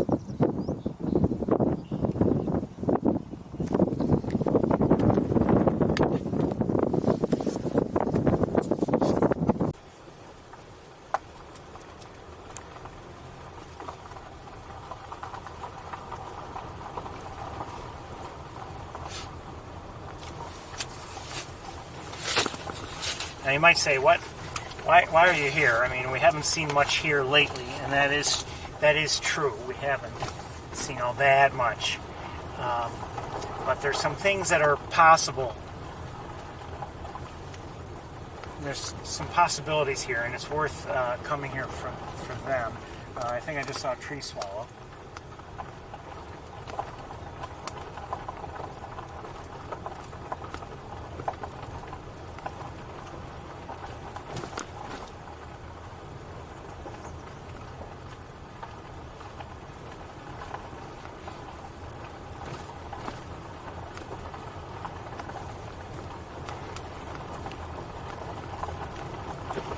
The swallow activity here on East Road can be, depending on conditions and time of year, maybe later in the summer, can be excellent. Sometimes there's a lot of activity, and I've been upset with myself at times when I've seen that maybe there were several species of swallow, and I couldn't identify them. But I would hear that they were here, they were present.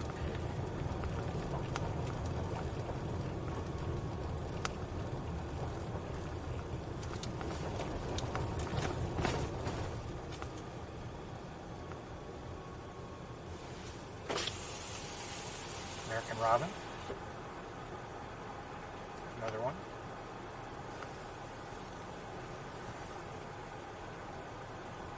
More Canada geese. I think I just saw a barn swallow. I may be wrong, but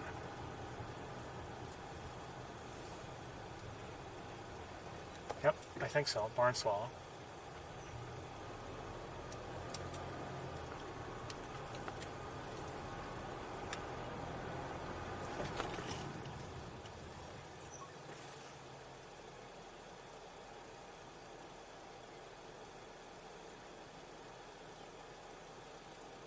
Just listening.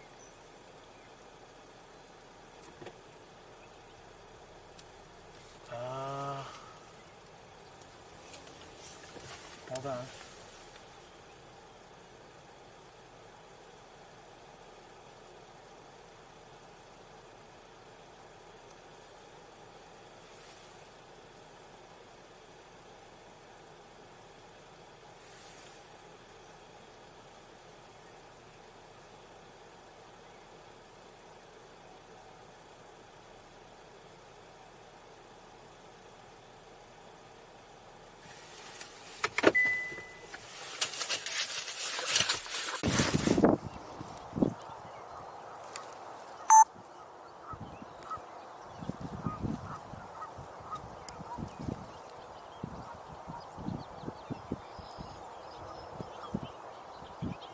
Yep, I hear it. Do you hear it? A couple of them.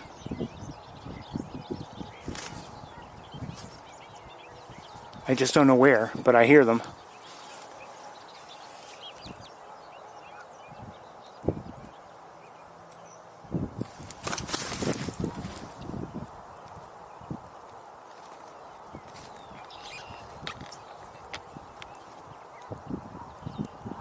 Oh, that's a goose, Canada goose.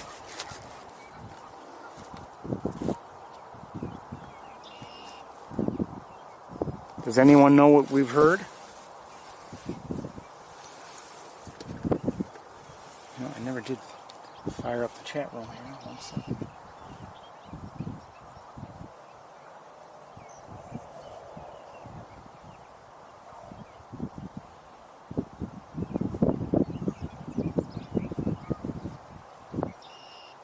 Anyone know what we've heard? Quiet, Ferris.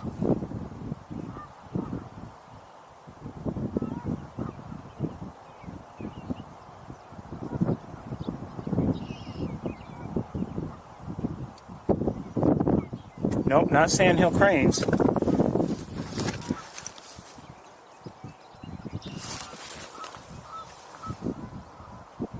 I do see a couple of great blue herons in the air, but not great blue herons either. Oops, hold on.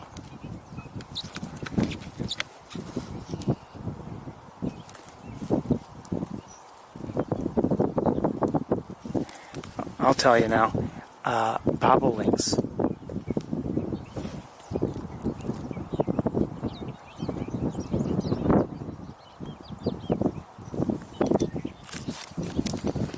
They're here.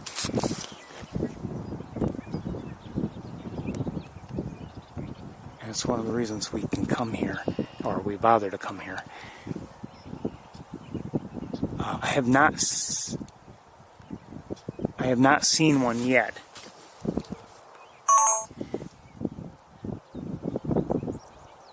Hear that complex? Oh, I think I see. Oh, maybe not.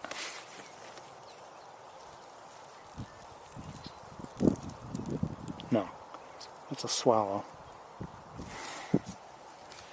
But I thought I might have seen one actually, and it dropped down before we could get a look at it, if it was in fact one. We'll only look around for a couple more moments and then we'll get going.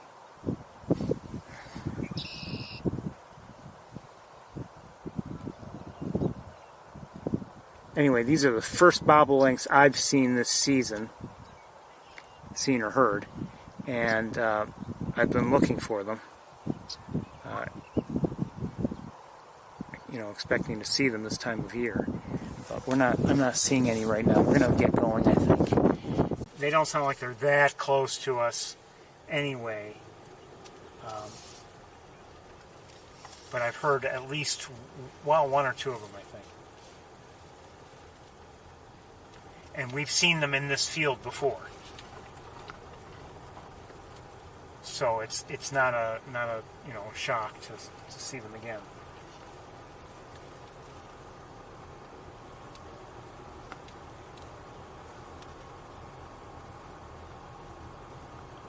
It's often,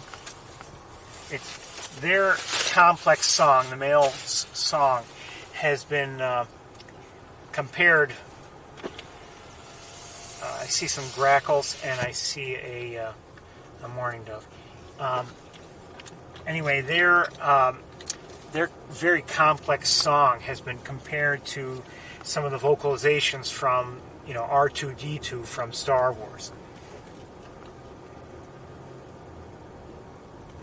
It's just a complex series of notes, and I wouldn't want to even try to duplicate it.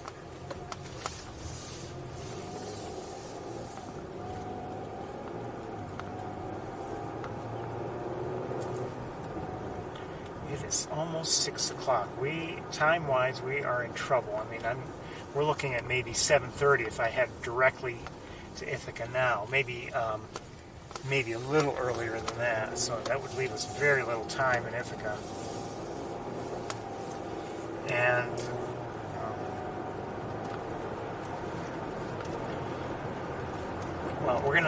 I still want to check up on the red-headed woodpeckers if we can.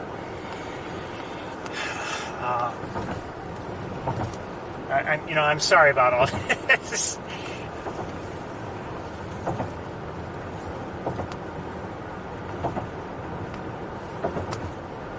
Oh, I just saw to our right, we're not going to stop, but I just saw a cormorant in the trees. Often see them in the trees along the canals here. And looking over Mays Point, I see 3 in the air. Great blue herons.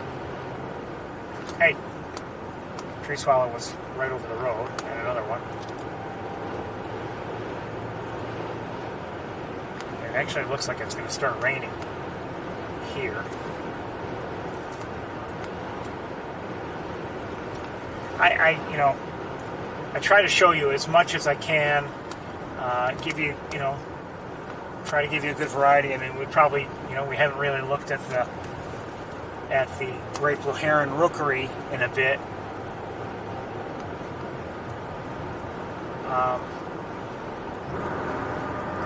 And the reason for that is simple. It's far away and it's hard to get a good look.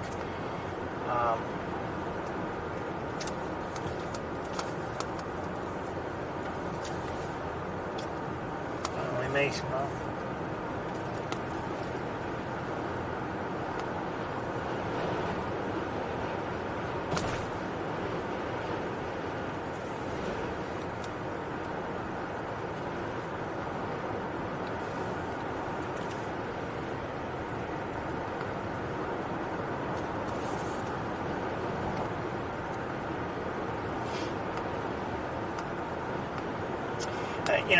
Quite honestly, doing all this, there are many days when many times when I think, oh, I should have done this, or I should have done that, and sometimes I regret, maybe not going to one location or another, or staying a little bit longer sometimes, or whatever.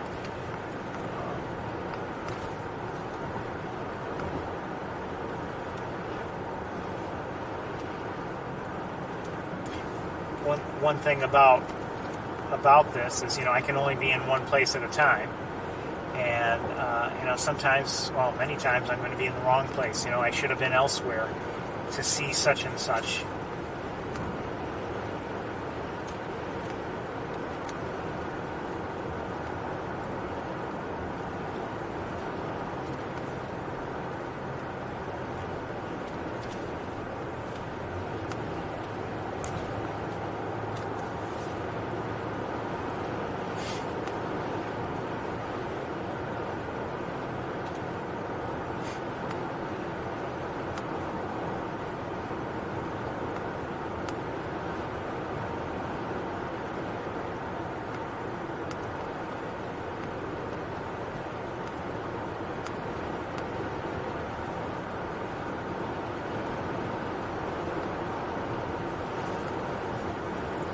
One thing I know we're not going to be doing any longer, we're not going to be spending time looking, going to the great horned owl nest.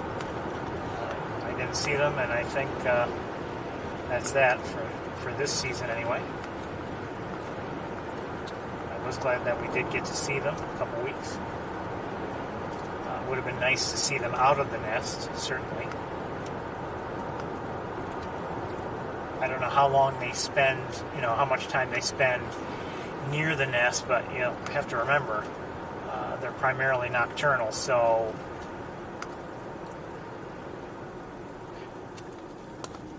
and I think I'm seeing a few raindrops on my windshield now.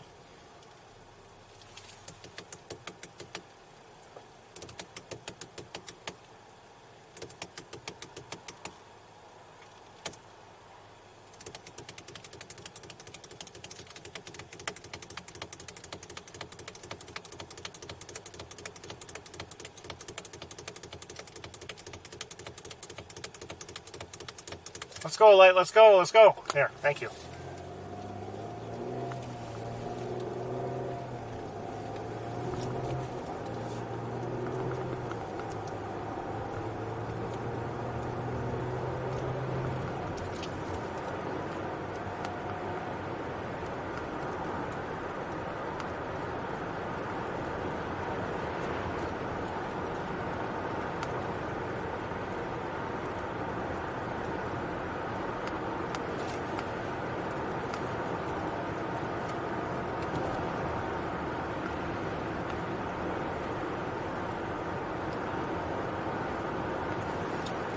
Flying above the road, a turkey vulture.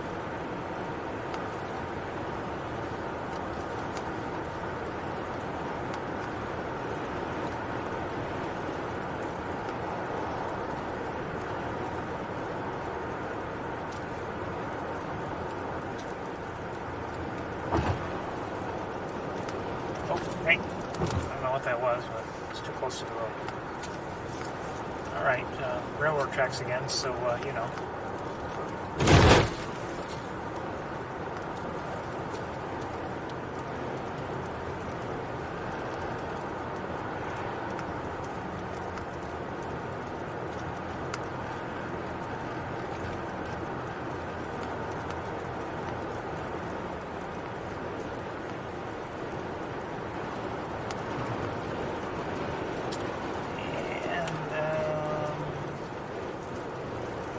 Are left in the air. I'm not sure what I'm seeing.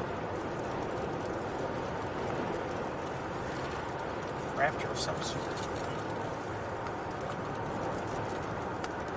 Might be a turkey vulture, I don't know.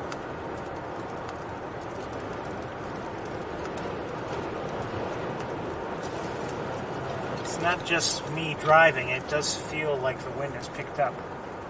Number of Canada geese in the field to our left.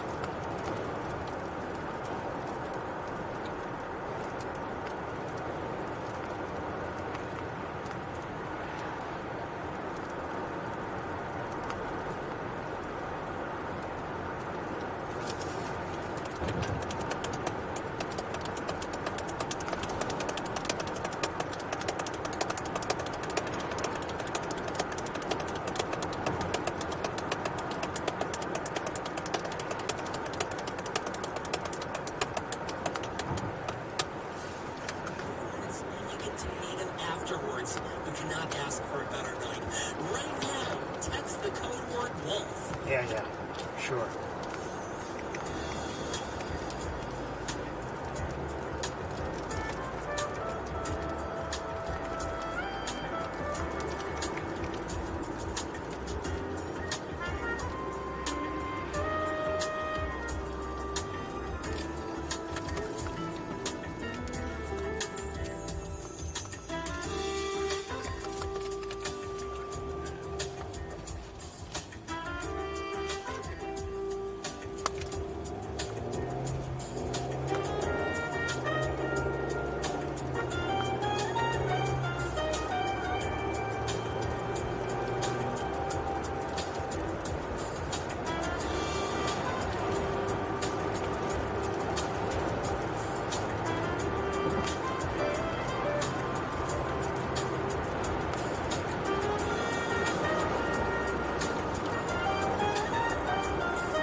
Hey! You see that? Red fox just crossed the road.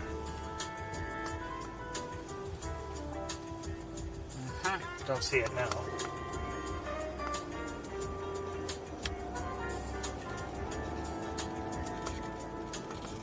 You know, we've been coming here really through the cold months and everything, and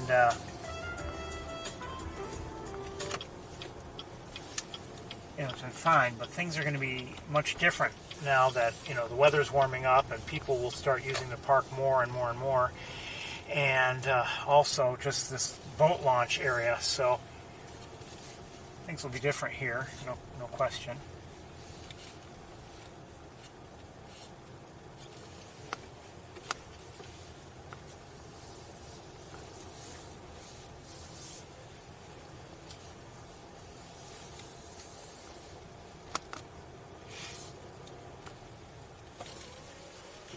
I see a starling.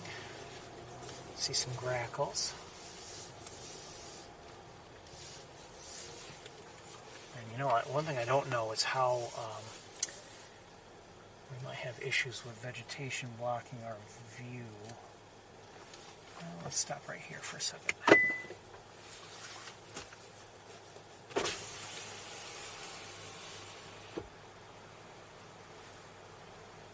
Okay, I can see the net.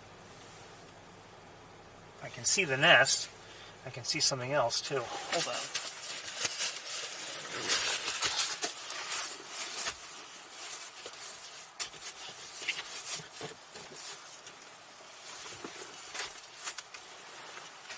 Going on. Doesn't seem to be any activity that, you know, is visible right now. So again, this is a red-headed woodpecker nest, and then up in a nearby tree. In a nearby tree, not the same tree, but a nearby tree, we have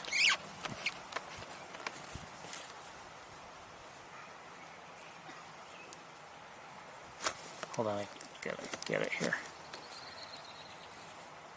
Bald eagle.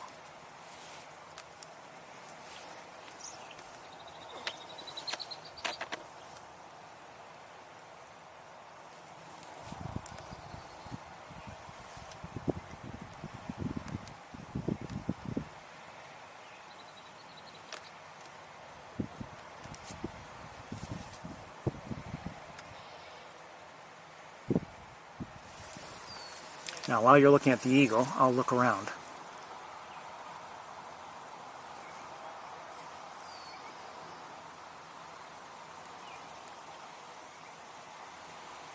Oh, I see a red-headed woodpecker. 1 second. I lost it already. Oh, there it is. Okay. Nice look at the eagle, though.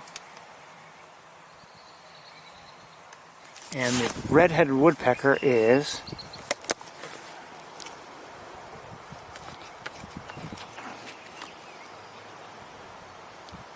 Where is it? There it is.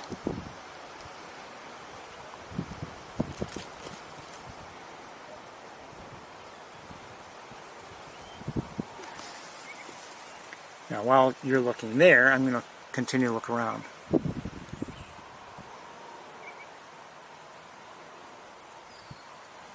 The eagle has turned around, so it's not going to give us a good look anyway now.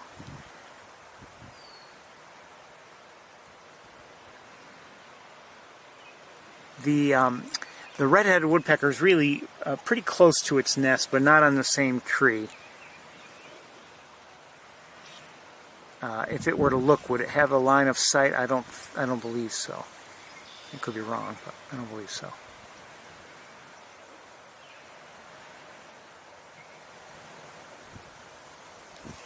So I just see the one. I haven't seen a second woodpecker yet, and who knows, it may not be possible to see a second. I just found what is probably a second nest location. It doesn't mean that it's being used, but probably a second nest location.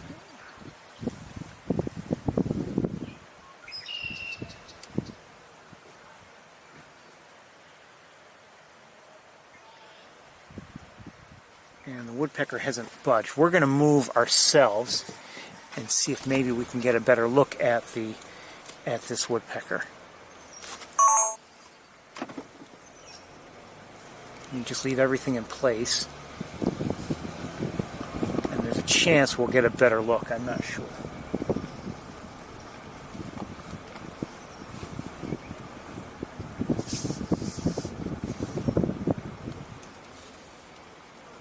Hold on.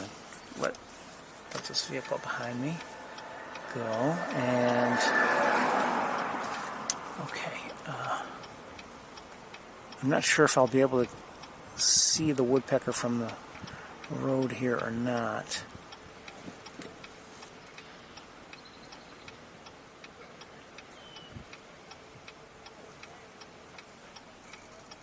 So that's the nest tree, I believe. And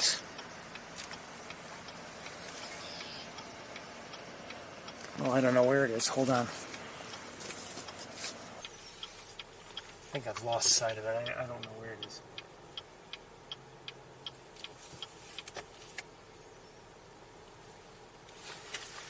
What did I just see, though? I see a red-bellied woodpecker.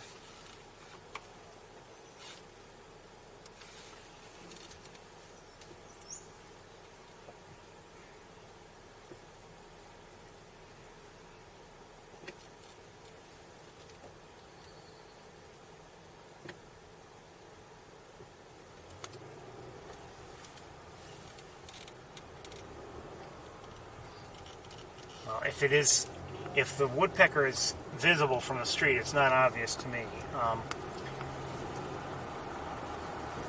Robin, I'm going to turn around. We'll give it one more shot, one more attempt.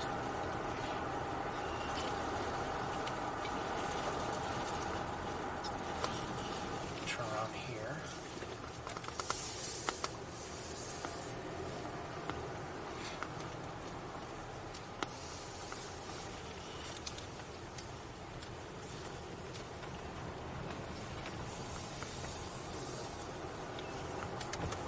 We may not be able to see it from the street. I'm not sure. It could be I was just looking in the wrong place. You know.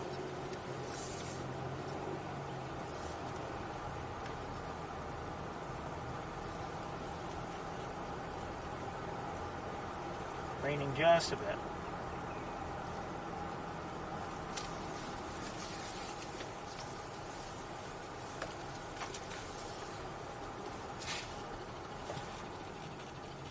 I think that rattle is that of a Baltimore Oriole that I just heard. You also hear a form of rattle from a house sparrow, so I'm not certain.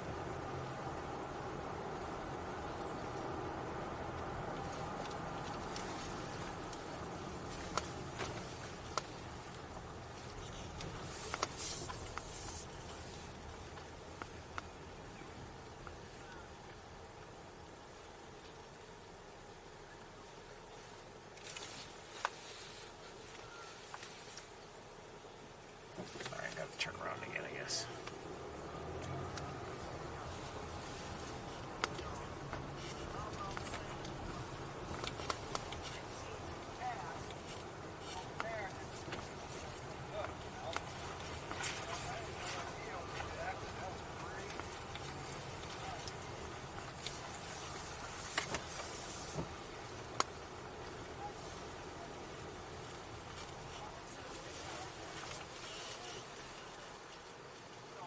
The eagle's still there anyway.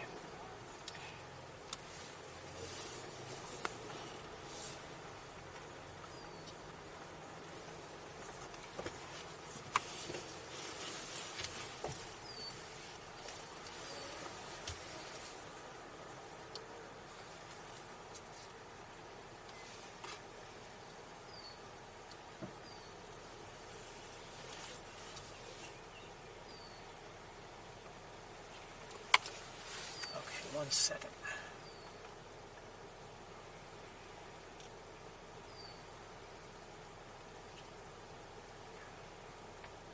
Okay, I know where to look, I think. think. And, you know, I apologize if you think I'm just wasting time here, but, you know, I want to give us a good look.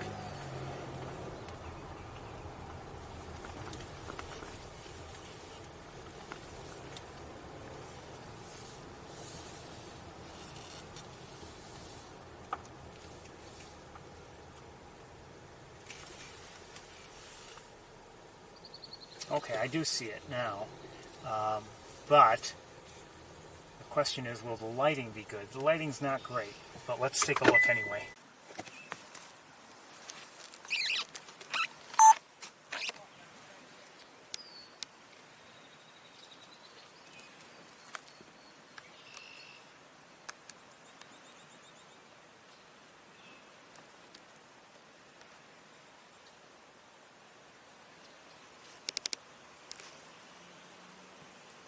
Not our best look, but that's where it is. It's just very, very much backlit. Alright, so maybe it's not worth staying right here.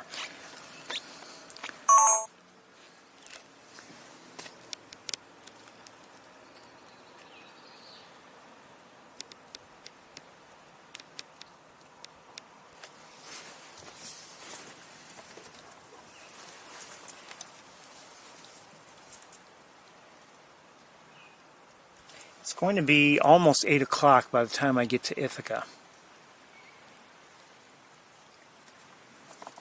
and get set up and everything.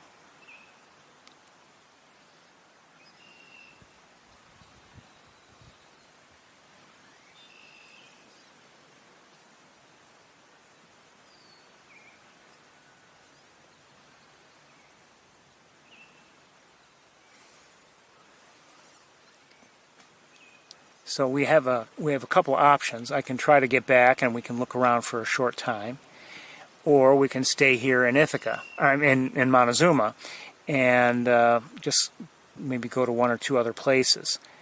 I'm wondering if it would be better to stay here in Montezuma, or the Montezuma area, the greater Montezuma area.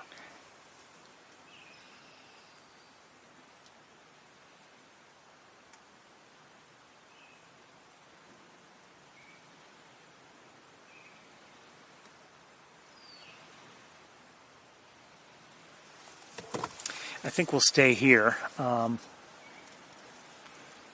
make sense. I think it does make sense. All right. Oh, did it leave? Yeah, it left. Or I don't see it.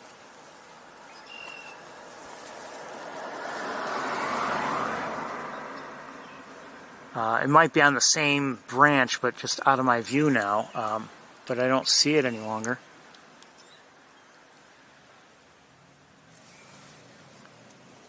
All right, we're gonna turn around. Hold on.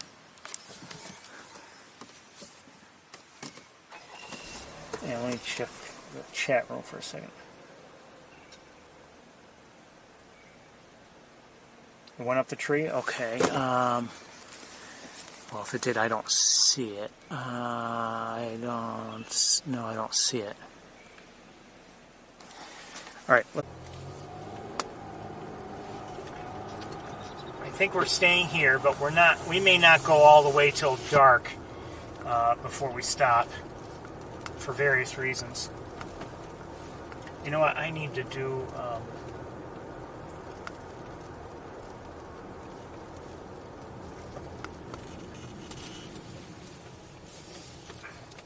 Well, I need to tend to a couple things.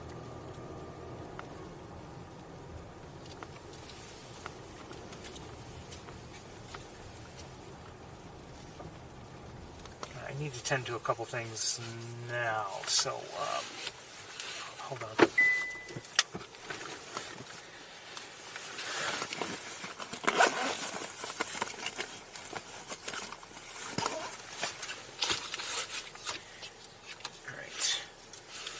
I need to do some battery swaps, everybody, so bear with me.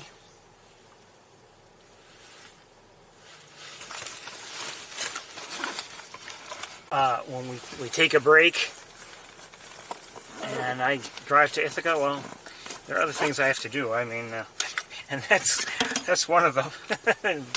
Battery swaps of various sorts, and just has to be done.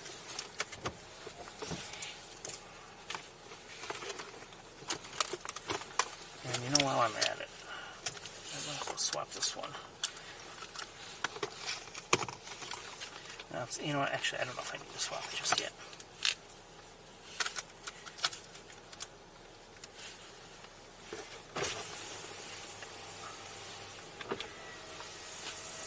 Now, there are, you know, various batteries that are, I consider, main power, and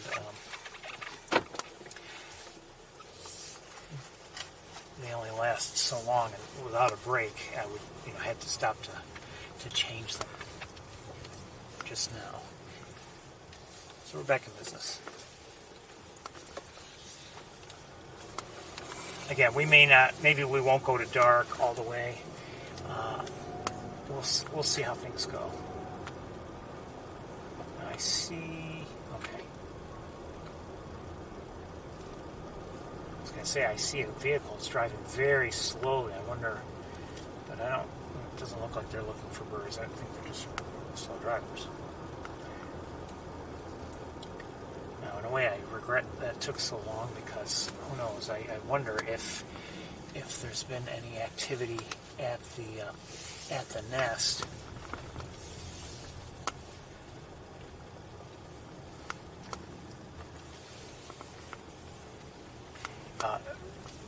If you weren't with us last week, we looked and we saw two red-headed woodpeckers here. One in the nest and one outside of the nest. And that was the first time we've seen two. So, you know, in my opinion, very good news indeed. Can I? No.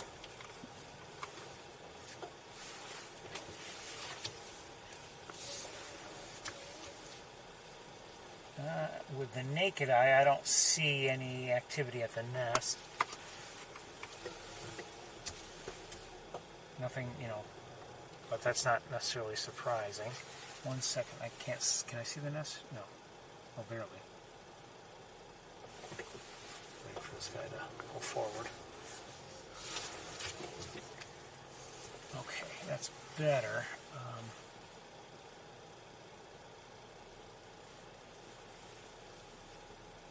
So the eagle is still up there.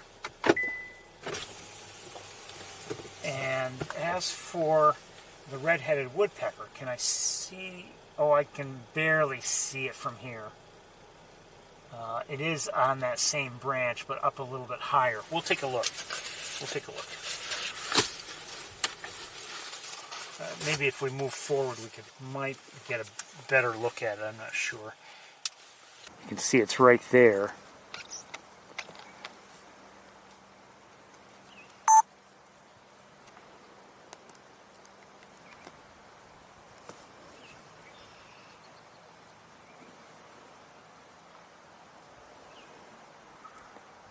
I just heard a red-bellied woodpecker. Oh, wait. What did I just see? Hold on. Somebody else. I don't know what it was. Hold on. Oh, did I lose track of it?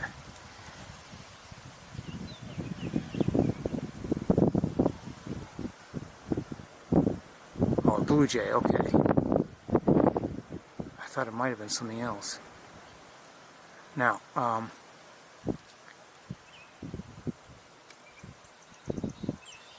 okay, so anyway, and then looking up, we won't stay here too long, unless the other woodpecker is visible.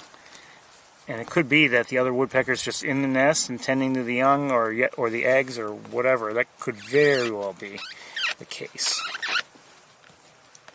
In fact, now that I think about it, that may be likely, and I'll tell you why in a moment.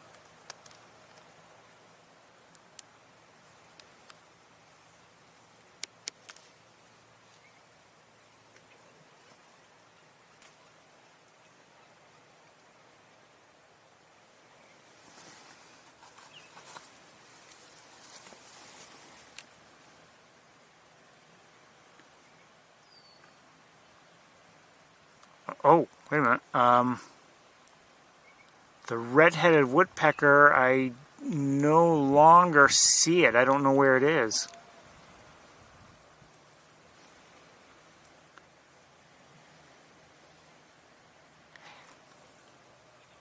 Now, why do I think it's likely that one of the red-headed woodpeckers is just simply inside the nest and probably sitting on eggs?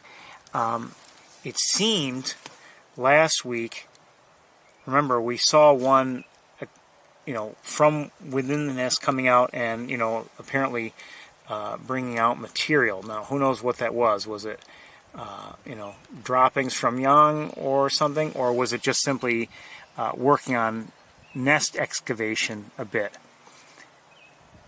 My point is, it seemed like if it was nest excavation, we're still early in the whole process. Oh, wait! In the whole process.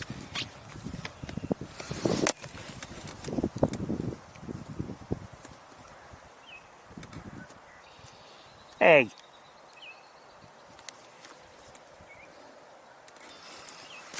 I resent that. I don't know about you. I resent that. Alright, don't look at the eagle, look at me.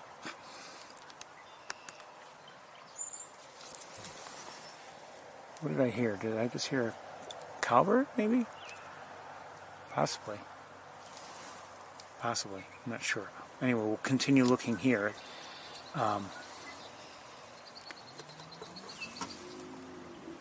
don't know where the woodpecker is now. I suspect maybe we might be able to see it from the road.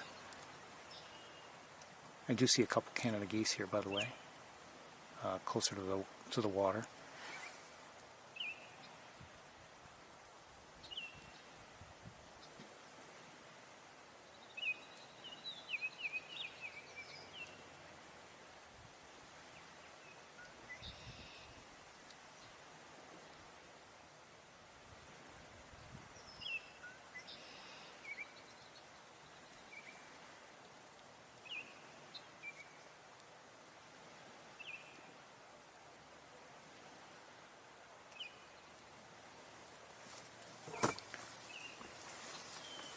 Okay, so let me look around a little bit. We won't stay here too much longer, again, unless there's like some activity.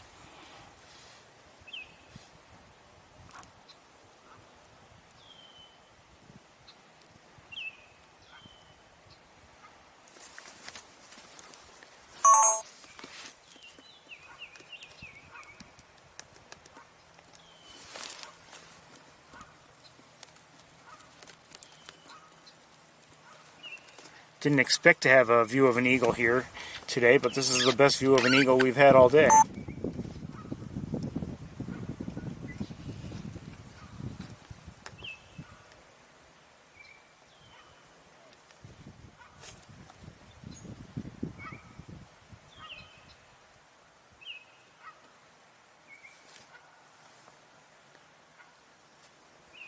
Sorry, I'm trying to get things nice and steady, if I can.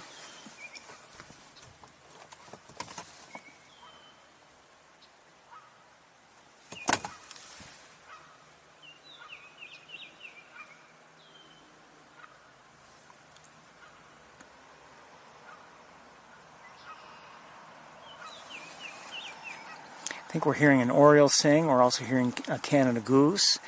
And I thought I may have just heard a brown-headed cowbird.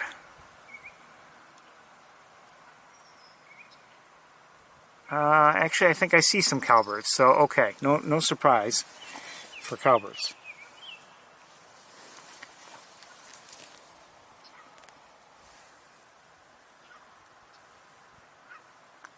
All right, we're going to get going.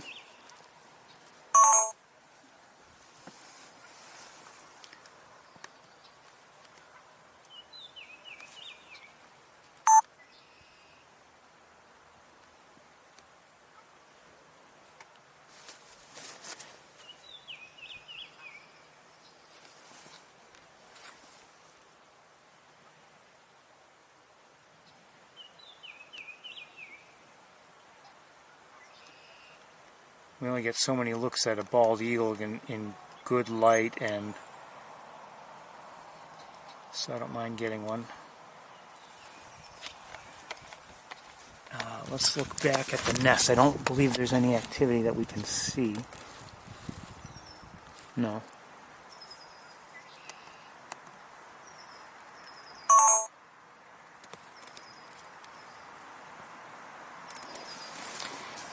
All right, let's we're gonna leave. We're gonna head back towards, head again north and head maybe to some of the locations we've already visited. I don't see anybody else, so but we're gonna head towards the nest right now, and then we'll try.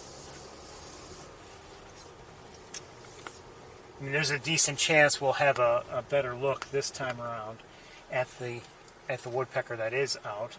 I'm assuming it's the male, but I don't know.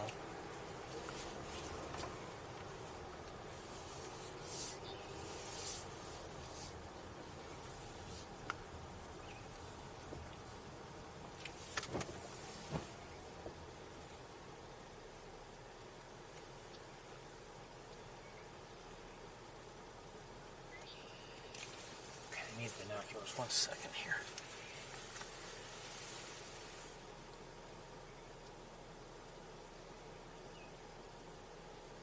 So I know where the nest is. Do I see?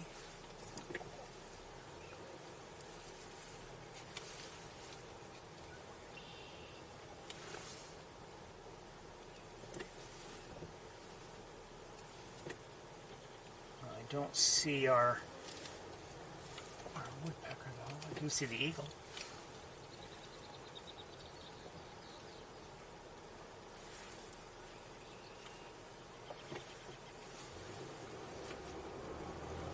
Okay, well, we're going to turn around and we'll head back towards the areas we've already visited.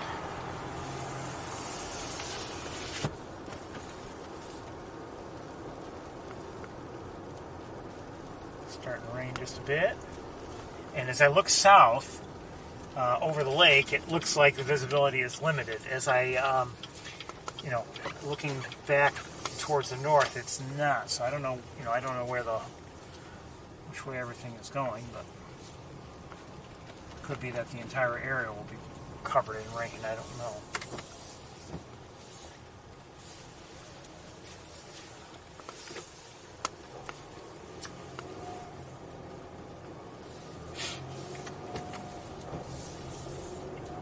I wish I had, well, I was glad to see the eagle, but I kind of wish I had looked at the nest the whole time. Maybe we would have seen some activity at the nest itself, but sorry about that.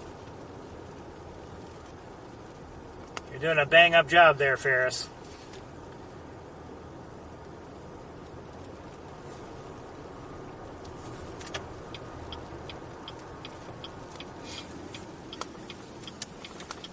Now, I could,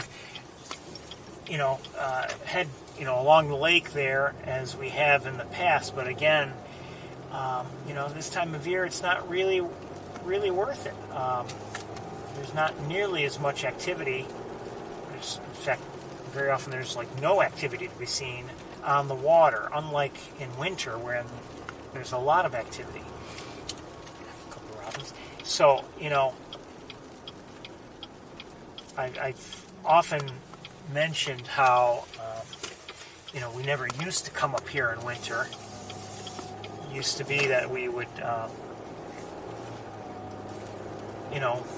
maybe after the first week in December, and when it was obvious that, okay, no more wildlife drive, it's closed and everything, we wouldn't bother. But I've found that the bird watching overall is great up here in winter. I mean, there are times when, maybe some of these areas, okay, we didn't see much or whatever, but we've had a lot of good, in my opinion anyway, a lot of good bird watching, and a lot of good sightings over these last few years. Not just, in the traditional areas, but in the non-traditional areas. Wildlife Drive is closed, but we drive on this road, and we maybe drive over those canals or channels, I should say, and we might see, especially in the beginning of winter, we might see some good activity there, mercansers and such, and eagles and things like that. And but then, there's a black squirrel there. I saw it earlier, maybe the same one, as I was driving here today. Couldn't believe how black it was. I mean, it was really black.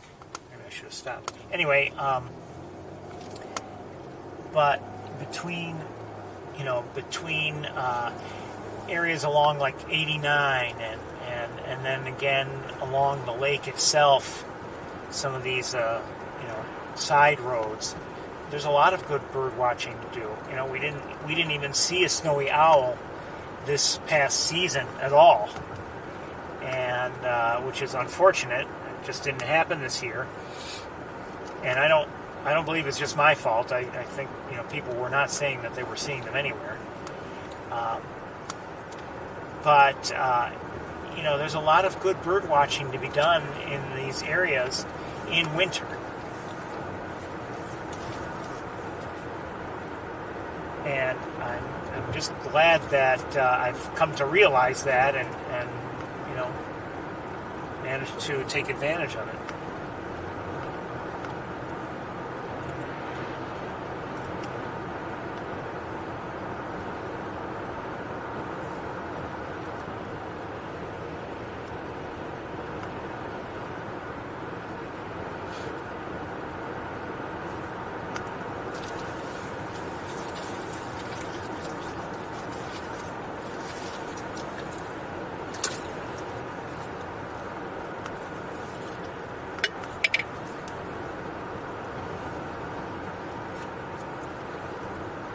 Another area to think about is, those fields along Route 31. If the conditions are right, they can have a lot of activity in the winter, that is.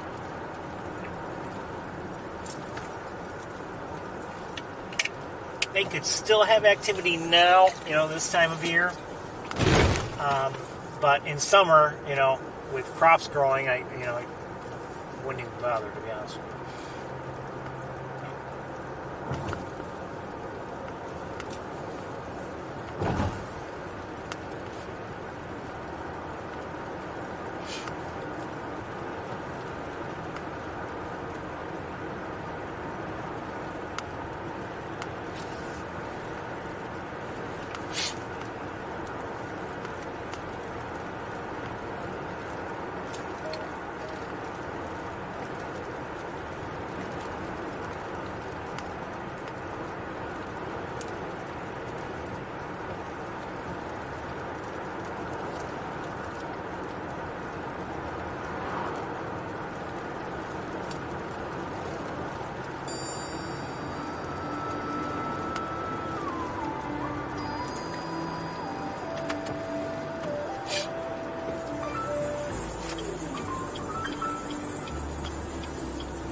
Morning dove. Canada geese. Hello geese. Good to see you. No babies. Common grackle.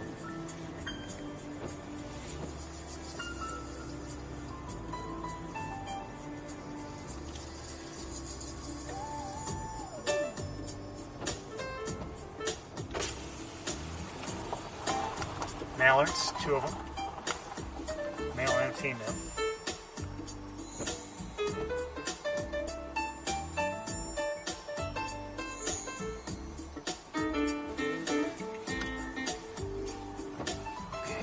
Sorry, Brian. Okay, just shut this off.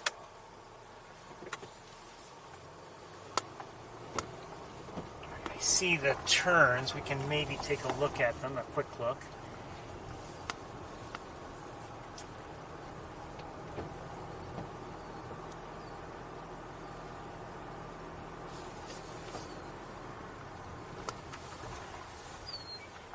Well, here's something troubling. 1 second. 1 second. Just for a moment.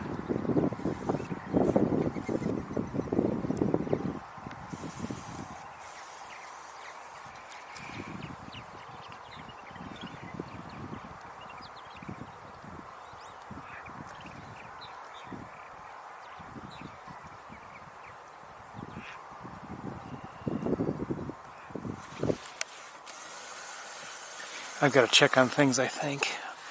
1 second.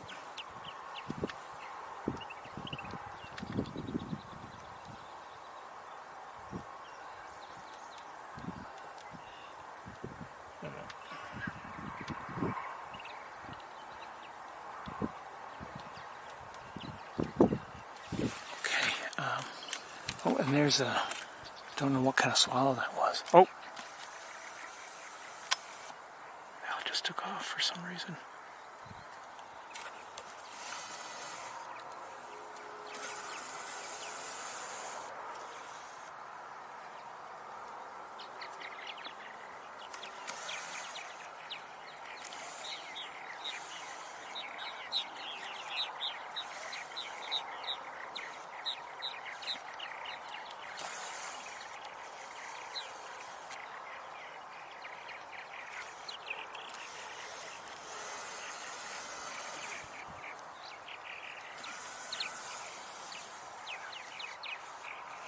Okay, we're gonna move on.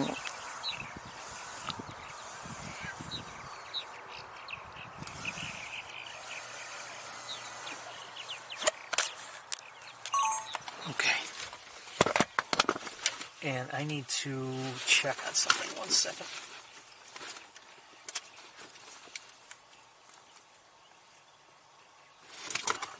Are you dead? I think you're dead. No, you're not dead.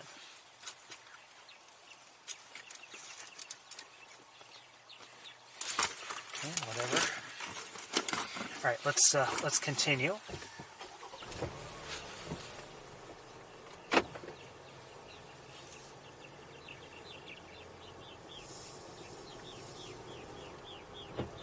The visitor center is closed. I think I can't remember if they close at 3 or 4. I believe it might be 3.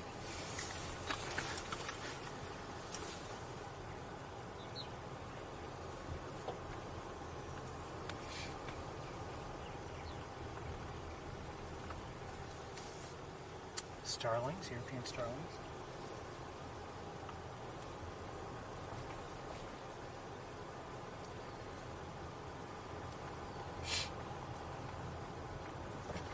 American robin.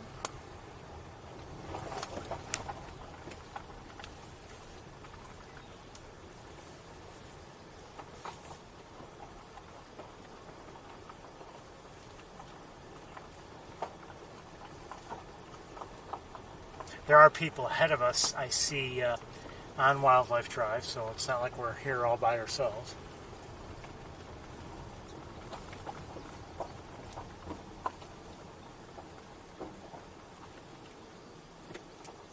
I see a brown-headed cowbird in a tree. just flew up from the ground.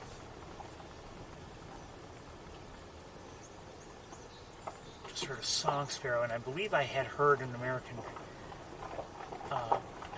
goldfinch, but I'm not positive. I see a robin up ahead.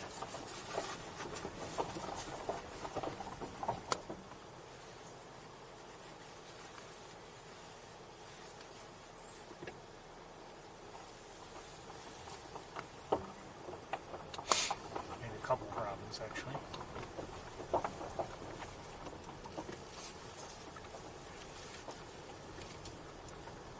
Oh, maybe just one. Yeah, I think it's just one. Never mind. Okay, just heard a red-bellied woodpecker and, I believe, and a warbling vireo.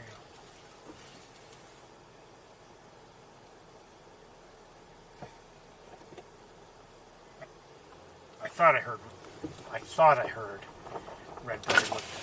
Maybe I'm mistaken, but I thought I heard one sound.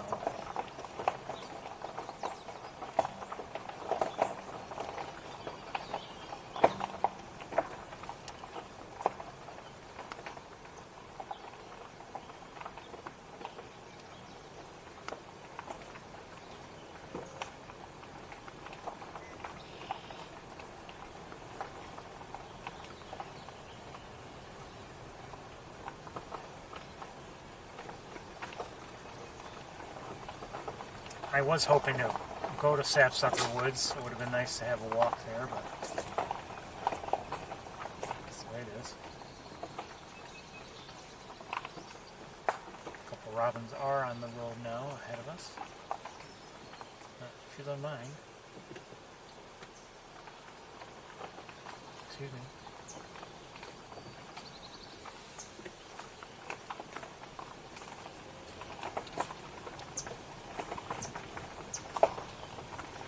It's 56 degrees, so it's cooled down.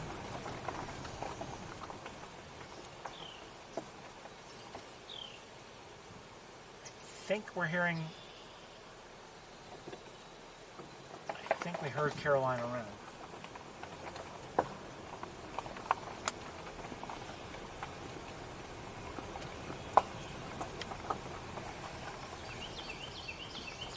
Yes.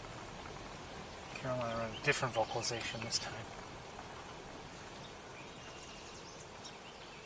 Yellow warbler.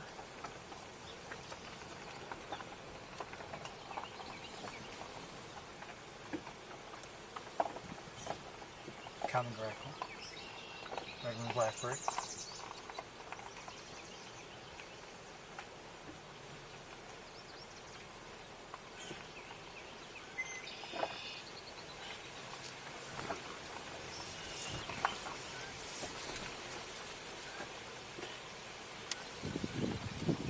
Actually, it almost feels a lot cooler, actually, with that wind and everything. Okay, some Canada geese are coming in.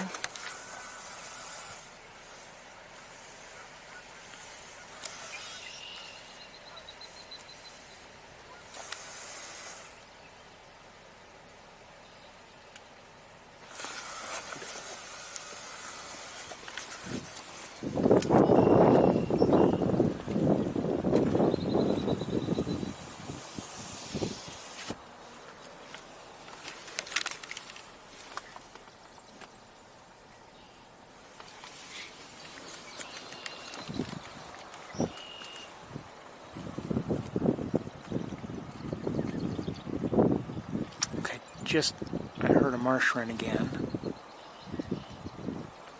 Oh, actually, I'm hearing a couple of them.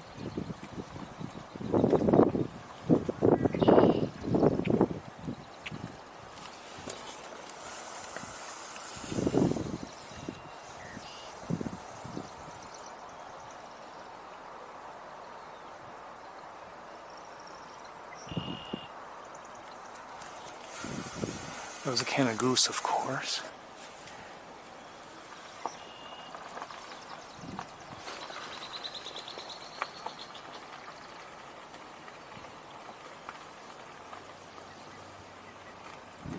And I'm hearing a common gallinule.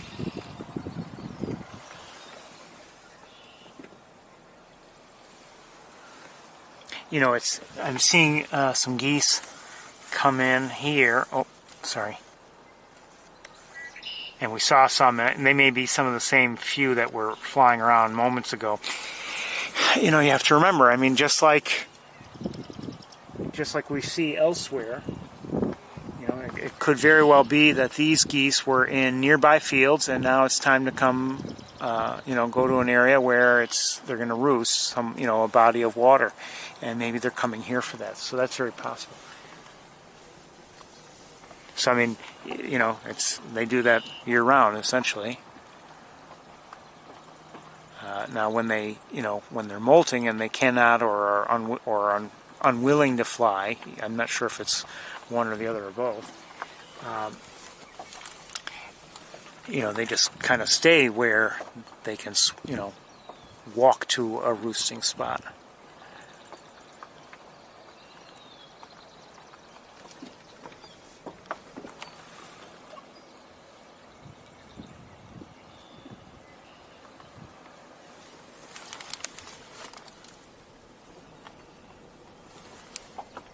Oh, black tern.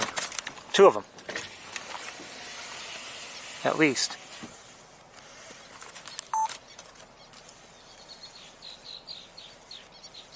Three.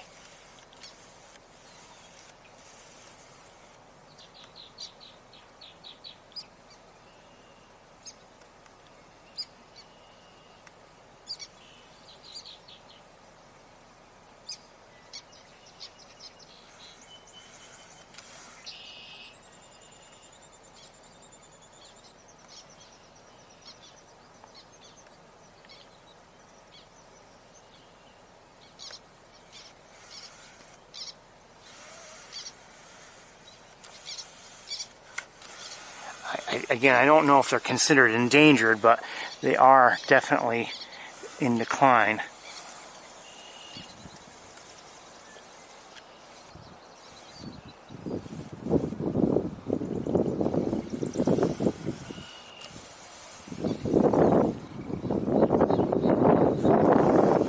Love them. So again, that was a black tern. Here, a couple more.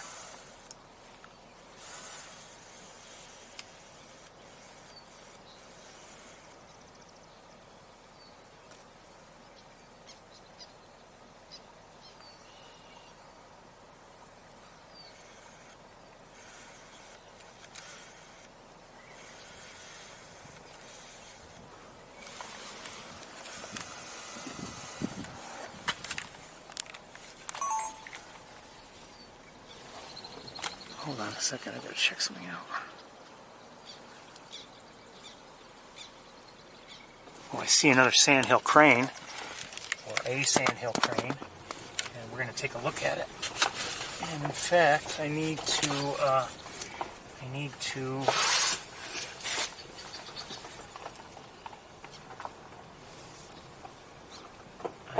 get our rig out so that I can do that. 1 second. See a common gallinule. And, you know, I'm hoping we'll get a look at this sandhill crane. We'll see in a moment. Okay, I don't want to go any farther. I'm going to stop right here for a moment.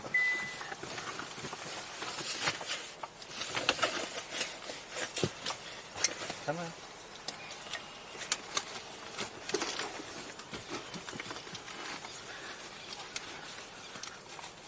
Oh, come on, wire. Jeez. All right.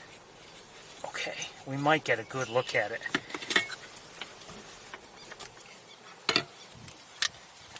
Depending on certain things. What's your problem? I just heard a common yellow throat.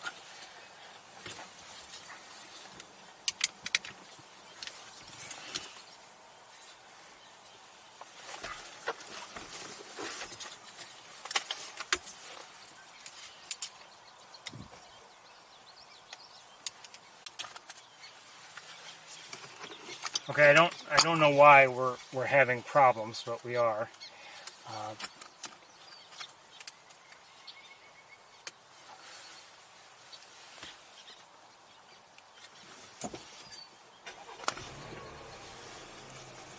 So again, I don't know why we're having problems. I don't know what you saw, what you missed, whatever. But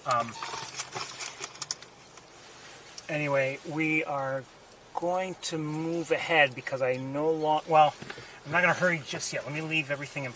Well, some of the things in place. I don't see the Sandhill crane any longer.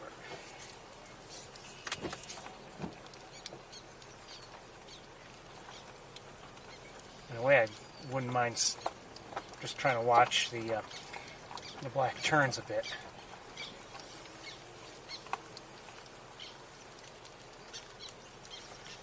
And it's starting to rain a little bit more.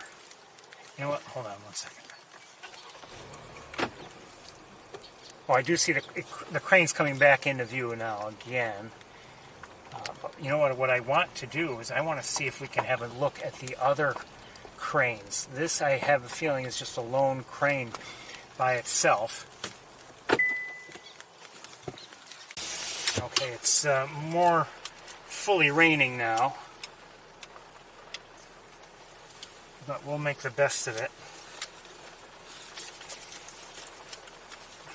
One problem I had just now is because of a wire, a very critical one, getting disconnected and causing a disruption. And I don't know what else might be going on. There might be something, might not. I'm not sure. Okay. All right. Let's continue forward and see what happens. One second here. So we've seen this other Sandhill crane anyway here, well away from the location where we saw the one crane. We only saw one this morning, or early afternoon I should say, and this one just seems to be by itself, but then again the other one seemed like it was by itself, but the suspicion was, given its location and given what we had seen last week, that it was probably the one with a mate and a youngster. Now ahead of us I see some grackles, and then further on ahead I see some Canada geese on the road.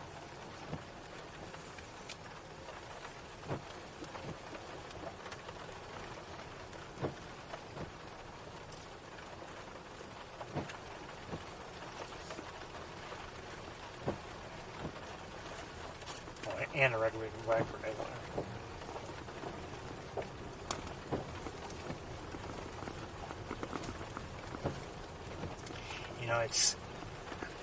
I see these ahead of us, some Canada geese, and they're here, and they're with their goslings, and they're going to be here all night.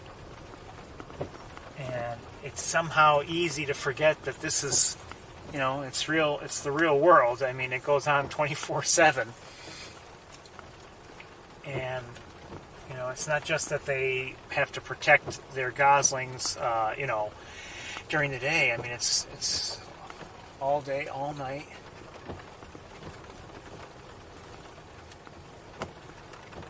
Cute. And I don't know what's worse. I can imagine maybe. In some ways, well, it depends. I don't know if they can be out there with the goslings, for instance, in the water. Maybe they're relatively safe. What do I see in the air? Great blue heron in the air.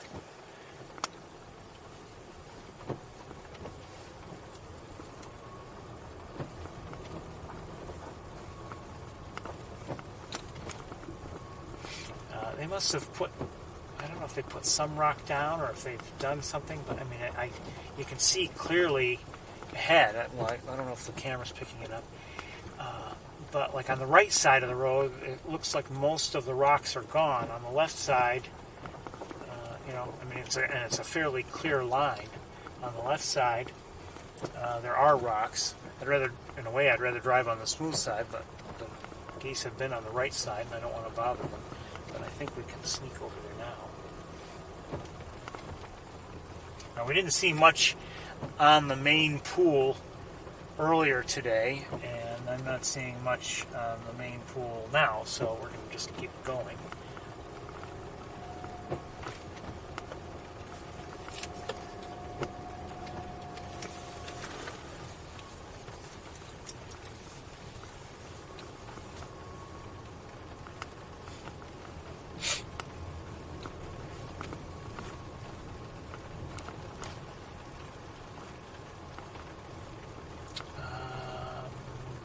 Interesting. It looks like, hopefully I'll be able to show you.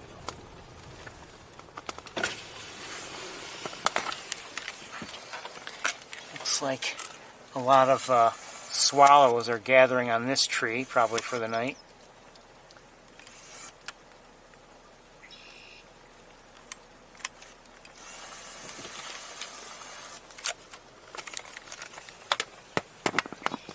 You know, another question I would have, and I was wondering this the other day,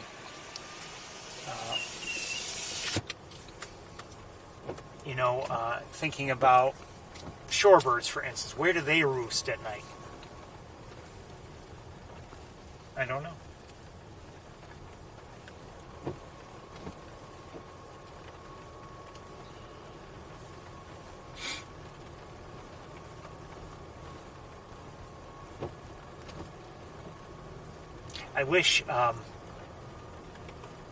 I wish that, like, All About Birds, I'm sure I could find the information, or actually I'm reasonably sure I could find the information, but I wish All About Birds would make it a point of having such information, for every species. This, they talk about what a species eats, that's important. They talk about the type of habitat. Okay, fine. Where does a bird sleep, Where does it, spend its evenings? Its nights, I should say.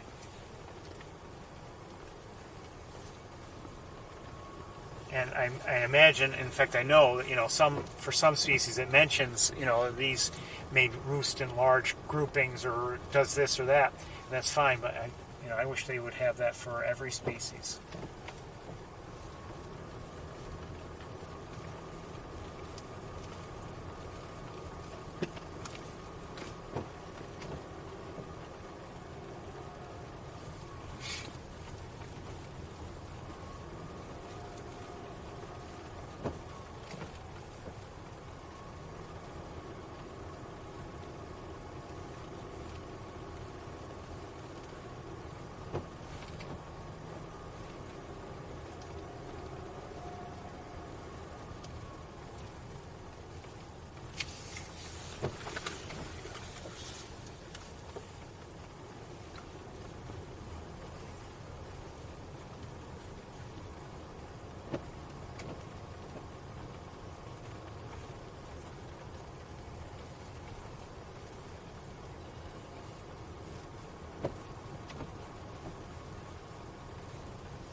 Out there, I think, and I'm guessing, yes, they look, oh, wait a minute.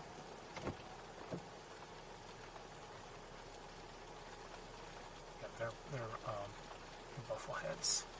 No, I'm sorry, they're not buffleheads, they're ruddy ducks, I'm sorry. They are ruddy ducks. No surprise, that's what we saw earlier today. That's what we saw last week, actually last couple weeks.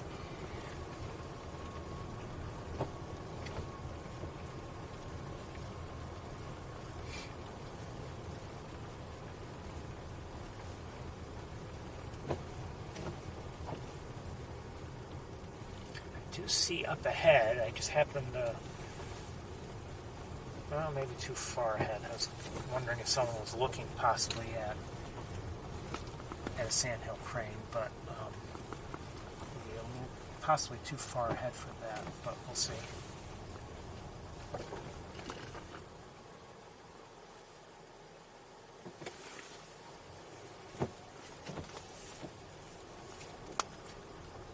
was hoping to see more this second time around. than we have been seeing. I'm not going to blame the rain, but I would say the lighting is less than perfect. But I was glad to see that sandhill crane that we saw, and to get a few nice, decent glimpses of the black terns.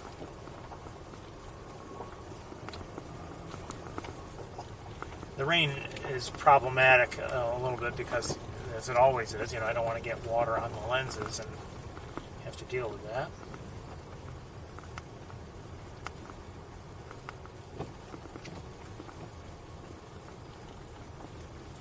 But I am wondering if maybe we'll have a better look at sandhill cranes the second time around. I don't know.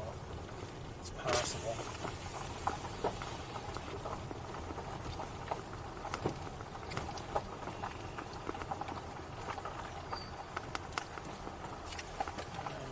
Stop here for a moment and look with binoculars. Nobody visible from here.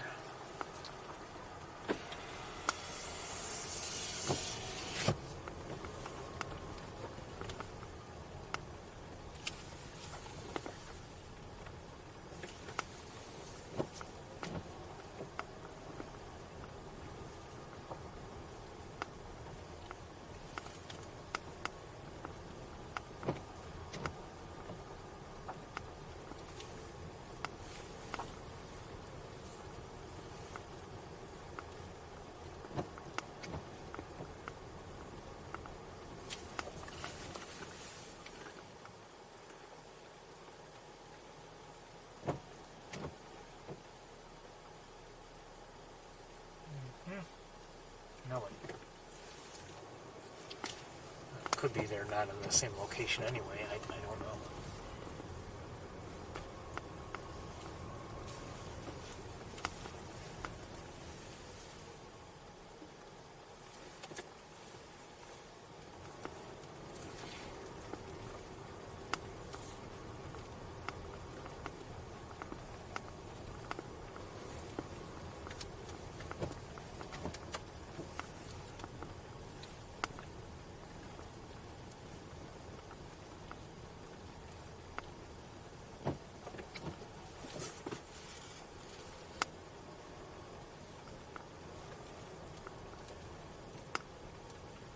Quite a bit different from the last time we were here late in the day. That was back in November.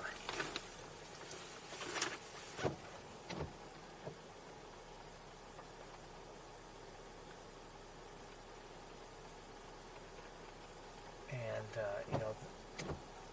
the issue then, mostly waterfowl.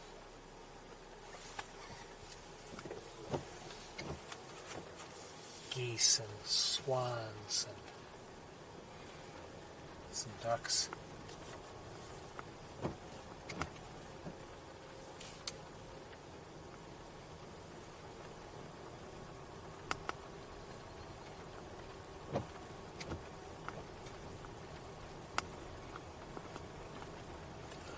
Flying overhead, what do I see? Is that a... Oh, wait a minute, hold on.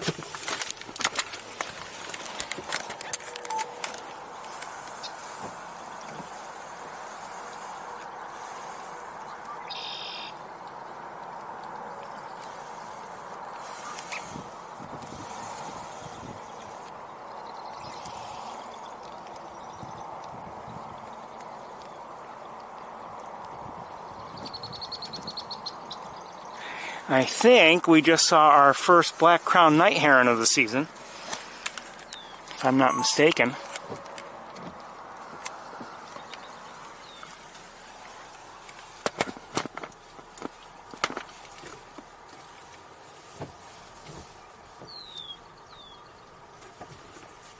Hold on a second.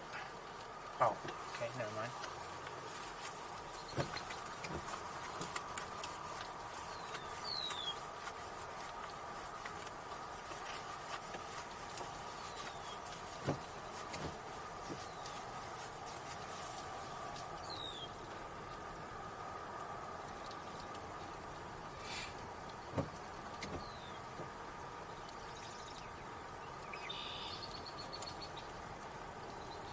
Now it's possible in some locations, like we would see a lot more heron activity,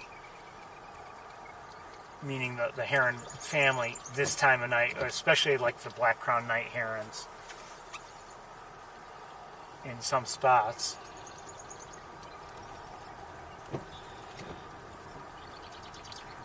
Now I think about East Road, and I just think there's too much water there to be good for, green herons or black-crowned night herons. I think the water levels are a little bit too high. Maybe I'm wrong. I'm sure in some spots it's okay.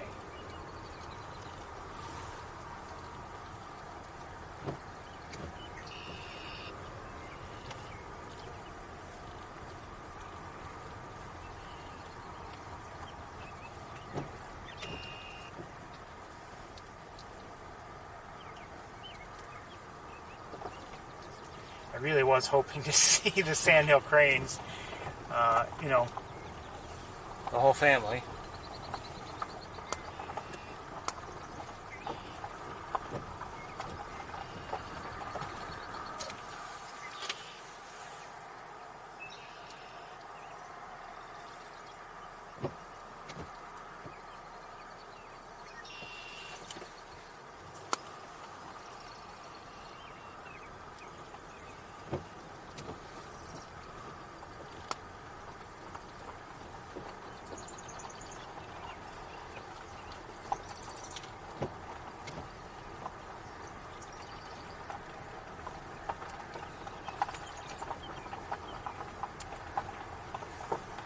There's a chance they're around here somewhere, but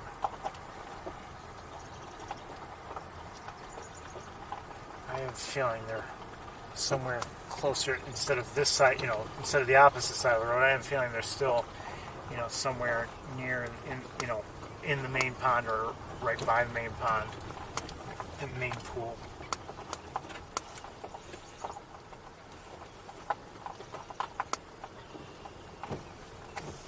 If I had to guess, they just went deeper within and farther away from the road. That's my guess.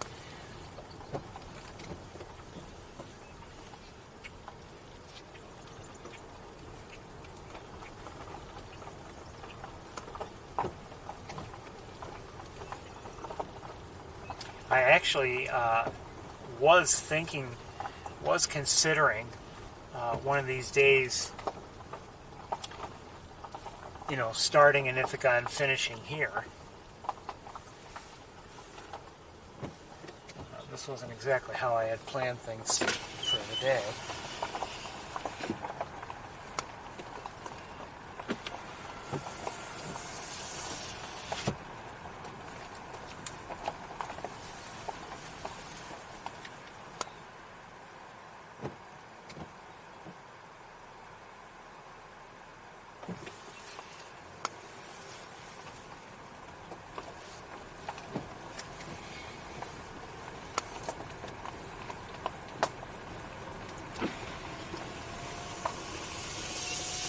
There are various reasons why I prefer to finish the day in Ithaca as opposed to here.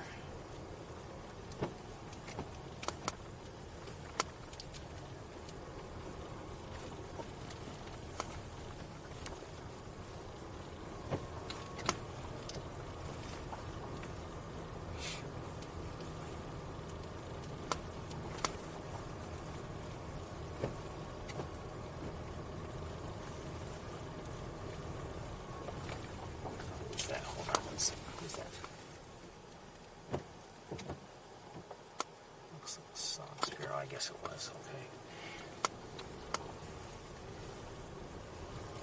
Well, anyway, like I said, I was hoping we would see the Sandhill crane family, maybe get a look at the colts, but I don't think that's going to happen. We did see the one crane by itself. Now, it's possible that is the same family, and we just happen to see, again, just one, but I just somehow doubt it.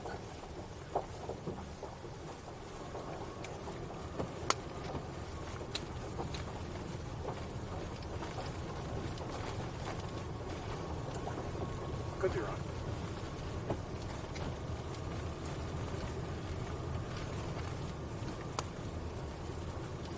I will say this. You know, I wonder if why it was all by itself, that one crane. You know, I would hope that it, you know, has a mate, or, you know, and I don't know when, you know, how old they are before they actually seek out a mate. A sandhill crane, that is.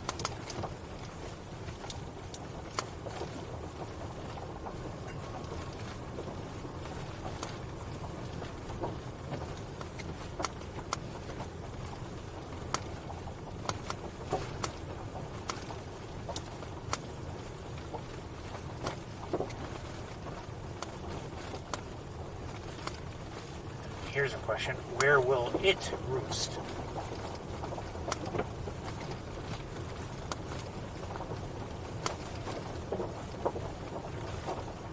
The ones with the colds, you know, I imagine they'll just roost here somewhere, you know, maybe right in or in a you know, a slightly elevated spot around the main pool.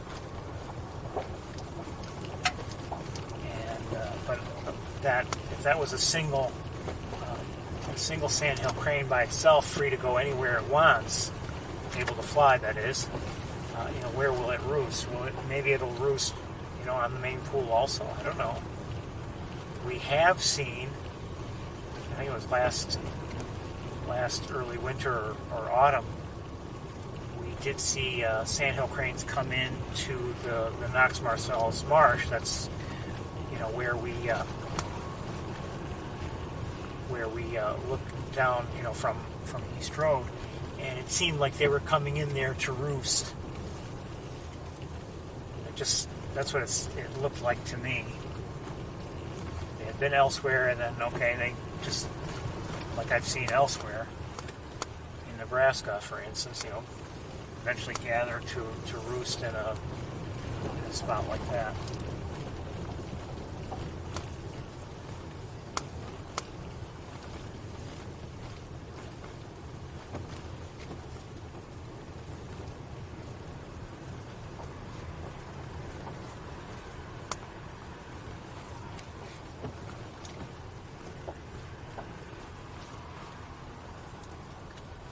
So we see this cannon, I don't know if you can see it or not, but there's a Canada goose here on the road to our right.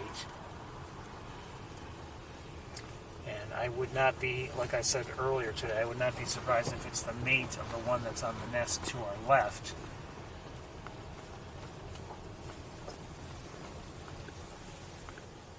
And it's just doing what geese do. It's a beautiful thing, really, if you think about it.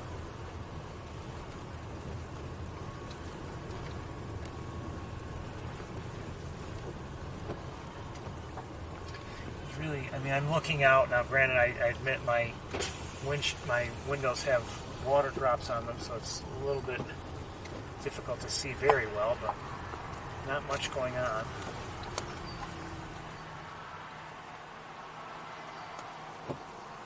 I hadn't realized that there's another occupied Canada goose nest out here.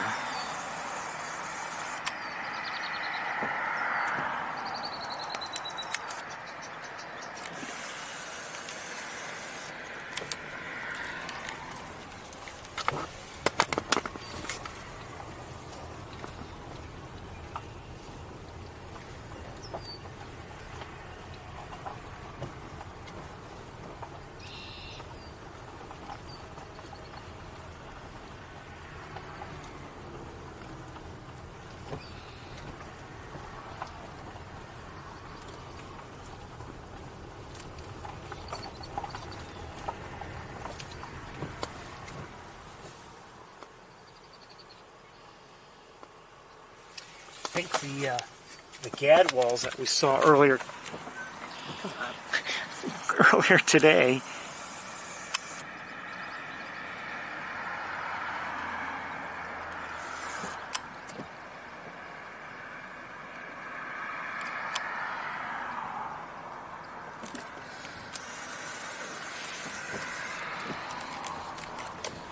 In a way, I kind of wish we had gone to Ithaca.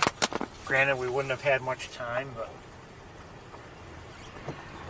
you never know which way would have been better. I mean, but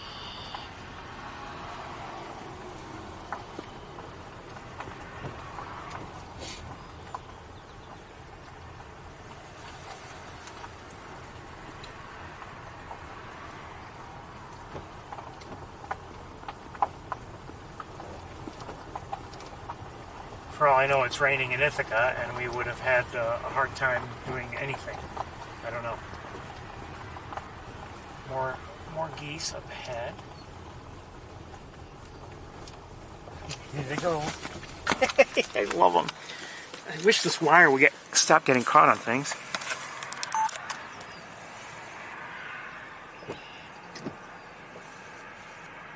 Oh, come on.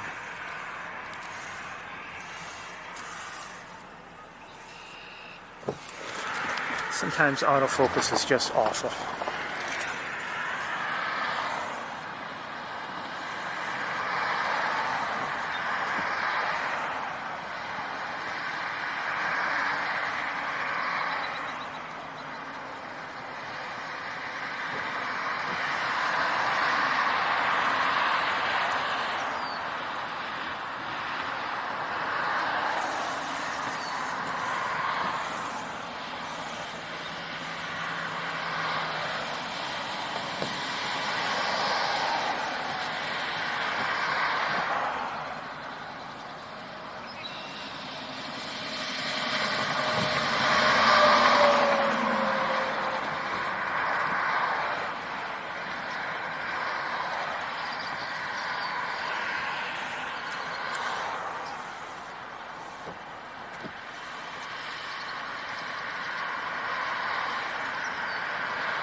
This vehicle pass me. Maybe. It's taking forever. I can't blame them. I mean, I'd be concerned about bothering the geese as well.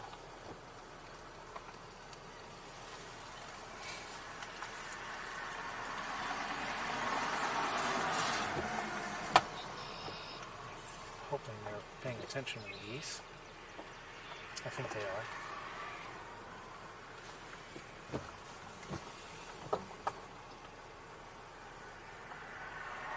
See another mallard.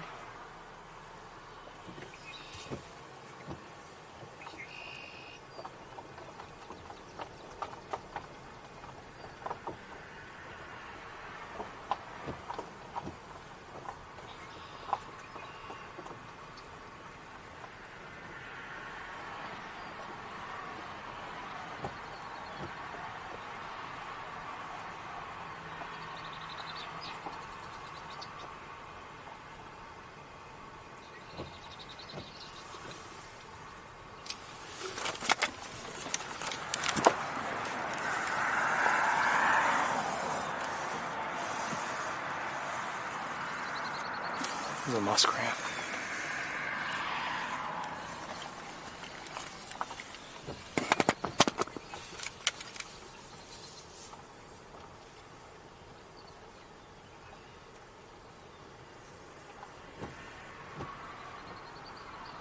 Hello.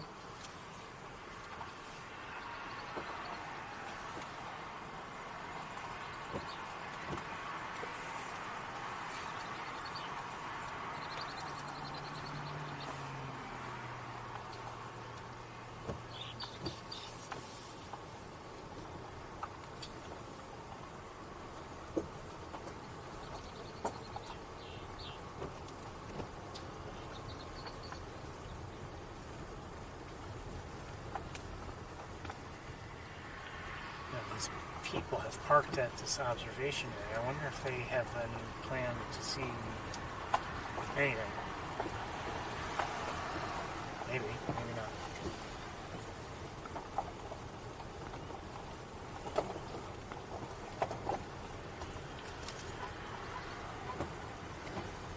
Both out of their car.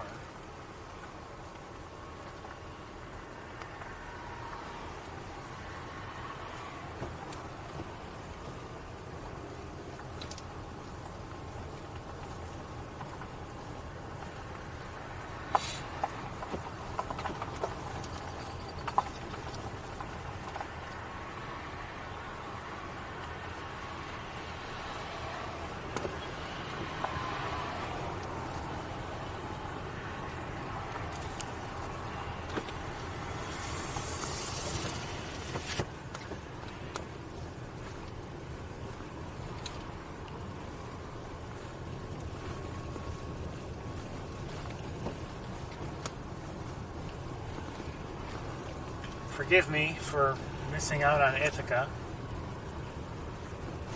Hadn't planned it that way, but it's just the way it worked out.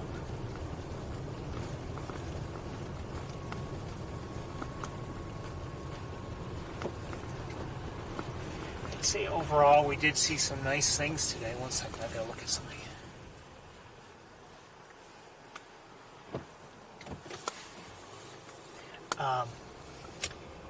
You know, now some things we only saw very, very briefly, like the orchard oriole. Apologize for that. And now there's a mosquito in my car. Get out of here. How am I supposed to drive home with that? I don't see it. Where'd it go? Oh, no. Anyway, you know, I liked seeing the orchard oriole, but maybe we didn't get to see everything, but we did hear quite a bit in the Van Dyne Sport area. And I have to say, I think one of my favorite things of the day, believe it or not, was the redheads, the ducks at Van Dyne Sport. We just had a nice look at them, and you know, not a way we get to see them often. They weren't too far away, and they were interacting a bit. I don't know where that mosquito went. Oh, I know. Hold on, I see it. I see it. Oh, whoops. Didn't want to do that. Where'd it go? I didn't want to do that. Now I don't know where it is.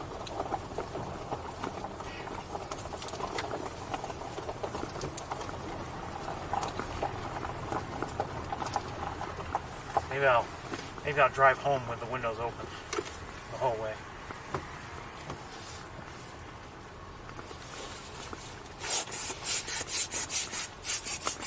Get out, please. You're unwelcome. You know, I wish we had had a much better look at the orchard orioles. I only saw one a little bit obscured. I believe that's what it was. I'm not even positive, to be honest with you.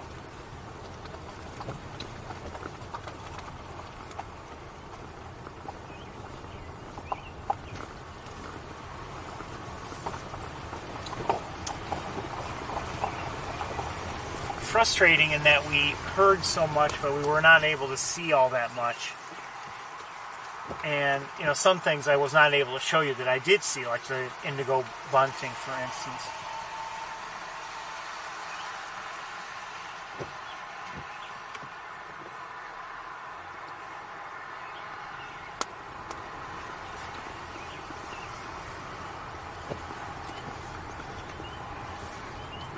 But you know, if you think about it, we saw a wide variety of birds overall today.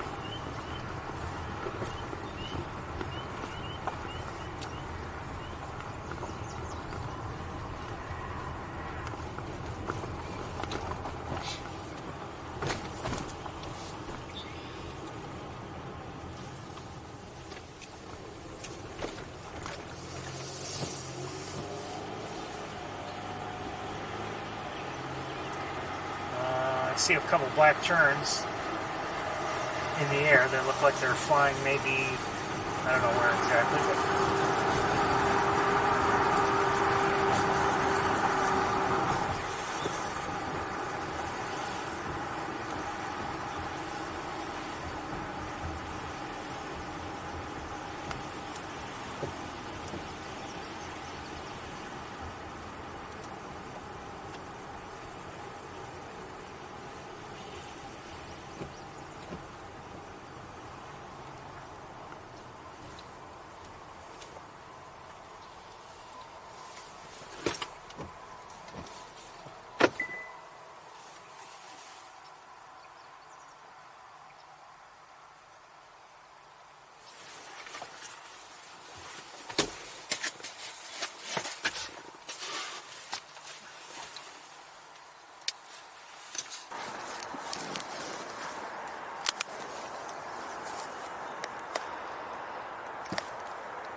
just a quick check on a portion of the great blue heron rookery.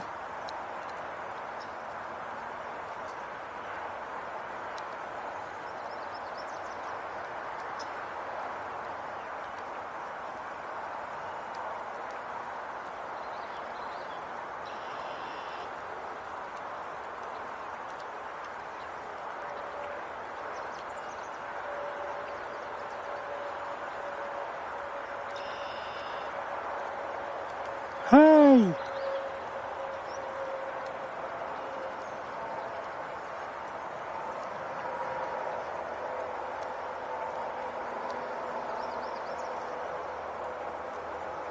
Oh, hello, hello.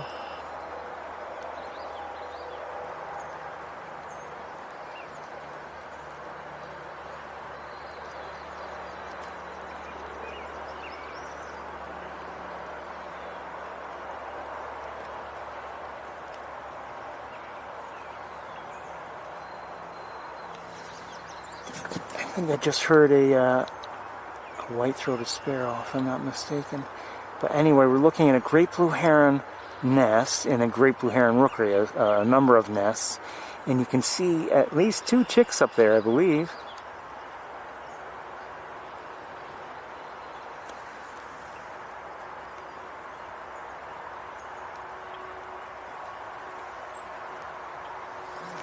If I'm not mistaken. Okay.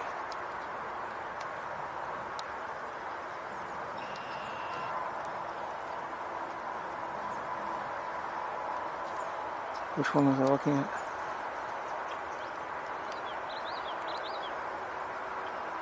There's a common yellowthroat nearby who's singing.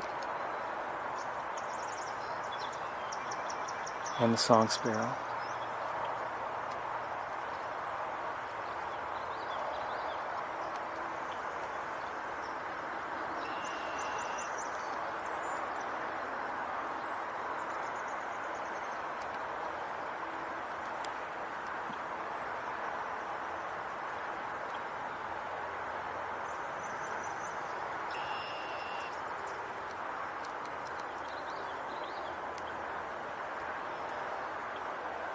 Hey! Hello?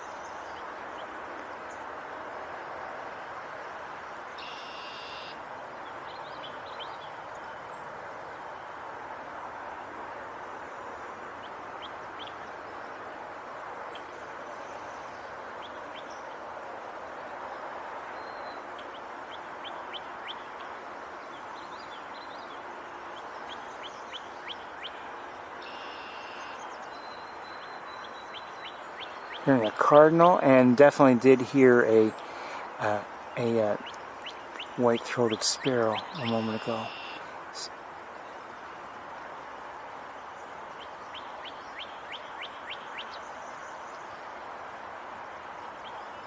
We're going to move on, but it's a treat to see them.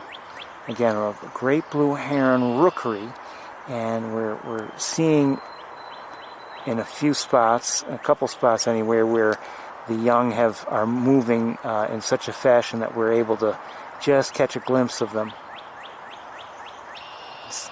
So at least 2 nests where we've seen that. You can see a chick there, just poking above the nest.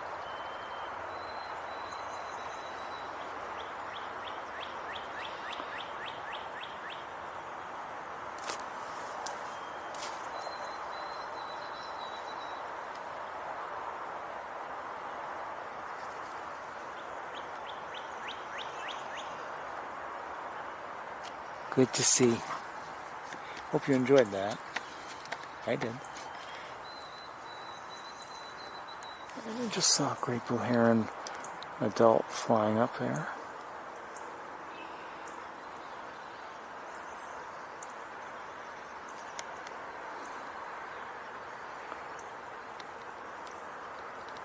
Oh, hoping to get a look, but that one just plopped down.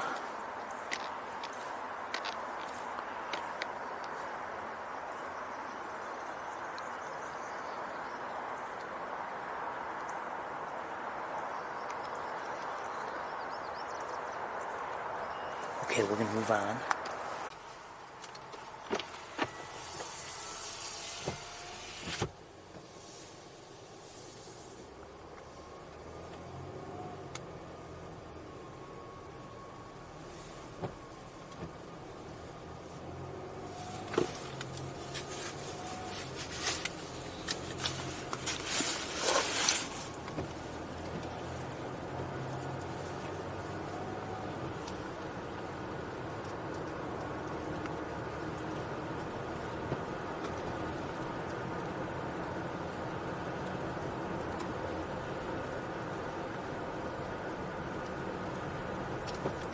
Getting pretty dark. Unlike the campus, when it gets dark here, there aren't a lot of street lights or anything like that.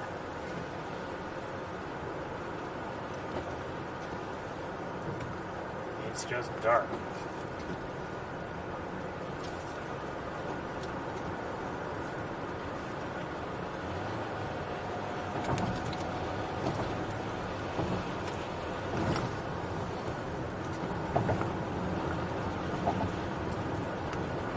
Of course, when we're at Sapsucker Woods, if we're walking the trails, it gets dark. Well, it just gets dark. Other than the parking lot, there are no lights.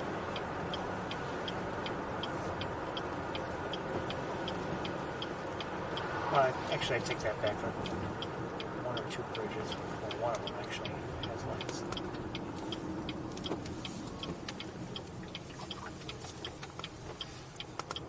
We're almost done for the day. It's just shy of 8 o'clock.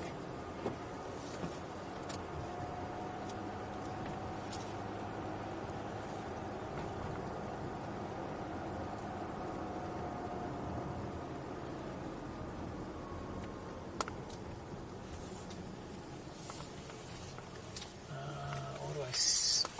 Hold on 1 second. What do I see? I see 3 sandhill cranes in the air, flying, heading maybe towards the main pool, but I just saw 3 sandhill cranes. Oh, wait, is this another one? No. I don't know what that was. Probably an osprey by the looks of it. When I saw the 3 birds pretty close to each other, they could have been, I thought for a moment, they could possibly be 3 great blue herons. But, I've seen great blue herons flying in formation, believe it or not. I've seen also great egrets flying in formation. But now I don't expect to necessarily see great blue herons flying in formation. Maybe earlier in the year, you know, as maybe some are reaching a certain area. They're, you know, after migration, they're coming into an area. I could understand that and maybe expect it, but not now. Let's just listen for a second.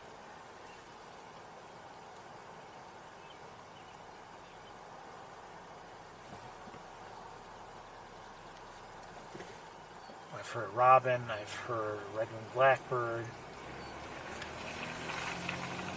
And I heard anyway, bobolinks earlier today. I don't know if they'd still be singing this late and after rain.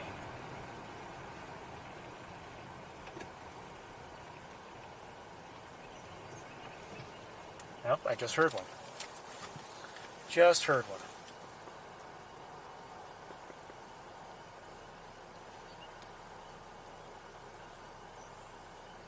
Don't see one.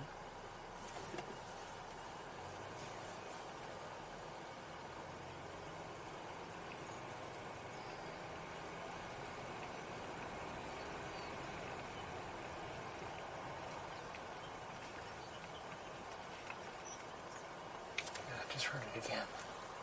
Wish I could see it.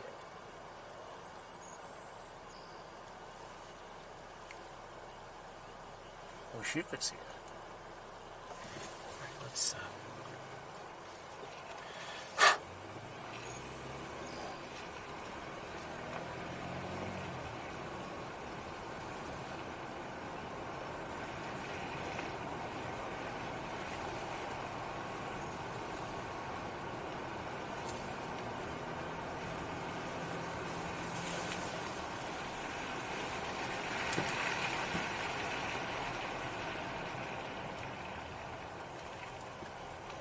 sorry, Robin.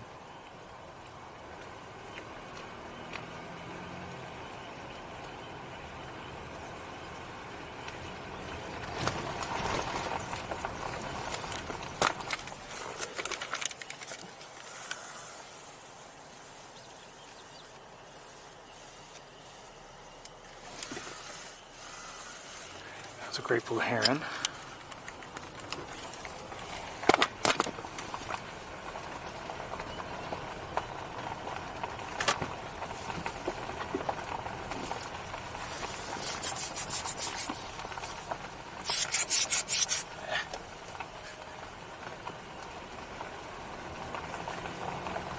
And another great blue heron's in the air and flying parallel to us.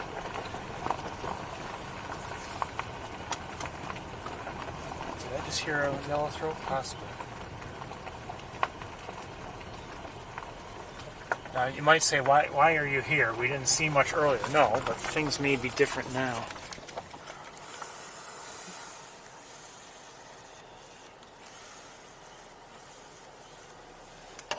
Another great blue heron, and so we've seen three, or I've seen three.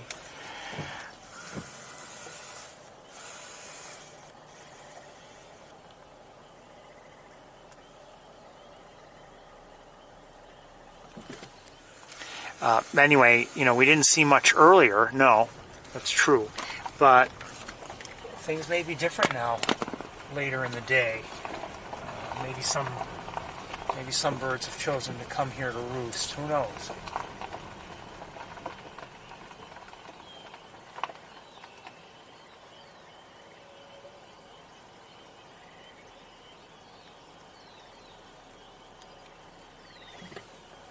Am I hearing again bobolinks? Maybe. It's possible. I'm going to turn around so I can look out my window here.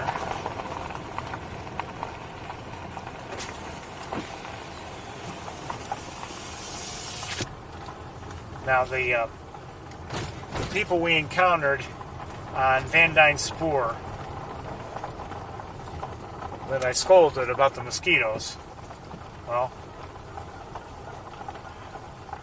now that we're here late in the day, I'm reminded of those mosquitoes. All right, I'm going to just turn around right here.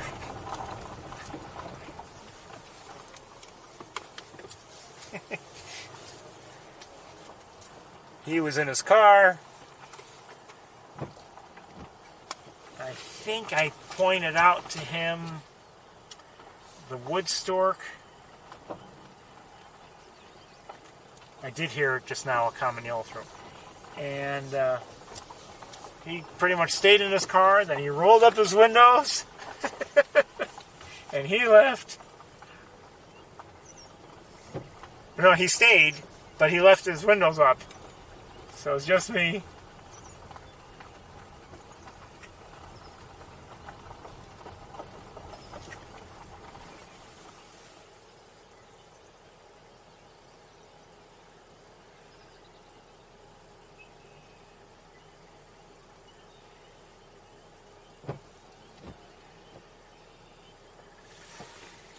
Let's take a quick look out there. 1 second. I'm not saying there's a lot to see, but there's something.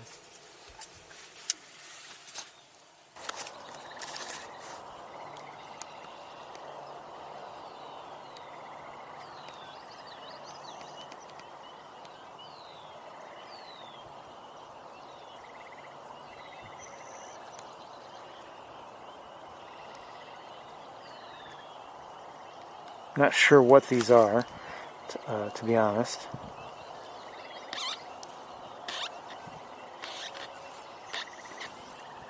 Sorry, hold on. I think we still have, if I'm not mistaken, yeah, American widgeons. Oops. And I'm not sure if that's what this is also or not.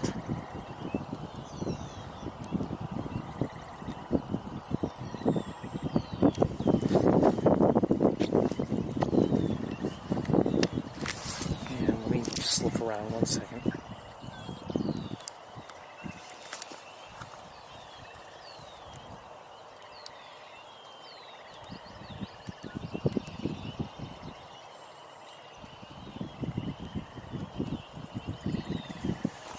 I'll bet the Sandhill cranes that I saw, I'll bet they were here all day, if I had to guess.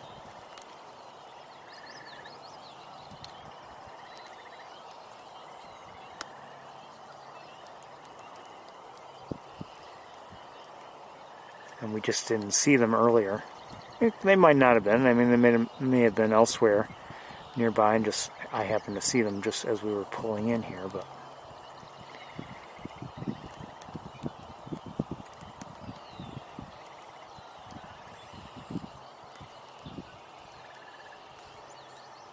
I believe I hear some Canada geese. We saw Canada geese here earlier today.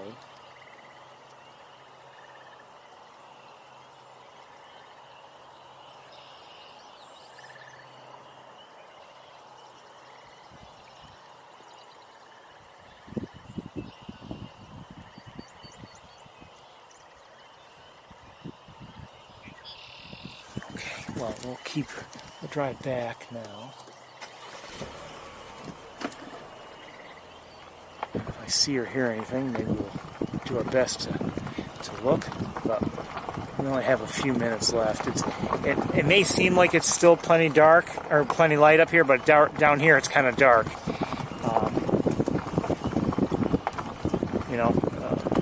There may be light in the sky, but it doesn't necessarily mean that we can see well down here.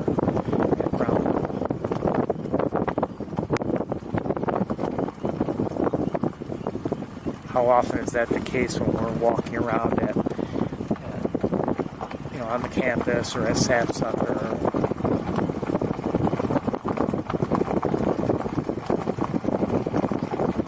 Just listen for a minute.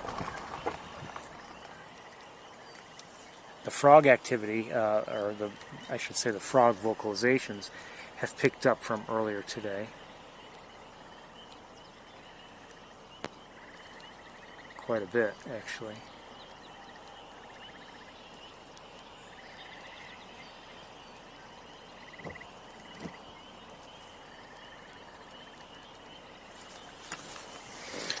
This is just one little thing I want to look at.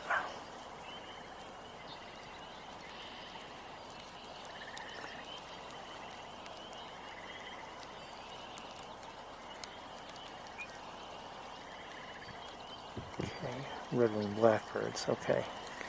I figured as much.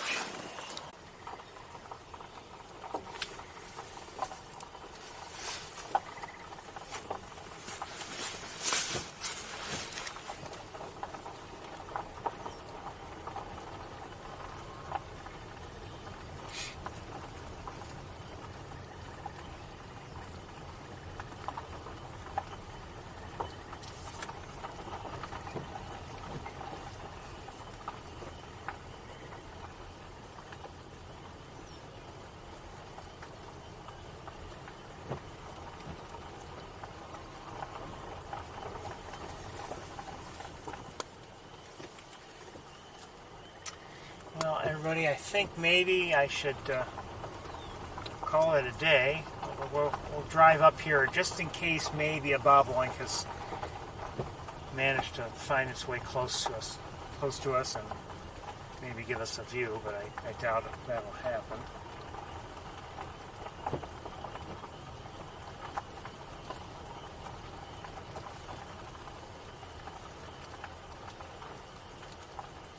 Again, I'm sorry for missing out on Ithaca, but I think we saw some nice things up here in the overall area.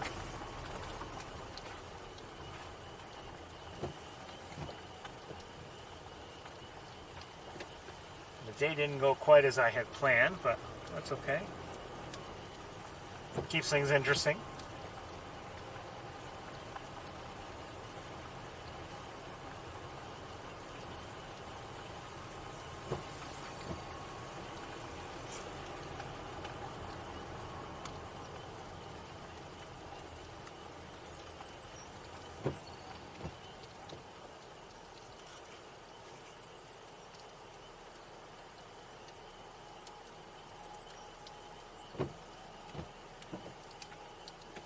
Well, alright everybody, I think that'll just about do it for the day. And thank you for joining me, and thank you for your patience. Again, I'm sorry we didn't get to see everything I was hoping to see, but we saw some extra things today, as it turns out. You know, that extra trip down that road was kind of nice in a way. And, you know, it's just the way things are sometimes with bird watching. But anyway, we're running out of light, usable light I should say, and out of time. It's time for me to pack up and head back home. Again, thank you for joining me, and I hope to see you all soon, and we will see you next time, whenever that is. And I guess I'll wish you all, if you celebrate, or maybe if you don't, I don't know, Happy Mother's Day. Take care, everybody.